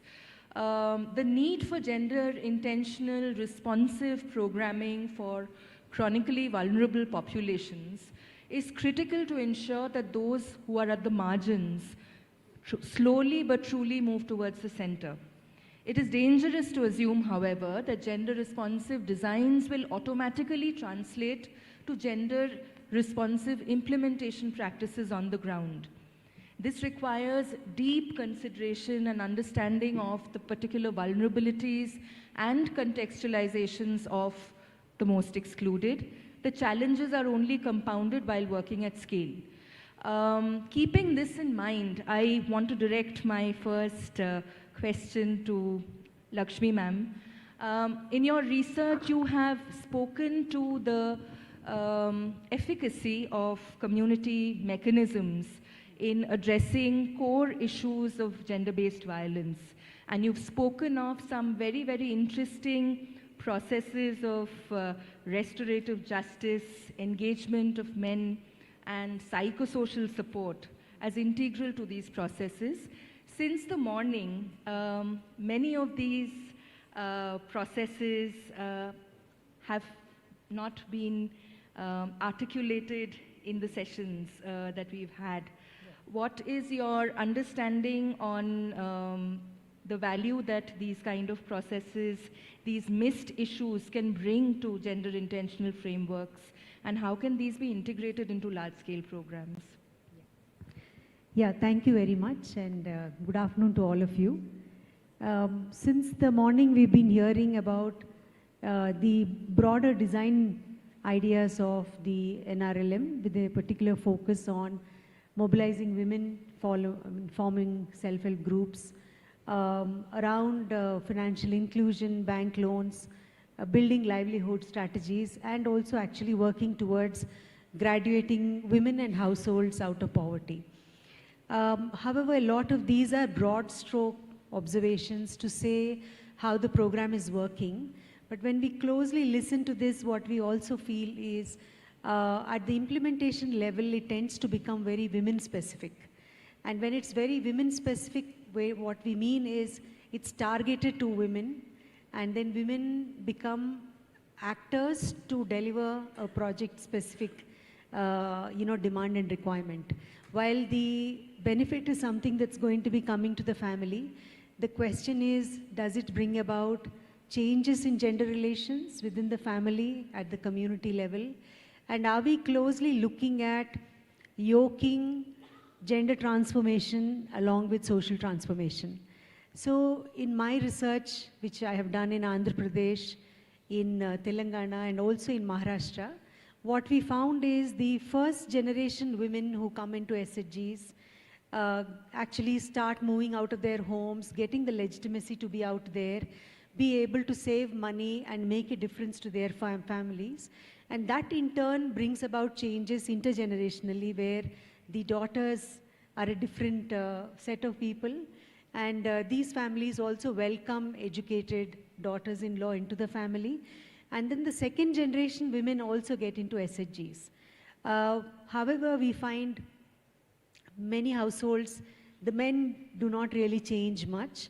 Of course, instead of complaining why a woman is going out of the house or why she's spending long time either doing community work or attending meetings, men do enable the women to manage their home, but big shifts in terms of gender division of labor.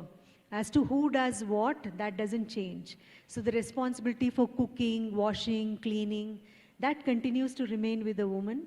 And many other things like maybe running errands or taking care of the children or reaching the child to school, some of these men do pick up, including maybe fetching water, or in some places changing the gas cylinder, because many households also now have gas cylinders. And when we looked at the boys and girls also, we found that gendered pattern where girls still think all the responsibilities that are there within the family belongs to them and they have to do, and boys don't really change much, you know. So what I basically then feel is, along with thinking about this program, since programs, when they go to scale, we need to look at what should be the intergenerational changes that we are looking at. Because when you're looking at, safe deliveries, reduction in maternal mortality, reduction in infant mortality, they still seem to be the broad stroke government program priorities. But how does it change women's lives? In what ways can women make decisions that go beyond buying domestic gadgets to actually thinking about maybe buying land or having joint holding of the land, or being able to say that something is not okay in the family, right? And that's where issues of domestic violence, interpartner or intimate partner violence come up in a big way. And the GRC, the Gender Resource Centers, the social action committees come into the picture. And therefore, the training of these women to manage those centers is very useful. However, there seems to be generally greater focus on, adjustment of the woman to the situation, rather than working with men to say, how do you change your expectations within the family? So that's why I say it's important to work with men and boys to bring about changes, and also work on an intergenerational agenda for gender transformation. Thank you so much, ma'am, for setting this very important context. I'd like to move to Ronald, sir, and I'd want to pick up the point that Lakshmi ma'am made on intergenerational agendas and transformative shifts therein. It's an interesting landscape we see in Meghalaya, where along with the community-based mechanisms that are now being universally rolled out under NRLM, like the gender resource centers, the gender point person collectives, panchayat and block level forums, you also have traditional community institutions like the village darbar. And it's interesting to see the kind of support and facilitation that these traditional institutions can continue to provide women in times of distress. What is your understanding of the interplay between these traditional community institutions and the community institutions that have been formalized and functionalized under NRLM? Do you see scope for greater collaboration? What is the future? Thank you for that question. Very good afternoon to everyone. First of all, when I'm looking to my left and to my right, I have to ask the same question that Sir Rajashekhar asked earlier this morning. What is this, gender equity or gender equality? So coming to the question that you had asked, so Meghalaya is a very complex situation. We are a matrilineal society. Women do take, the surname is given to the children from the mother's side. And women have a very significant kind of ownership of land in the state. However, when it comes to the role of women as Madam had rightly pointed out, the role of women is still restricted to the role of a homemaker or home caretaker. And initially through the self-help group movement, we can see that by a woman joining self-help group, give women the opportunity to not only have economic independence, give women a platform to discuss women-related issues, give women the opportunity to take up individual livelihood opportunities. But then again, I like to take back what Madam Lakshmi has mentioned. A woman integration of gender into women is happening. So women are taking different roles. But integration of gender in the male folk is not yet happening. Men are not actually taking the roles and supporting women. Now coming to the traditional institution in Meghalaya, like the Darbar or the traditional institution, women are not allowed to participate. However, over the years, we have seen in urban areas, there has been debate where women are given opportunity to participate, but it is still very minimal. Now, I see this as an opportunity when we're talking about the implementation of the integration of gender in the National Rural Livelihood Mission. We also saw it in the presentation made by the CEO of ASSAM, where at different level we have the gender point person at the SSG level, we had the gender forum at the village level, and in the gender forum,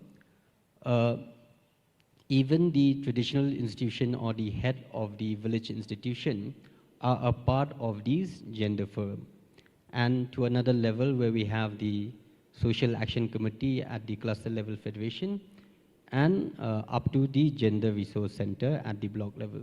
So here is an opportunity, similarly how we have designed the village health council, where when we had designed the village health council, if you have seen in Sir Sampat's presentation, the chairman of the village health council is the headman of the village, which is also the headman of the traditional institution, the Darbar. But the secretary of the village health council is the president of the VO. So in a very unique way, we are trying to integrate gender into the formal traditional institution without actually trying to change, trying to make any drastic change, because that might have a bigger impact. So we're doing it through a very, systematic way.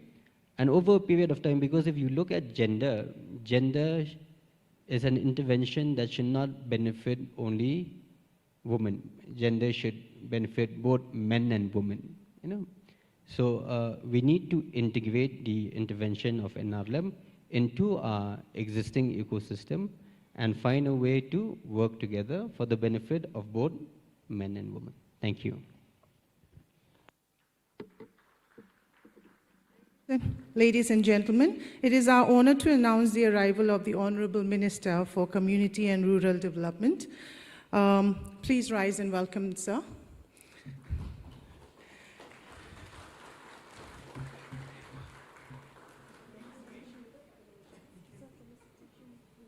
Okay. And now I would like to request Sri Sampat Kumar sir to kindly felicitate our guest.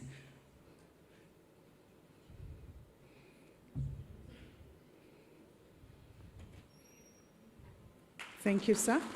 Thank you so much for taking time and coming and participating in this work conclave, sir. Thank you again, and we welcome you. Shreya can now continue with the session. Thank you, Ronald, sir. Very interesting interplay between traditional institutions and the community-based institutions that also afford opportunities for gender integration. Radha ma'am, I think the obvious next question is, do you see some of this playing out in Sikkim? We know that you have the Zumza traditional communities in North Sikkim.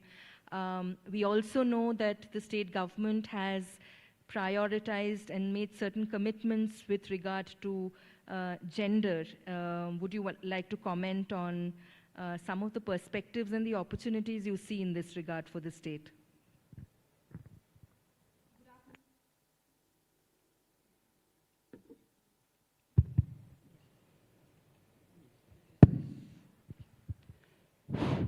Good afternoon, everyone. Thank you for the question. I'm Radha Pradhan, as you can see from here. As you all know that Sikkim state is just a new state. It has been the 22nd state of huge country, beautiful country, India. Just a few years ago, we'll be celebrating 50th years of statehood next year. So we are just 50 years old. So Sikkim basically is a very small state. It comprises of 6 districts, and initially it was just 4 districts. Now, after the new government, they have started with another yet 2 more districts. Now we can proudly say that we have 6 districts. And out of these 6 districts, we have a district called North District, and particularly in that particular North districts, out of 199 GPKs, that is Gram Panchayat Ikais, only 2, grams or villages doesn't fall under Panchayati Raj. So it's a very unique concept in Sikkim. That particular 2 villages that falls under North District, those villages falls under their own local self-government, that is called Jumsa. So Jumsa typically is a Buddhist, word that means a gathering of, intellectual, elderly people. So when rest of the 197 villages falls under Panchayati Raj, only these 2 villages, they come under self-governments. This is unique. That is called Jumsa. And Jumsa is actually a parallel, Panchayati Raj system only, but then it runs in its own way. And the system over there is that the local people, the monks, the Buddhist monks, they come together after every 2 years. Once they complete 2 years, they kind of have an election. And the election process is not like the election that we have all over India. The election is very simple. At few, elderly, intellectual monks, they gather under one roof, and they kind of gather in numbers of 200 and like 300, sometimes low also. And they just kind of raise their hands and select their pipons. So those villages, which are called Jumsa, they do not have panchayats, they have pipons. So instead of having panchayats, they have pipons. So pipons control everything. They take care of the village. They have their own rules and regulations set. So it is unique on their way. So when it comes to the people's satisfaction, are they like satisfied with the Jumsas, or they want to like go with the Panchayati Raj or something? I was trying to understand when I was additional district collector then. Then I happened to come that these people from these 2 villages where there is no Panchayati Raj, they are absolutely fine with the Jumsas. They are very happy, because even if there is a murder or some, the biggest crime, the heinous crime, even if there is a murder, the police do not enter the village. That is how strong the Jumsas are. Radha ma'am, I'm just curious, how does this impact the addressing and the raising of issues related to gender in these 2 villages? Do you see any significant difference in the way these issues are raised, mediated, and resolved in the Jumsas? Yes. That could be a model for maybe some of the community-based institutions that we have to follow. Yes. When it comes to gender equality, like there is no such inequality. But then when it comes to having the seat as pipons, the females are not allowed. Basically, the males are dominant over there in 2 villages of Sikkim, and women pipons are not found. after me joining as, CEO SRLM, and I thought, why are these people not electing or making the women sit for such kind of elections? Then I just happened to come across a few of the people at JUMSA. They said that women are not allowed. Then I have promised myself that maybe I'll be having a strong battle to fight, but then maybe in the days to come, I may, get success to have female peepons also in future. But it is very tough, and they are very adamant. And to add on, I have also spoken to few women, strong women populace there. They are also very satisfied not being peepon there. So that is the strongest, apprehension that I have. When I want to have a change over there, and the target people whom I am to target are like very satisfied with the system.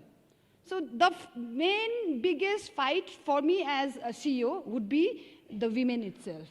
And another point, last point, we don't have SSGs over there. That was very sad. So the second challenge for me as CEO would be having SSGs over there as well. Thank you. Thank you so much. Then another point I have to add. She just asked one question, that what are the interventions of the Sikkim government for women upliftment and integral to make the integral part of the system for women. So when it comes to the current government, the government is very serious when it comes to having women in the system. They have, I think, literally decided that women have to be the change maker. The women has to be has to have the control over even their household and even upon the society. So the government has come up with a very unique and very good schemes, I would say, such as Ama Sasaktikaran Yojana. So in that scheme, the AMAs or the SSGs, those who have attained the age of 18 and 59, so between this age group, they are given 20,000 rupees per year. Per year.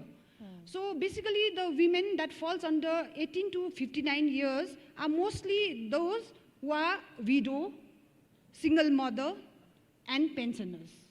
So such is the scheme for the women's society in Sikkim. The other one is Garib Awaz Yojana. Sikkim Garib Awaz Yojana, that particular Yojana is only meant for women, basically. The Sikkim government provides a house worth of rupees 22 lakhs, but then the house is, released in the name of women household. So that is how serious the government is for SSGs. There. Thank you. That was very interesting, Radha ma'am.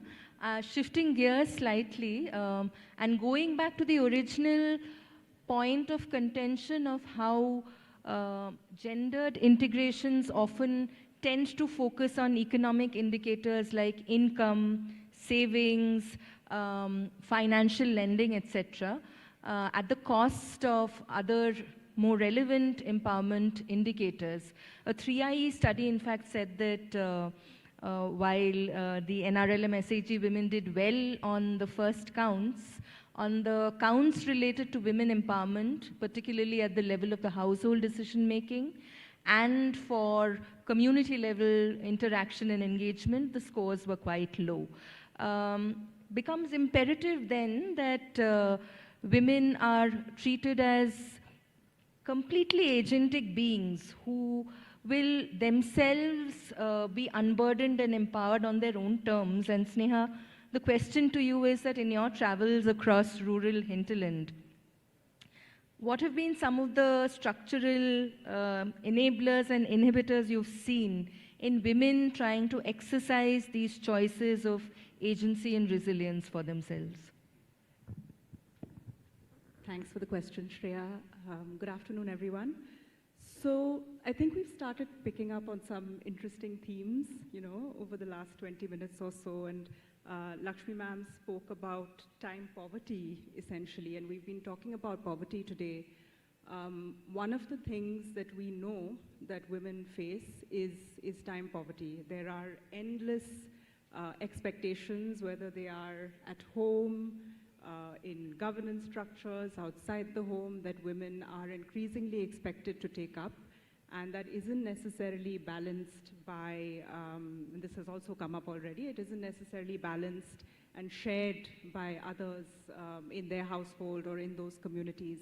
And so that's one very important thing that I think any program that hopes to scale needs to account for.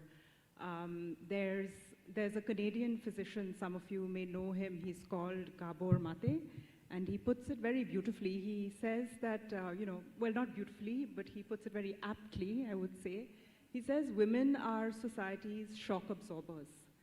So that means that you have your day-to-day and all of the tasks that women are expected to do, and then you have a crisis that comes along, and that could be a household-level crisis, an economic shock, a health shock, that could be something on the scale of COVID, as we all saw, and we know the role that women, whether in cadres or outside of that, took on.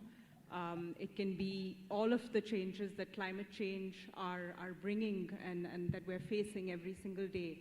And so I think in my role at IDR and from what my team sees and speaks to people on a regular basis, it's very apparent that women are grappling with a variety of challenges.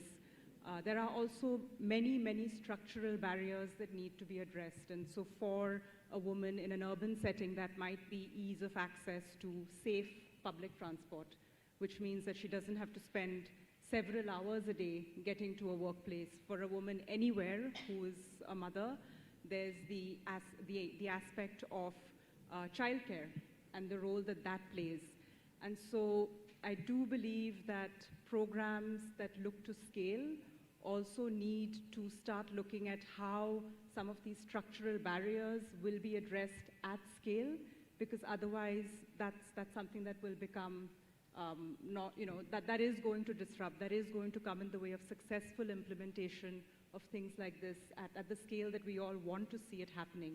And so I think and with some of these things coming together, I think women will automatically be in a place to not just think about survival, but to start, mentally being in a place to be able to put themselves in a space where they can be agents. Because otherwise, that's just another expectation, almost. And how many of those expectations are we going to keep layering on, for women? Very interesting. We'll come to the question of scale in a while, where we will also try and unpack what should our scale ambitions be in terms of integrating gender across large-scale programs. But Sandra ma'am, in your experiences with IIPH, where you've looked at systematically redressing the limitations of the public healthcare system in the Northeast, how would we really look for accounting for issues related to women's health in rural areas, their access to sexual and reproductive information, resources, etc.? And how does this really get addressed at scale? Okay, thank you, Shreya, for the question. I don't think, I think at the last part of it, how does it get addressed to scale? We'll leave it to the Principal Secretary to address, which he's doing to some extent. But let me just say, how does this get talked about? How does that get interest? I think in the first presentation by the Principal Secretary, he said we have high fertility rates. We have very poor nutritional indices. All of these are realities. Every NFHS survey tells us about these things. It's not just Meghalaya, several of the other states, although the Northeast is not in any way homogeneous, despite what sometimes the phrase seems to convey. We are very heterogeneous, very, very different.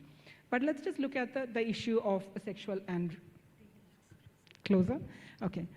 So sexual and reproductive health. And I'm just going to, I have worked in other states, but I'm just going to use the example of Meghalaya. When I first came here, and this was many, many years ago, I was absolutely stunned to see a newspaper in which a politician was rewarding a woman 10,000 rupees for having her 16th child. And I was like, what is going on? Why is this being even rewarded? Of course, at that time I was very naive. I didn't know the history of that Tripura faced about, and how, all that, and the xenophobia and all those histories exist in the region, and I know the concerns for population and numbers. All that's one side of the story. But just looking at sexual and reproductive health, so I mean, being my background in skin and STIs, this is an area which is of close interest to me. So I started trying to understand it.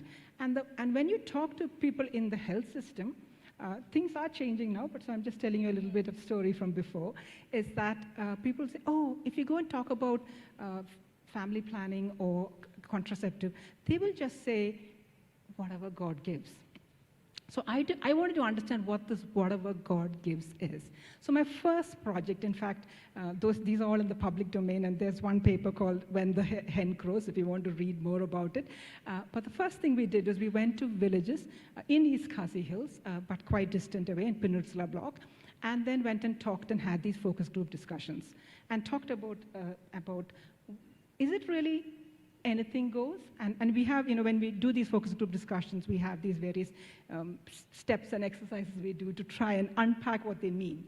And then you suddenly realize it's not that women don't want to plan families or want to limit. In fact, they were going to great lengths by putting their child between their spouse, by breastfeeding them for long periods. All of it were means to try and space and not have another pregnancy immediately. They were doing all this, in which means it was not just quite whatever God gives, there was something else going on.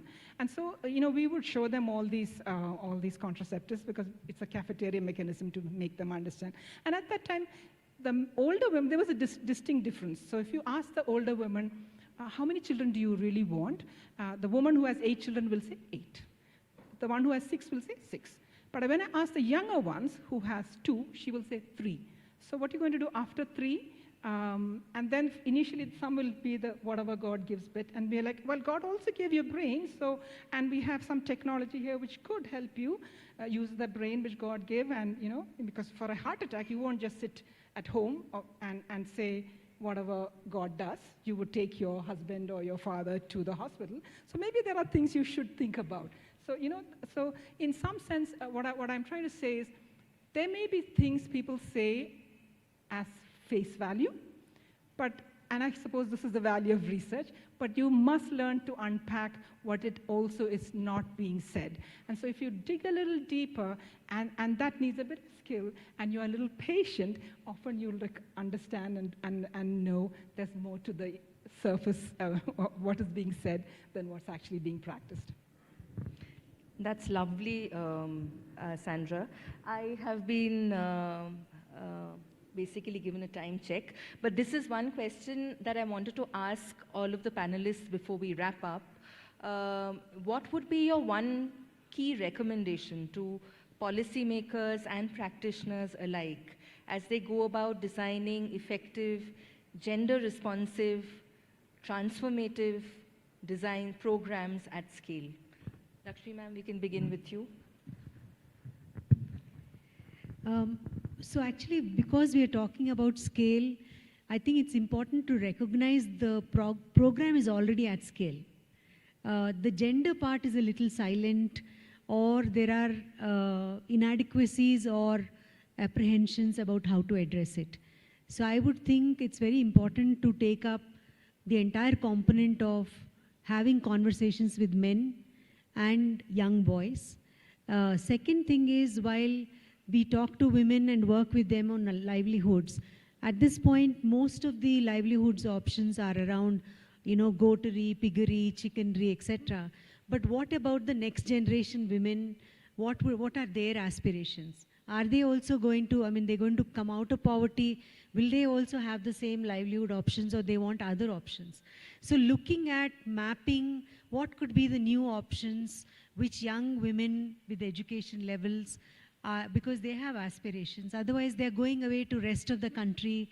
Some of them are also getting trafficked and also getting lost in lots of different forms of violence. I think that's something that needs to be looked into. And the third part I thought is, almost everybody has mobile phones, right? So the digital, apart from looking at how to map groups, how to monitor how they're doing. It's also important to look at digital literacy from a gender perspective and essentially address issues of wide variety of information that keeps going around, ideas of consent, and technology-enabled gender-based violence that's possible because of the fact that when a woman becomes a friend to a male, all kinds of photographs are taken, then they get circulated. It leads to a lot of different forms of violence, etc. So it's important to pick up that aspect. Otherwise, we are still working on first generation gender issues while the ground actually has moved to a third or fourth generation gender issue. I think that's something that needs to be taken up. And our friend from Tripura has talked about climate change, and I don't think in this move, in all the presentations we talked about climate change at all. I think climate change impacts everybody and particularly women. Increase in temperatures are likely to lead to increase in hypertension among pregnant women and lead to also low birth weight babies. So by the time we deal with IMR, MMR, we'll come back to again dealing with the same issues in different ways. So increase in temperatures and flooding and climate hotspots, a lot of mapping of that should also be very much part of all the major programs at the state level and the national level. Thank you. Excellent cues for us to keep pushing the needle forward on, ma'am. Radha ma'am, your key recommendation?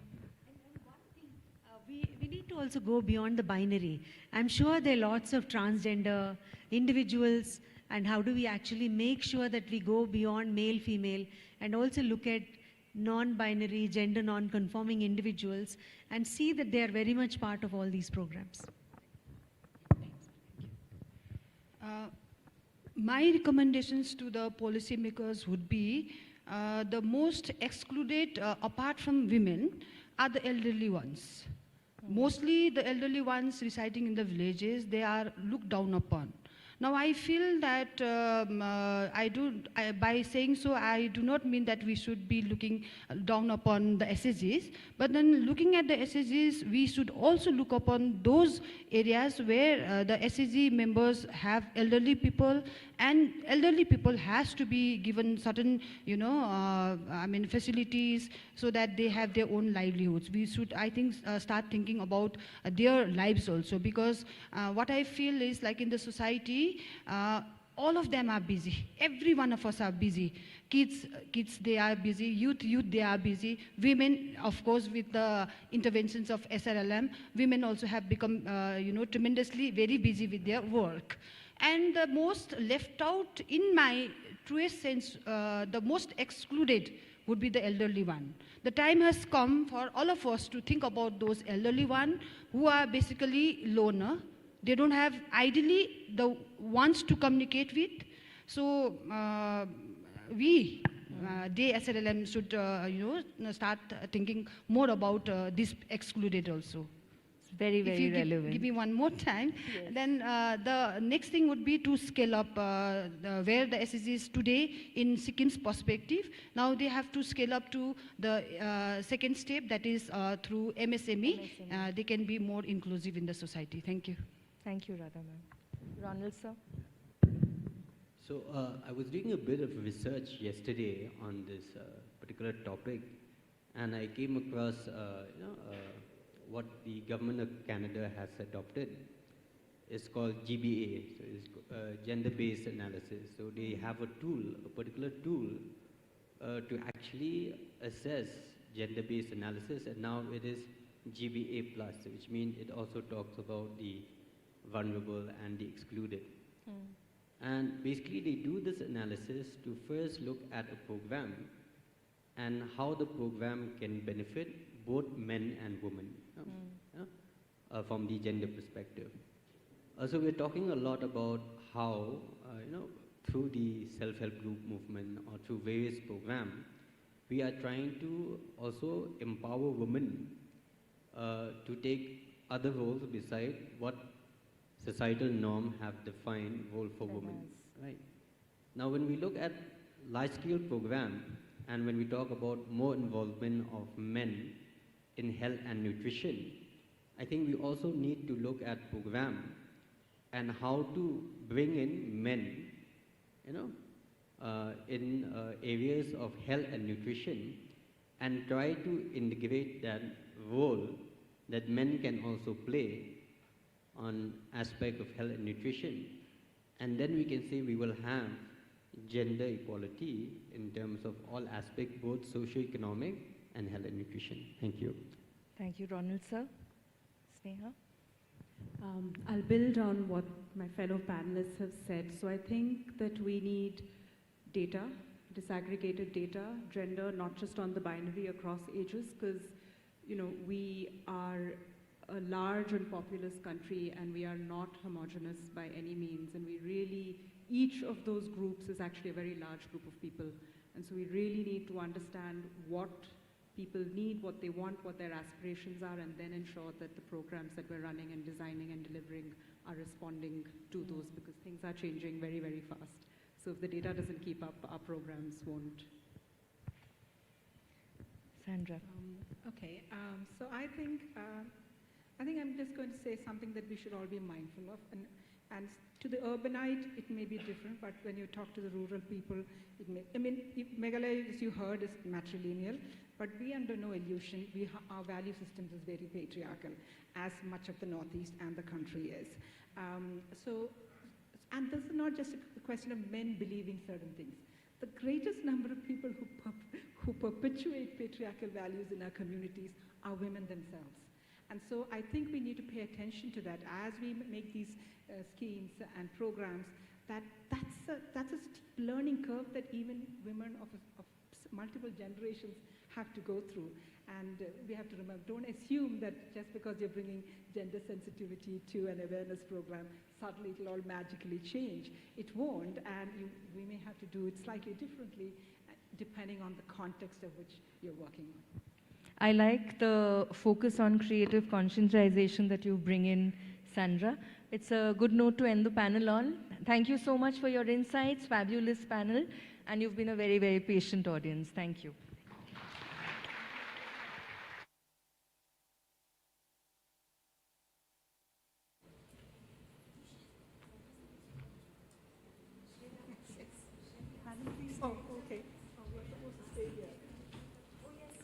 I would like to thank our esteemed panelists and the moderator for such a fruitful and thought-provoking discussion. Thank you so much.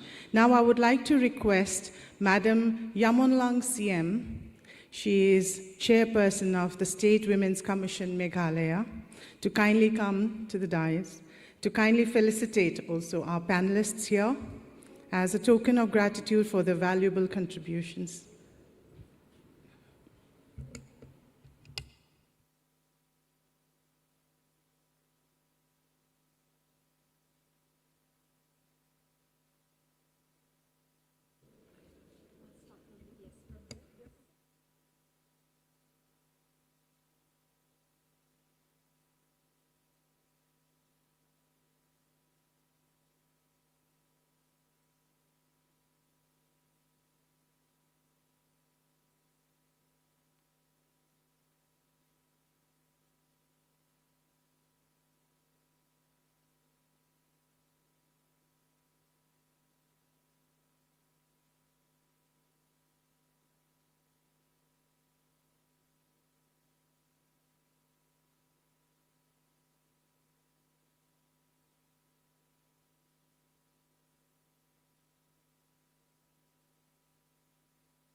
We now have come to the third and final panel discussion of the day, focusing on simplifying livelihood diversification for the most excluded at scale. This session will address the challenges and opportunities associated with expanding livelihood options for marginalized communities and how we can make these processes more accessible and effective. I invite our esteemed panelists to the stage who will share the insights and strategies for implementing scalable livelihood diversification initiatives. Their expertise will be invaluable in guiding our understanding of this crucial aspect of development. Please join me in welcoming our panelists to the stage. Sri Prasada Rao V. IFS is a 2010 batch Indian Forest Service officer at Tripura cadre. Sir is presently the Director of Urban Forestry, Government of Tripura, and the Director of Tripura Parks and Garden Society. Earlier, Sir was leading the Center for NTFP Excellence and CEO of Tripura Rural Livelihoods Mission. Welcome, Sir. Sri Aryan Kenchin, Director for IT Solutions at the Nudge Institute.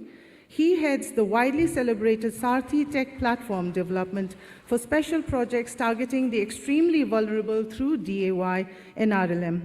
He is a strategic thinker known for his simple solution roadmaps to complex problems. Earlier, he was with Boston Consulting Group in the US. He is an All India 16th ranked chartered accountant in his first attempt and a chartered financial analyst in US. He did his MBA from Stanford Graduate School of Business. Most to his credit, he co-founded India's fastest unicorn startup, APNA, Apna, a recruitment platform for non-white collar jobs. Welcome, sir, to the platform. Dr. R. Murugesan, sir, is the Director of the National Institute of Rural Development and Panchayati Raj, Northeast Regional Center, Guwahati. He was over 25 years of experience in areas covering rural micro-enterprises development, rural marketing, franchise development and networking, self-help groups, women or youth empowerment, panchayat and local finances. He has authored 3 books, 34 research papers, and 30 research reports on national and international platforms. Welcome, sir. And now I also invite Sri Kautilya Basumatari, General Manager, Northeast Region, Tata Trusts. He has decades of experience in rural livelihoods and demonstrated quality implementation in difficult geographies of the Northeast region. He received his post-graduation from Tata Institute of Social Sciences. And now I would like to invite Sri Pradyut Bhattacharjee, Executive Director, SESTA. SESTA is a widely known CSO significantly in the Northeast region of India. Welcome, sir. They have decades of experience in rural livelihood and its implementation through women-led community institutions. Mr. Pradyut, sir, is also an empaneled national resource person of NRLM supporting state rural livelihood mission all across northeastern states. Welcome to the discussion. And now I also invite Sri John Paul, finally Senior Director, the Nudge Institute, to kindly moderate the panel. Mr. Paul did his undergraduate at Bela Institute of Technology and Science, Pilani, and his MBA from the reputed Indian School of Business, Hyderabad. At present, he leads the Nudge Institute's flagship livelihood programs, mainly the Economic Inclusion Program in 7 states and Asha Kiran Program in Uttar Pradesh. Thank you. Good afternoon, everyone. Thanks so much, sir, the Honorable Minister, for being here. And thanks, everyone, for being patient through the day. I'm told we have just under half an hour for this panel. So I'll try and make the best use of this time. We spoke, through the day, a few points that the previous esteemed speakers spoke about really resonated with me, and one of them is something that we haven't really focused on through the day, as some of the panelists also pointed out, which is the impact of climate shocks on the poorest of the poor. So while the topic of the conversation is going to be on simplifying livelihood diversification at scale, I'd request all the panelists to keep climate shocks at the center when making your points and when sharing your views. Let me start with Prasad Rao, sir. You of course have worked with the poorest of poor extensively in your work. I want to start off by asking a question to you on the potential for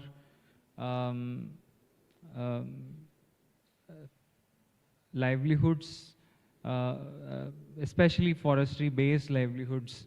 And esteemed speakers mentioned that, especially in Tripura, for example, 76% of the land mass is forests. We can't really ignore that, and that's the situation is very similar across the Northeast.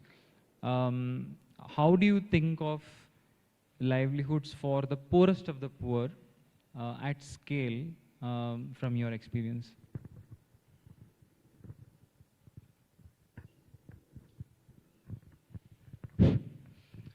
Thank you, Mr. John, for a nice question.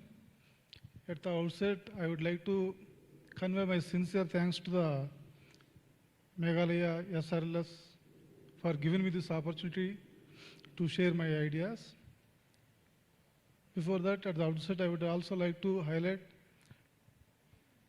from morning, our Additional Secretary, RD, has suggested certain specific things which we should consider while planning any activity related to the development of ultra poor. So they are very valuable points.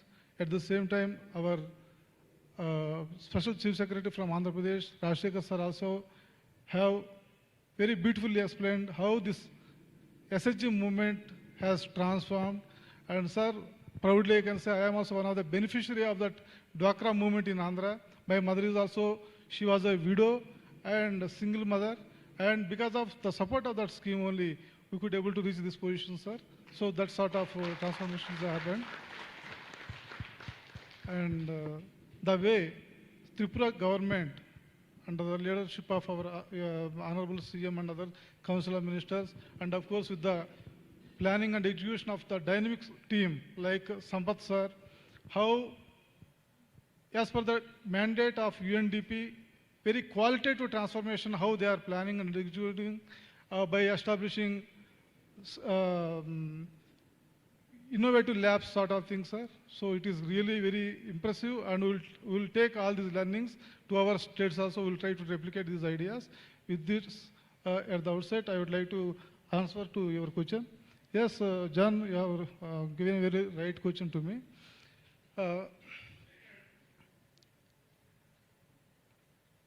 Tripura in specific, and of course all the northeastern states, most of our resources are forest origin resources.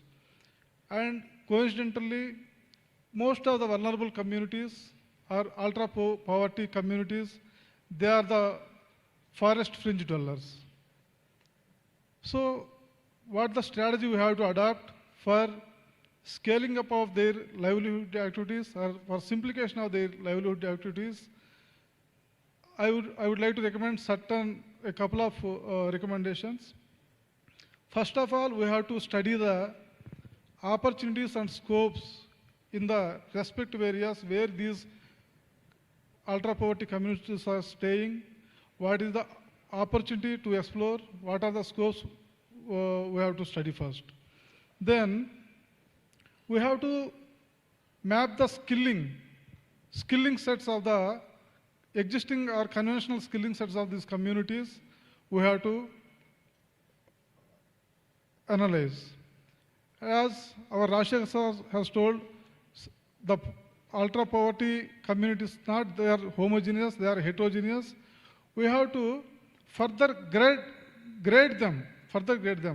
What are the different grades of these ultra poverty? What are the skill sets they are having? So we have to identify first, and we have to generate a database even for the sake of the future planning and strategy making purpose. Then we have to identify the market demands. What are the market demands suitable for the skill sets of these ultra-poverty communities, so that we can make some strategies to produce certain products, and we can supply these products to this market. So always the supply should be always the product should be a market-driven, not the supply-driven. So first we have to analyze the market, then we have to correlate with this set of skills, what sort of skill upgradation if required further, we have to upgrade, and we have to produce certain products so that we can export their products. We can say these ultra-poverty communities, since they are there in the remote areas, definitely they will be having certain USP values, USP products, like they are in the forest fringe areas where beautiful forest resources are there, natural resources are there, which are suitable for the ecotourism. So by promotion of not only restricting them to the, like as Madam told, like piggery, fishery, sort of, we have to further think ahead of that, and we have to train them in the ecotourism activities, nature guides, photography guides, then bird watchers, that sort of. For example, I am telling. So that sort of USP values or scope for that community we have to identify, and in those skill sets we have to train them, and these opportunities we have to explore. And we are having very unique resources, particularly in the Northeast, like hill broom grass we are having, very unique bamboo resources we are having, and which can cater the different needs of the mainland India actually. And we can produce very premium products out of these resources. So in these aspects, we have to identify what are their skill sets in weaving or making crafting in the bamboo sector or any other NTOP sector, and we have to upgrade their skills, and we have to produce some USP, unique products, and we have to supply these products to the national and international market along with the domestic market. So that sort of strategy we require to adopt, and of course in this we have to, as our Rashia sir told, not only to teach them how to catch the fish, we have to support them even after that also by hand-holding. In what way we have to hand-hold? We have to leverage them the technology, because we are in such a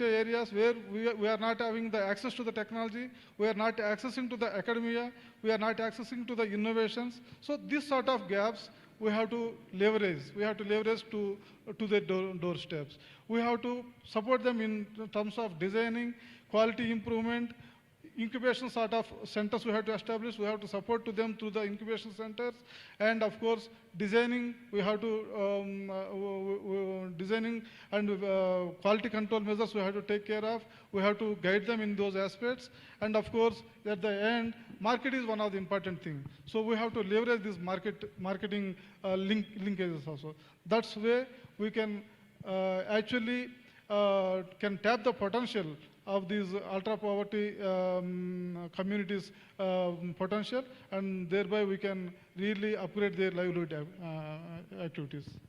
Thank you, sir. Very important point that you made, that we have to be creative and imagine new possibilities when we think of livelihoods and not just think of traditional livelihoods. Pradeep, I'll come to you because we were talking during lunch about really rethinking our assumptions, rethinking our priors when it comes to thinking about livelihoods for the poorest of the poor, especially in a diverse region such as the Northeast. What's been your experience working with SESTA in designing livelihood programs for the most excluded? So I think the first thing that I have learned is that instead of a very techno-managerial approach, we have to think with empathy as the basis. unless we do not empathize with the communities, with especially the poorest households, it's very difficult to only just go and give them skills or knowledge or credit. So I think the first thing that I learned is that listen to them, go to them, learn where they are currently, what are their current asset base or a very less asset base. I think from a transactional point of view, we have to move to a transformational point of view, creating that enabling environment. And that is really a tough thing, because it's very easy to go and give some chicks or piglets or seeds or money, but to transform them will require a lot of rigor and a lot of efforts. So I think when we are engaging with the poorest of the poor or very poor households, we're talking about 5 A's. That's assets, access, abilities, attitudes, and assurances. Compared to other households, probably the assurance bit becomes very, very important. Assets, of course, already there are a lot of data since morning. We have seen that most of the households we are in the extremely poor bracket are landless. Even if we go for, say, non-farm-based activities like, say, patty business or low-hanging fruits like, say, backyard poultry, goat rearing, or any other activity, I think that assurance becomes very important. When now we are engaging with many of the poor households, and we say that backyard poultry you take up, and we start, say, 30 chicks, there are a lot of mortality in the beginning. So because the supply chain, the backward linkages around vet care, around feed, around quality inputs is not very much there. The veterinary department is doing, but because of access issues, because of transportation, communication issues, the frontline workers are not able to reach. So I think the assurance becomes very important. The insurance, for example, we are trying so hard for getting livestock-based insurance. But most of the companies are not coming up for livestock-based insurance. They are saying that, okay, we can do it for cattle with a lot of riders, but not for pig. In fact, Meghalaya, I think, is one of the few states in Northeast which are offering piggery-based insurance. So I think, and another, the assets also. Most of the households are landless. Now, what kind of livelihood should work for them? So in our experience, what we are thinking, and also implementing is that taking low-hanging fruits with low risk, but medium to high return. So for that, in our basket of activities, we are taking up backyard poultry, we are taking up goat rearing, we are taking up piggery. But again, with piggery, the concern increasingly in northeastern states is with African swine fever. We do not have any vaccines. And in Assam or in Mizoram or in Nagaland, many communities are actually not taking up. So weaving can be a possible option. And for each family, I think we have to start with the basics. We have to do that planning very well. I think many of my friends out here in MSRLS or other states with whom I had engaged in helping the setting of the vision for the CLF or VO. We started with one story. I think some of you might remember. It's called Kamla Ki Kahani. It's a story from the Hindi belt, but we try to contextualize. We made stories in Khasi, Garo, and other languages. The entire the gist of the story about Kamla, who is an SHG member, but who is actually a landless lady whose husband has gone outside, migrated outside, now not sending money as remittance. So what she will do? Her SHG members tell her that, okay, you can buy a cycle. Using that cycle, you can do vending of vegetables, but she can't run that cycle because she is looking down. Now the SHG members again go and tell her that why don't you look forward instead of looking at the pedal? And then she learns the cycle and she starts doing the vending and she learns. So I think that entire visioning with that Didi, with that member, with that Kong, helping her to think about future and creating all the enabling environment, regular visits, not making it like, I think in Bihar's presentation I was looking at, or in Jharkhand also, that weekly visits. Extremely important, but again, my experience has been that let's not make it a tick mark kind of thing, that every week there is a visit, there is an MIS, we are going.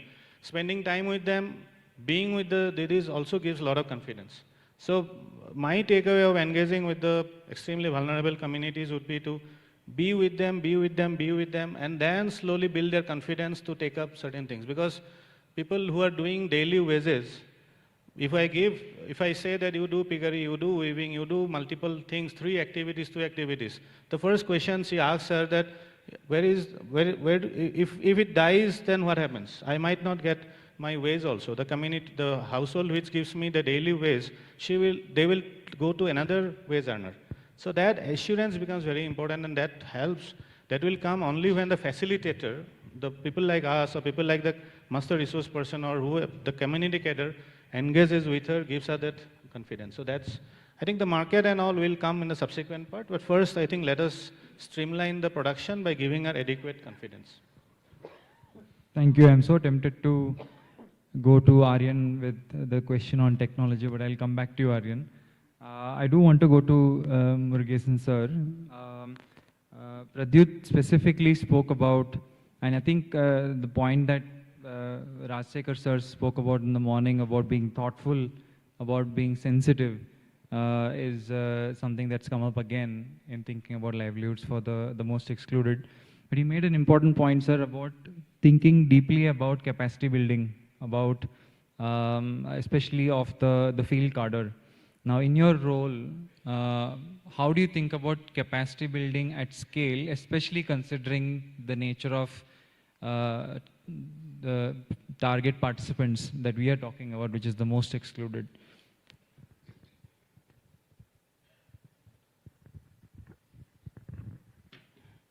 Thank you very much, John, for giving me this opportunity. And I thank the NET Institute.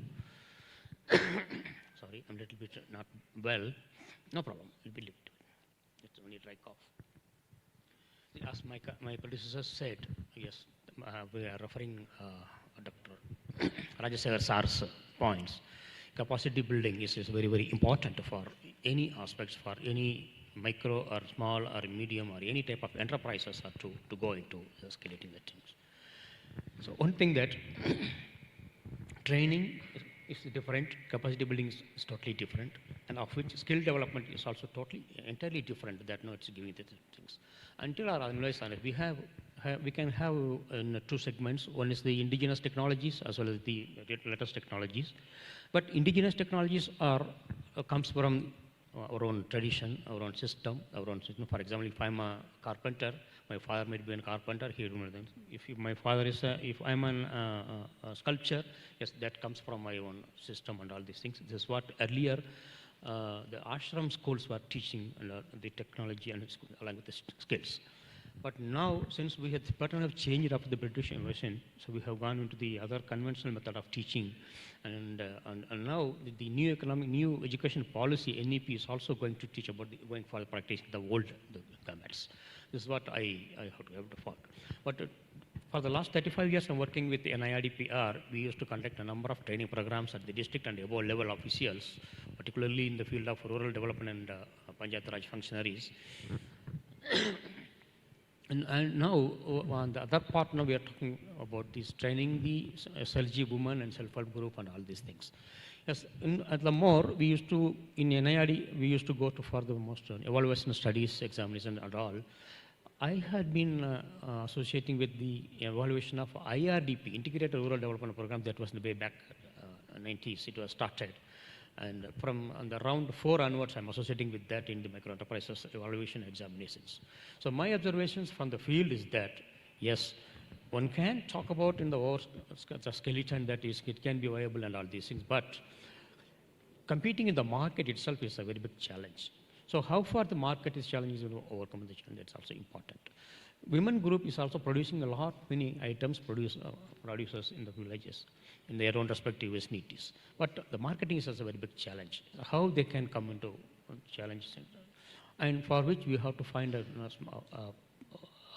vessel to deliver the things into. Now, okay, thanks to the digital transformation, digital technologies have come, most of the platforms have come for selling their products and taking from their own vicinity, and even with maybe in the name of organic product or non-inorganic product, whatever may be, or artisanal product also.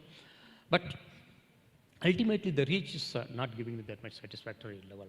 That's what I felt from my based on experiences. And when I'm coming to the part of the training, yes, we are giving in training in the only maximum in English as well as in Hindi. But what I insist that it should be going to the regional language and dialects. That only will easily help them to catch the ideas that what we are going to deliver into the people and all these things. And one more thing is my colleague Mr. Varatprasad Rao sir said, the technology adoption and adaptability is also very, very important. Yes, adopting the technology is very, very important. Technology also we have many, for example, now drone technology have come. Yes, now Android is occupied everybody's pocket and everybody's mind also. It is occupied everyone's time also, it is occupied. Whereas now the new system is going to come, that artificial intelligence.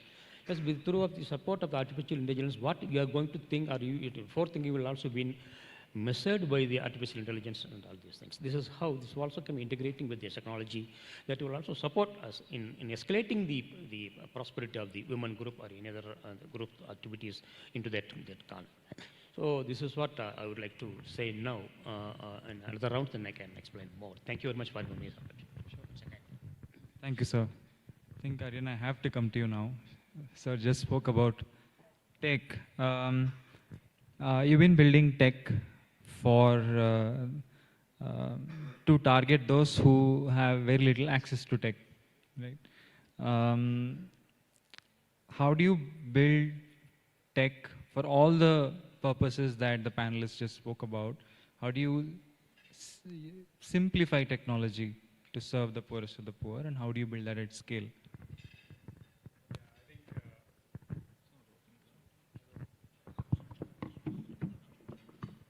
Yeah, I think it's an important question, simplifying tech for scale. The target group for whom we are building the tech essentially is the field cadre and people upwards. So it's very important to build simple tech, and simplicity is what scales. But when you're building something at scale, you also have to build systems which are flexible, which can work in different contexts and design. And a lot of times, simplicity and flexibility are at loggerheads with each other. They don't work together. So how do we manage that? So to give you an example, when we're building the selection module in the Sarthi app, basically selection has 5 steps. We wanted to simplify it as much as possible because this tech was going to be used by 8th standard pass women who might be doing it for the first time. So we said, okay, there are 5 steps. We'll build 5 steps into it. When you open the app, only step 1 is open. After you complete step 1, step 2 opens, and after you complete step 2 is when step 3 opens. Simplest, doesn't require a lot of application of mind or anything, just takes away a lot of cognitive load. We tested it on the ground, we used it, it worked beautifully in Tripura and Assam. When we took it to Rajasthan, people completed steps 1 to 5, and the app ended because the village selection was over. But the village sizes in Rajasthan are significantly bigger.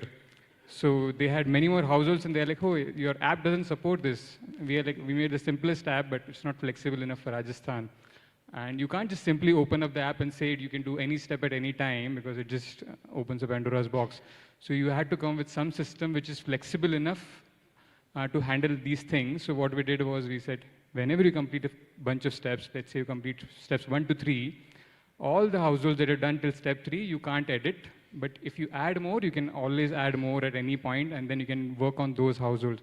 So you have to marry basically flexibility with simplicity to enable tech to work at scale. And it's always an iterative process. We're obviously going to make a lot of mistakes, but that's how you have to work when you're trying to build something at scale. Thanks, Aryan. I think a very important point that you shared on reducing cognitive load to allow the field staff to focus on the true magic, which is coaching the household. We shouldn't be adding more load to the household by giving them a complex tech product. I'll come to Kautilya. You have the responsibility of thinking of strategy for Northeast. Must be an interesting job to handle all the complexity across the region. But how do you think about this? How do you think about including the most excluded? Of course, in your work, you must be thinking of strategies beyond just livelihood. But given the topic that we are focused on right now, how do you think about livelihoods? How do you design your strategies? How do you bring in partnerships? How do you think of partnerships at scale at Tata Trusts, especially focused on livelihoods, and given the real and serious and immediate nature of impact of climate shocks? Thank you, John, for the question. You see, first we have to see that Northeast is very unique. So the strategies would definitely have to be contextualized when we are looking in terms of the states. For example, when we are designing a certain program for Nagaland, not necessarily it will be same as for Assam. Because the target groups with which we are working, we need to understand what is the exact requirement in those groups or in those communities. I think I completely agreed with Pradyuta when he says that in order to kind of bring them into the fold, we have to first listen to them. You know, we have to go to the field, listen to these communities, reach out to them, and then understand that what is the current situation.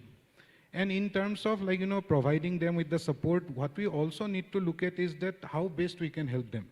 For example, I can give you the example of Assam, let's say, because Assam and Tripura are mostly also being represented today. In South Assam, there is a block called Boko, where we are doing a livelihood intervention. And it was interesting, when we went to the ground, we saw that, you know, these households have got huge stretches of homestead land, okay?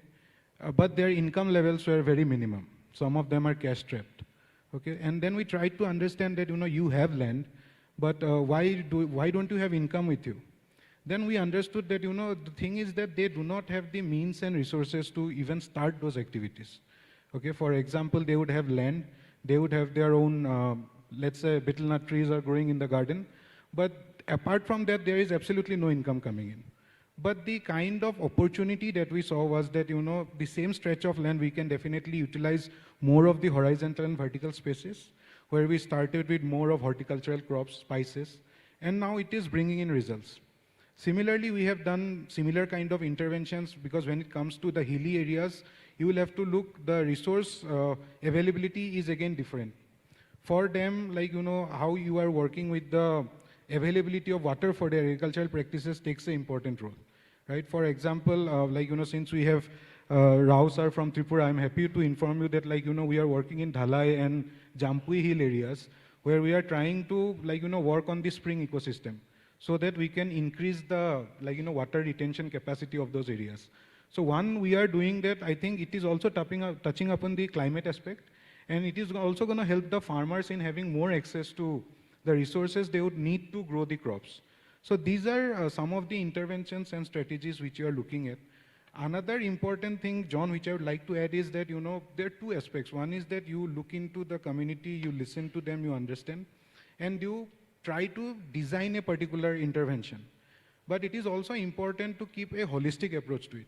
Because when you are talking about partnership, we always keep the partnership component as a key role as we are going to progress on the ground. Because scale is something which you cannot do in isolation, right? You can have a proof of concept on the ground, or you can have a certain successful model coming up.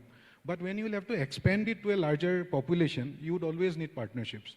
And I think this is when, like, you know, conclaves like this are definitely going to be very helpful for all the stakeholders. Where we as a region are getting a little bit more focused now. Like, you know, there's a lot of opportunities that are there that can be leveraged on. And another thing is that the important aspect also is to look at the markets, right? At a time when we are talking of, like, you know, bringing in the excluded, working on a scale, it will reach to a certain point in stage where looking at certain products that are coming out, right? Like Pradyuta said, we are doing piggery, we are doing poultry, goatry, agriculture, a lot of other like things we are doing. That is also been augmented by the training and capacity building.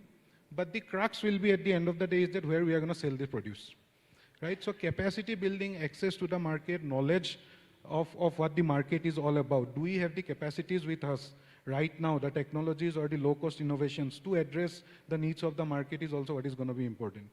Because I can give you another example is that, you know, resources, bamboo. This is very interesting because I think last month or a little month before that I attended this symposium in Delhi, which was organized by, again, NRLM. It was a bamboo symposium. And when I attended this symposium, it was an eye-opener because bamboo has got so much tremendous potential right now. And Northeast is sitting in bamboo. But it was surprising that apart from few cultural significance and few household use, bamboo has not been used at all. It is going outside the state. Right, and when I met some of the stakeholders, there's a huge demand in the international markets, right? You just need FSC certified bamboos, that's it. And you know, we have got an ethanol plant coming up in Assam. The Assam Biorefinery Limited is coming up. They're looking at huge feedstock supplies, which is only bamboos, right? So, like, you know, if we understand the demand side also, it is going to be very helpful for these communities also to kind of,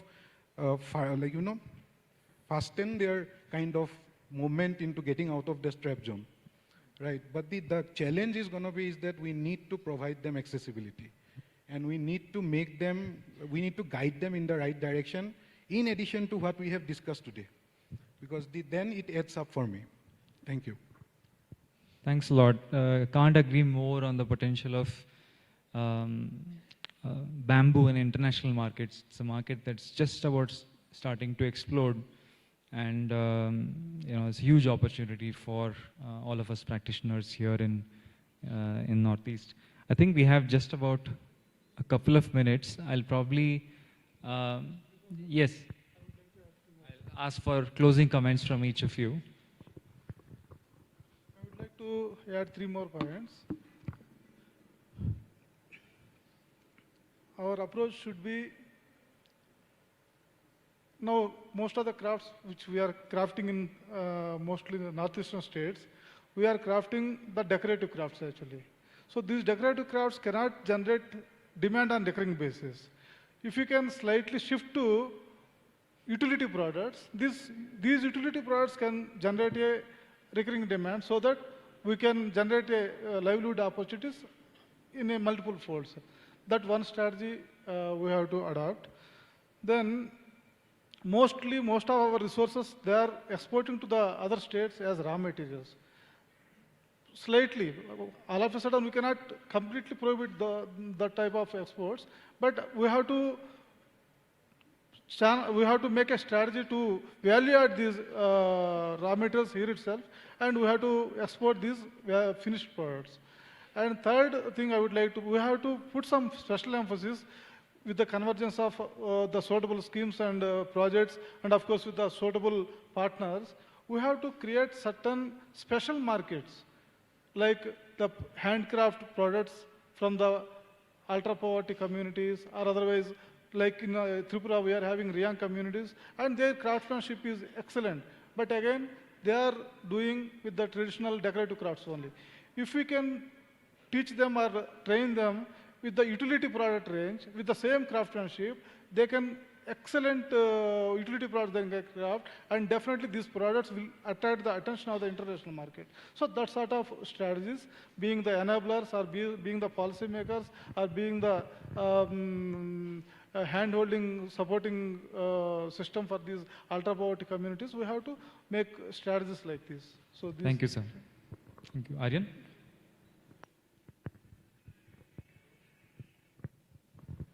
I think I can talk from a technology perspective. I think whenever we think about technology, generally it's thought from the perspective of the leaders. We think of a national MIS system, basically the information that we want to manage and monitor the work that is happening on the ground. But from our experience, what we have seen is that when you build a system for not the field carder, but for you, and it has no utility for the field carder, and you give them a technology app just to fill a bunch of surveys, you're just going to get garbage in, garbage out. Basically, they're just going to fill data just because you ask them, because they have a lot of work, right from selection to doing surveys, to giving grant, to doing savings, to hand-holding. They have tons of work, and they have to do it for 35, 40 households day in, day out. And if you give them additional task, which doesn't help them do their work, it's just going to be a mess. You are going to spend a lot of time just cleaning that mess up. So it's very important to go and sit with the field carder or your user and understand what they want. How can you solve their problem? And as a byproduct, get your job done. So just like we think it just like a Google Maps, right? In Google Maps, you don't tell Google where all you have been. You use Google Maps to go from point A to point B, and then as a byproduct, Google knows where all you have been, and then you'll rate a bunch of things and they'll make money out of it. Similarly, even when you are building technologies in your organizations for the ultra poor, think from that lens as to what the user wants. If you can solve their problems in some simple way, and as a byproduct get your work done of collecting information, that is the most beautiful way. I would just implore you all to think about that. Yeah. Thanks. Yes. Closing comments. Yeah. So I think, John, one important thing that I want to add at the end as a closing comment is that one is to diversify the livelihoods. Intensification is the word. We have resources. We need to understand what is the minimal resource available, and we need to intensify it, right? Be it a landless person also, there would be certain aspects, if we listen to them, then intensification of even that opportunity can be done. I'm not even talking about the land resources. And secondly is that, of course, climate change is something that we all need to be very concerned about right now, because it is impacting, it has started showing its impact, especially when we are talking about the agriculture and the horticultural area where we are intervening. The patterns are changing.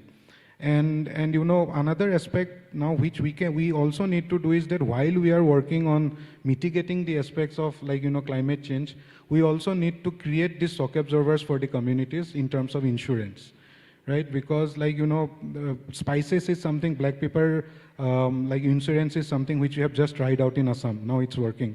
And it is completely based on the weather forecasting. So if those, and Pradyuta has said that we need insurance in livestock, because until and unless we are also having those cushions with us, it will be very difficult to mitigate both the sides. You need to take the communities forward also. At the same time, you need to look into the climate change also. So these will be some of my concerns or comments at the end. Yeah. Thank you. Thanks, Kautilya. Pradyut? So I'll have 3-4 points. First, I think the categorization of the families that we work with. And each category will have different needs and different aspirations, and also for them, different kind of activities. So that categorization will be very important. For the poorest of the poor, I think our whole approach has to be very different. Entitlements, basic social service schemes or basic safety nets, plus livelihoods, 2-3 livelihoods, which are low-hanging fruits, which are low risk but medium return. Maybe low return also. Slowly let them taste the success. Second, investment on asset creation.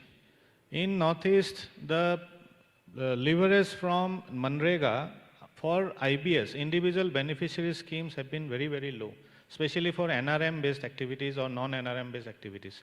Now for a poor household, if suppose we give her enough training, enough capacity building, she wants to take a fishery, small-scale fishery. Where is that asset? Even suppose she has land. Creating an asset of a pig's thigh, just even from the nudge grant of 25,000 may not be durable. So we need durable assets, and IBS through Manrega is this thing.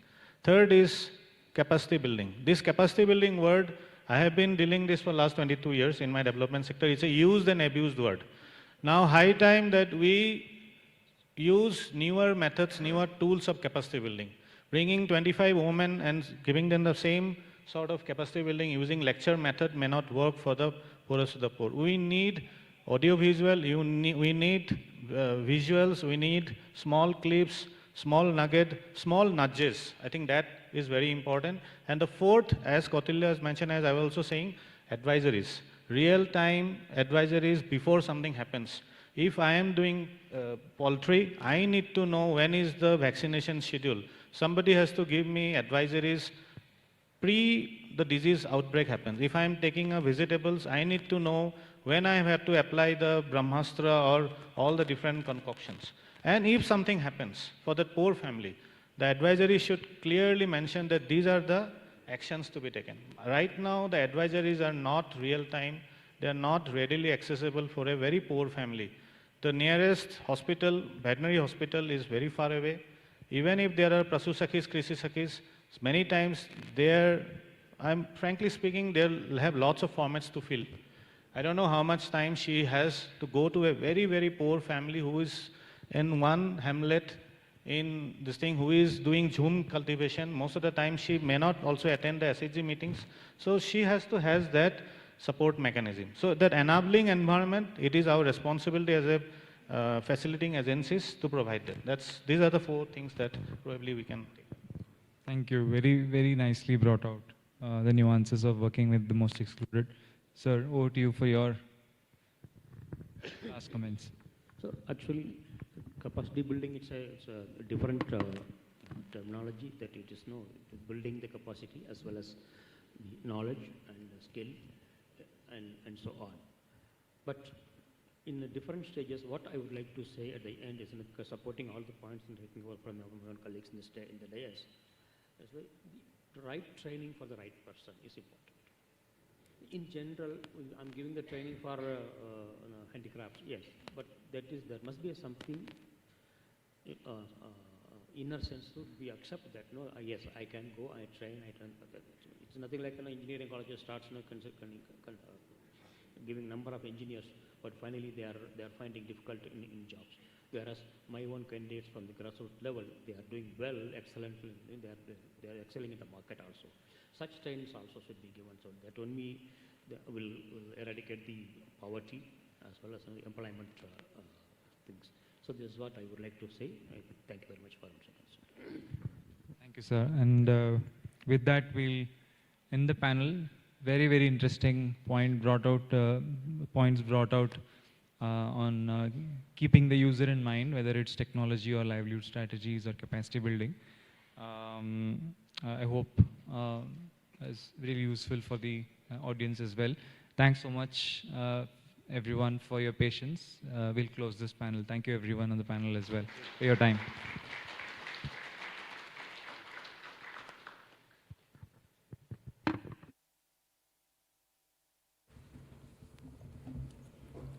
I appreciate the time and efforts our panelists have dedicatedly given to this discussion. Your input has been really valuable. A huge thank you to you all, sirs. Now I'd like to request Madam Srimati N. Bandana, IES, CEO, Chief Executive Officer for Manipur SRLM, to kindly felicitate our panelists and the moderator as a token of gratitude that we have for their valuable contributions. Thank you, Madam. Yes. On the front.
Thank you, Madam.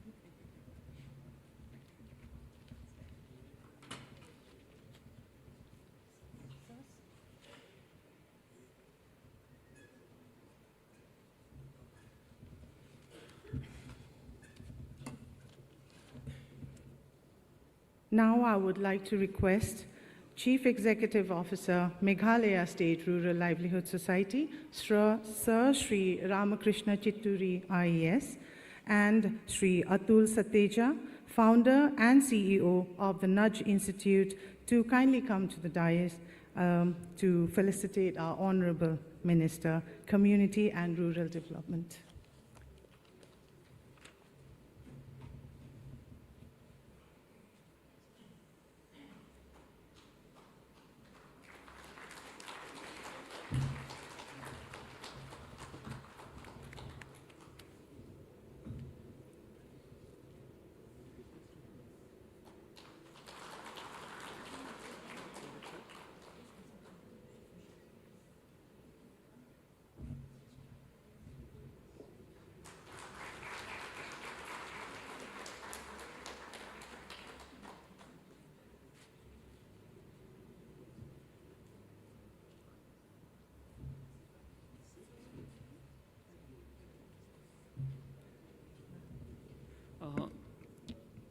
I'd like to invite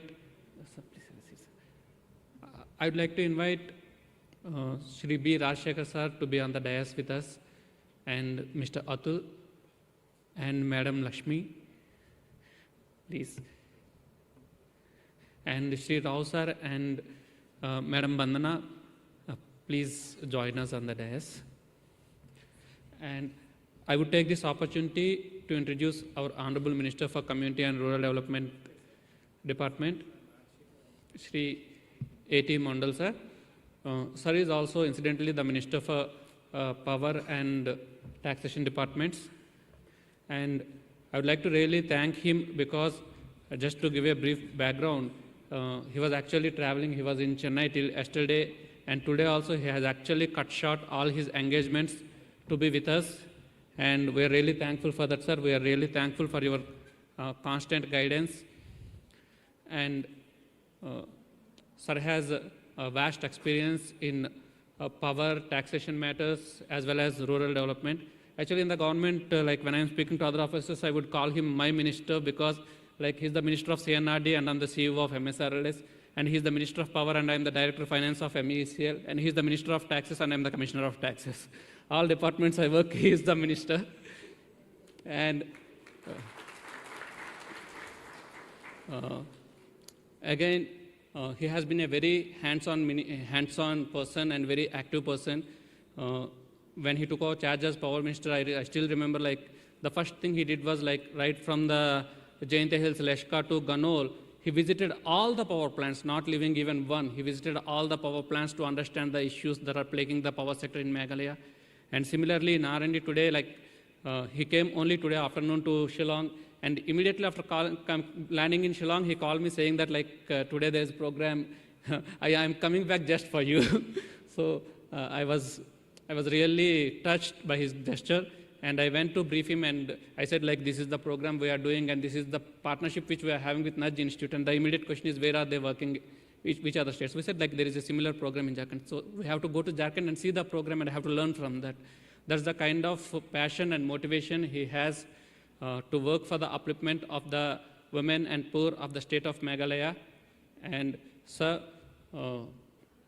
with that, I would request you to kindly address the gathering, and I would like to thank from the bottom of my heart for being here despite your busy schedule and just cutting short your programs to be with us. Thank you very much, sir. Please.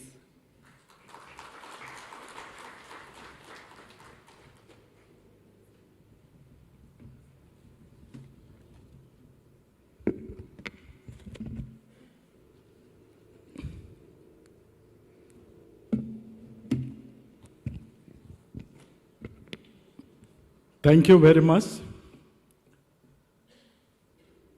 I think all of you are tired by the meantime, the whole day session. Nevertheless, my heartiest greetings to the Special Chief Secretary to the Government of Andhra Pradesh, who is here.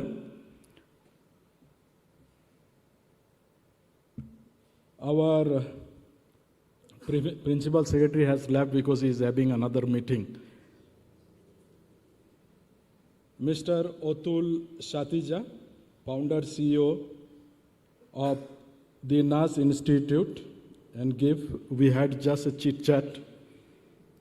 We'll be having many discussions in future. And I made a point that after Puja vacations, we'll be seeing actually how you are doing in other states also. Our CEO, who is also Joint Secretary of CNRD Department, and I'm having 3 portfolios, and we are working together in 3 portfolios. So if I need him in the morning for CNRD, by noon again I call him for power, and by evening for taxation. So he is mostly connected with him, and when he called me, sir, you got to come, I was actually traveling, and I thought that this Saturday, Sunday, I'll be staying in my hometown, my constituency. But because of this program, I came here, and the moment I got the opportunity, I told him that I'll be coming. I told him, don't put my name anywhere, but if I get 1 minute also, I will drop in without any formalities. And all the dignitaries who are here, if I go on taking the names, it will take long time, and as I told you, you are already tired.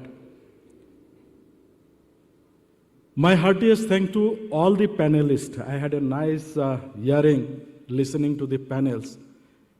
And I found that I need to learn a lot. All the discussion that has been brought out was really very good. And I do hope that this conclave will be going in a big way as far as the rural livelihood mission is concerned. Many places, there are lots of livelihood things which is unknown to us. And unless otherwise we go and tap, it will be not possible for us to help them. The government of Meghalaya, under the present leadership of our Honorable Chief Minister, we are going in a big way to support our rural masses. It is not only through these livelihood missions. There are many livelihood programs formulated under different departments, and convergence has been made to provide all the facilities, including the hand-holding facilities, to the beneficiaries. I would like to tell you one small thing. Last year, when I took over, we came to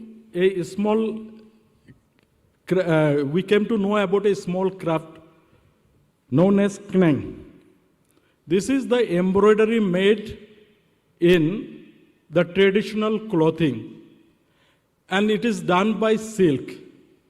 The silks were collected from somewhere Riboi district, Umden area, and this village is in the border area of Assam, Meghalaya and Bangladesh, named as Musto.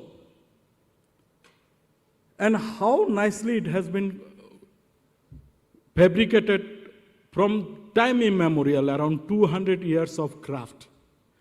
And when we noticed about this, we found that this craft was almost everybody left because it was no more profit earning. And then we tied up with Usha International, and we have formulated a program to give training to the last person who was knowing about this craft. And today lots of people are doing these things. So similarly, there are many, many things that unless we move out and find out, it will be very difficult. Regarding the self-help group, in 2014-15, we were having only 128 groups in Meghalaya. And today I would like to tell you that today we are having around 49,500 groups. And this is all possible because of the initiative that our Honorable Chief Minister has taken. Not only that, we have brought in our groups around 460,000 women. And it is going in such a way, giving all the hand-holding from everything, from horticulture, from agriculture, from veterinary, from fisheries department, all convergence has been done. This last January, when Madam President has visited our state to inaugurate the Meghalaya Games, she wanted to meet our self-help group members. And we had a big program, a place called Janjal near Tura, one of the district headquarters. Madam was so impressed that she wanted to meet the ladies, the Lakpoti Didis. And the security told that if you want to meet them, then we'll have to remove the barricade, remove the cameras that has been put and all these things, which will need around half an hour or so. She told that I can wait. And to meet them, she spent additional 1.5 hours there in that place to meet all the self-help group members. We are working. Every year the budget has been enhanced by 30 to 60%. A budget which was merely some crore is today we are having around 940 crores for the self-help groups, including, of course, community investment fund and all other components. In 2021 to 22, we were having around 130 crores direct funding from the government. Today we stands at 258 crores. So that only says that how we are going ahead to see that the most untrodden of this society, the most deprived people of this society gets the benefit. Whatever we heard in the panel discussion is depending on certain things. Number one, education. Education in rural areas in the entire country is not of that mark to get job in the government sector and so also the non-government sectors also. Then the financial condition of especially the women groups. The more they financially having strong positions, the more they are independent. The less they are financially strong, they are having less independence. So in that case, if we provide all the helps, it will definitely help. Today, whatever we are doing in the state capital or whatever the NEConclave we are discussing, these are the program policies that we are discussing. But the main thing is the problems that is lying in the rural areas. And that is where not only from the government, but all the stakeholders should combine together so that we can provide all the facilities to the people. These days are the days of marketing. Even I myself also, our children also, seeing a product they don't buy, they see the package also. If package is very fancy, naturally they will buy. And another thing, especially with the present generation, is that they see the expiry date also. If there is no expiry date, they will not buy it. People become more health conscious also. We have one kind of turmeric which is being produced in Meghalaya. It's called Lakadong turmeric, which is having high value and it is world famous. But because of marketing facility, of not having marketing facility and all the packaging facilities, we could not market properly and could not give benefits to all these growers. But today, government has come forward to give them all facilities, and if anybody got gift, you will see one packet of Lakadong turmeric is there. If it is not there, when after the meeting is over, you go to Police Bazaar, get one packet of Lakadong turmeric and prepare your food. I do hope that next time when you'll visit Meghalaya, definitely will buy not only for your kitchen, but for your family friends' kitchen and all others' kitchen. I do believe in that. That's why we have lots of success stories. These success stories to be also given. Our panelists were telling that we will have to be more proactive. Proactive in the sense that when we give for financial aid, either for poultry or piggery or any other mission, there should be proper support also, because this depends on the life of these livestock. If they have premature death, it is not that these animals, they only die, but it makes the family also poorer. We got to tie up with respective department.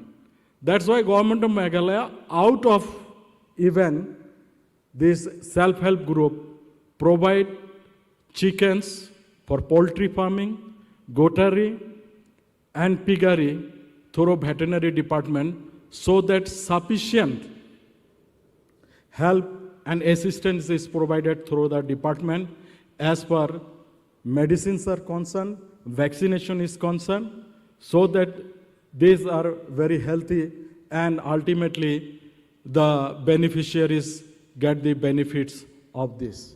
Our Honorable Chief Minister has declared in mission mode project that whichever idea comes, if it is or it can be made in convergence mode, we will definitely adopt, and it is being adopted. I am very happy to be here today, though I know all of you are very tired, but we had a very fruitful discussions, and saying the names of all the dignitaries, excuse me and forgive me, I could not name every one of you, but I know so many resourceful people are here. If you put your head together, it will give us the ideas, the concept to formalize for the benefit of the rural masses. And ultimately, the target zone that the most underprivileged people of our society will be benefited. I don't want to take much of your time. I hope those who have come from outside want to go out to get some souvenir for your near and dear ones. And Shillong being a hilly state, and rain being very unpredictable, shops may close early, so you are wanting me to conclude. So with these few words, I hope that this conclave will greatly and immensely benefit all the stakeholders, and in the long run, the rural masses for which the National Rural Livelihood Program has been formulated is successful. With this few words, I conclude here. Thank you. Jai Hind, Kublai, Mithila.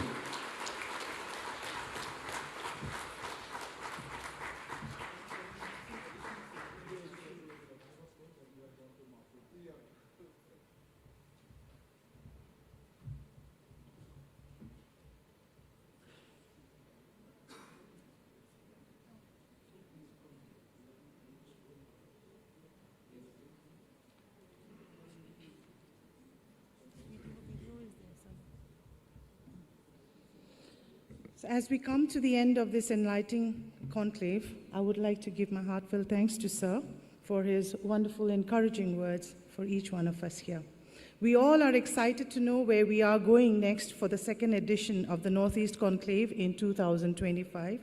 Not to wait much, we have a special message which will be played on the screen. I would like to request the KMC team to now play the video, the audio visuals, please.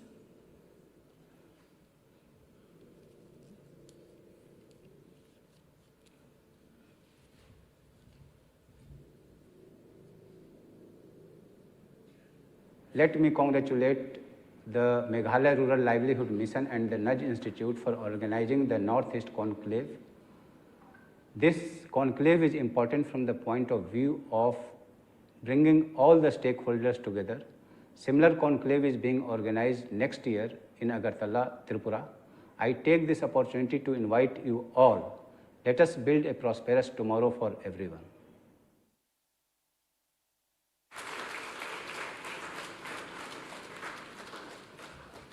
Congratulations, Team Tripura, for the second edition of the Northeast Conclave 2025 to be organized in Agartala. Now, I'd like to request our Honorable Minister, along with the special dignitaries here, to kindly come down to the thing where there'll be enough space so we can present the memento. And I also request Team Tripura, and that includes Nudge Tripura SPMU team and Tripura SRLM team, to kindly come forward to receive the memento from the Honorable CNRD Minister.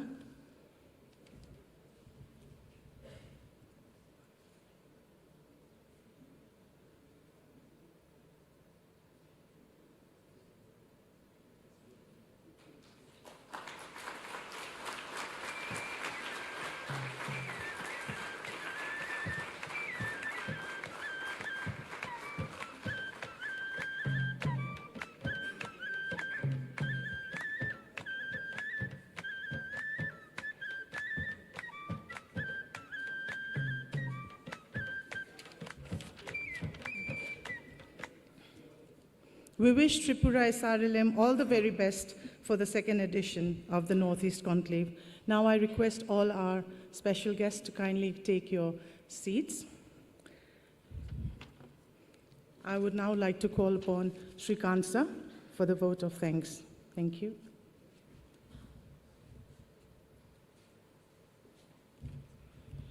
Yeah. Good evening, everyone. A bit nervous moment for me. Giving this thank you message in front of my mentors, like Rajsekhar sir, who recruited me at SUB a decade back as a young professional with whom I worked in Unnati, the POP project. And then Sampath sir, my professor who taught me at TES, Professor Lakshmi Lingam. So many people, I feel like I have grown up. So, good evening again. I can assure you that my thank you note will be a very short one. On behalf of the Meghalaya State Rural Livelihood Mission and NAJ Institute, I extend our heartiest gratitude to all of you for making to Northeast Conclave 2024 a resounding success.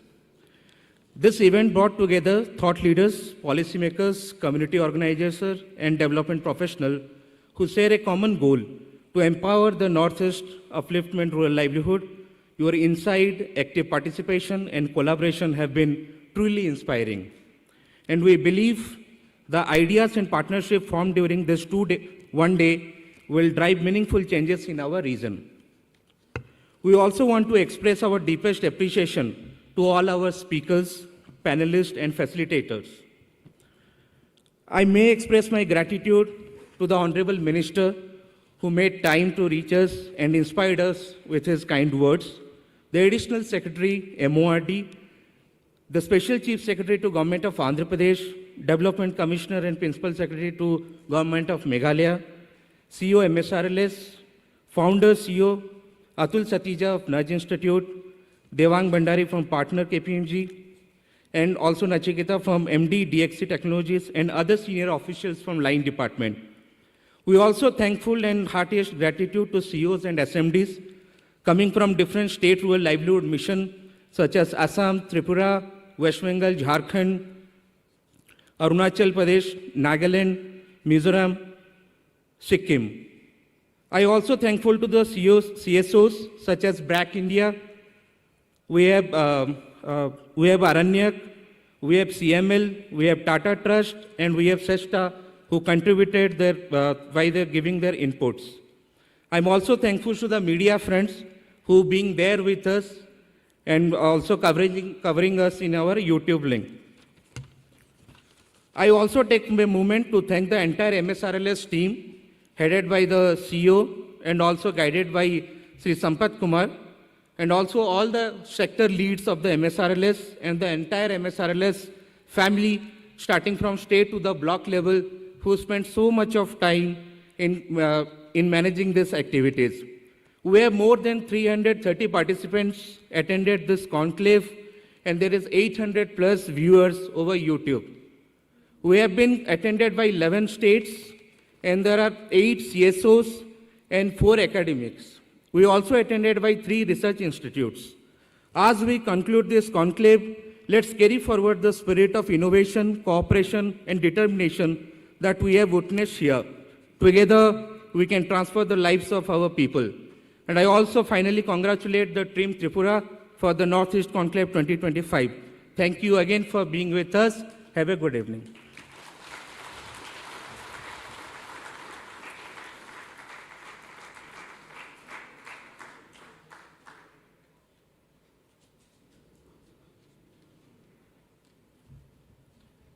Now the Northeast Conclave is officially closed.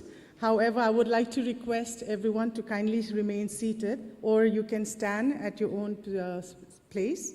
We would like to take a group photo before the end of this program. Thank you.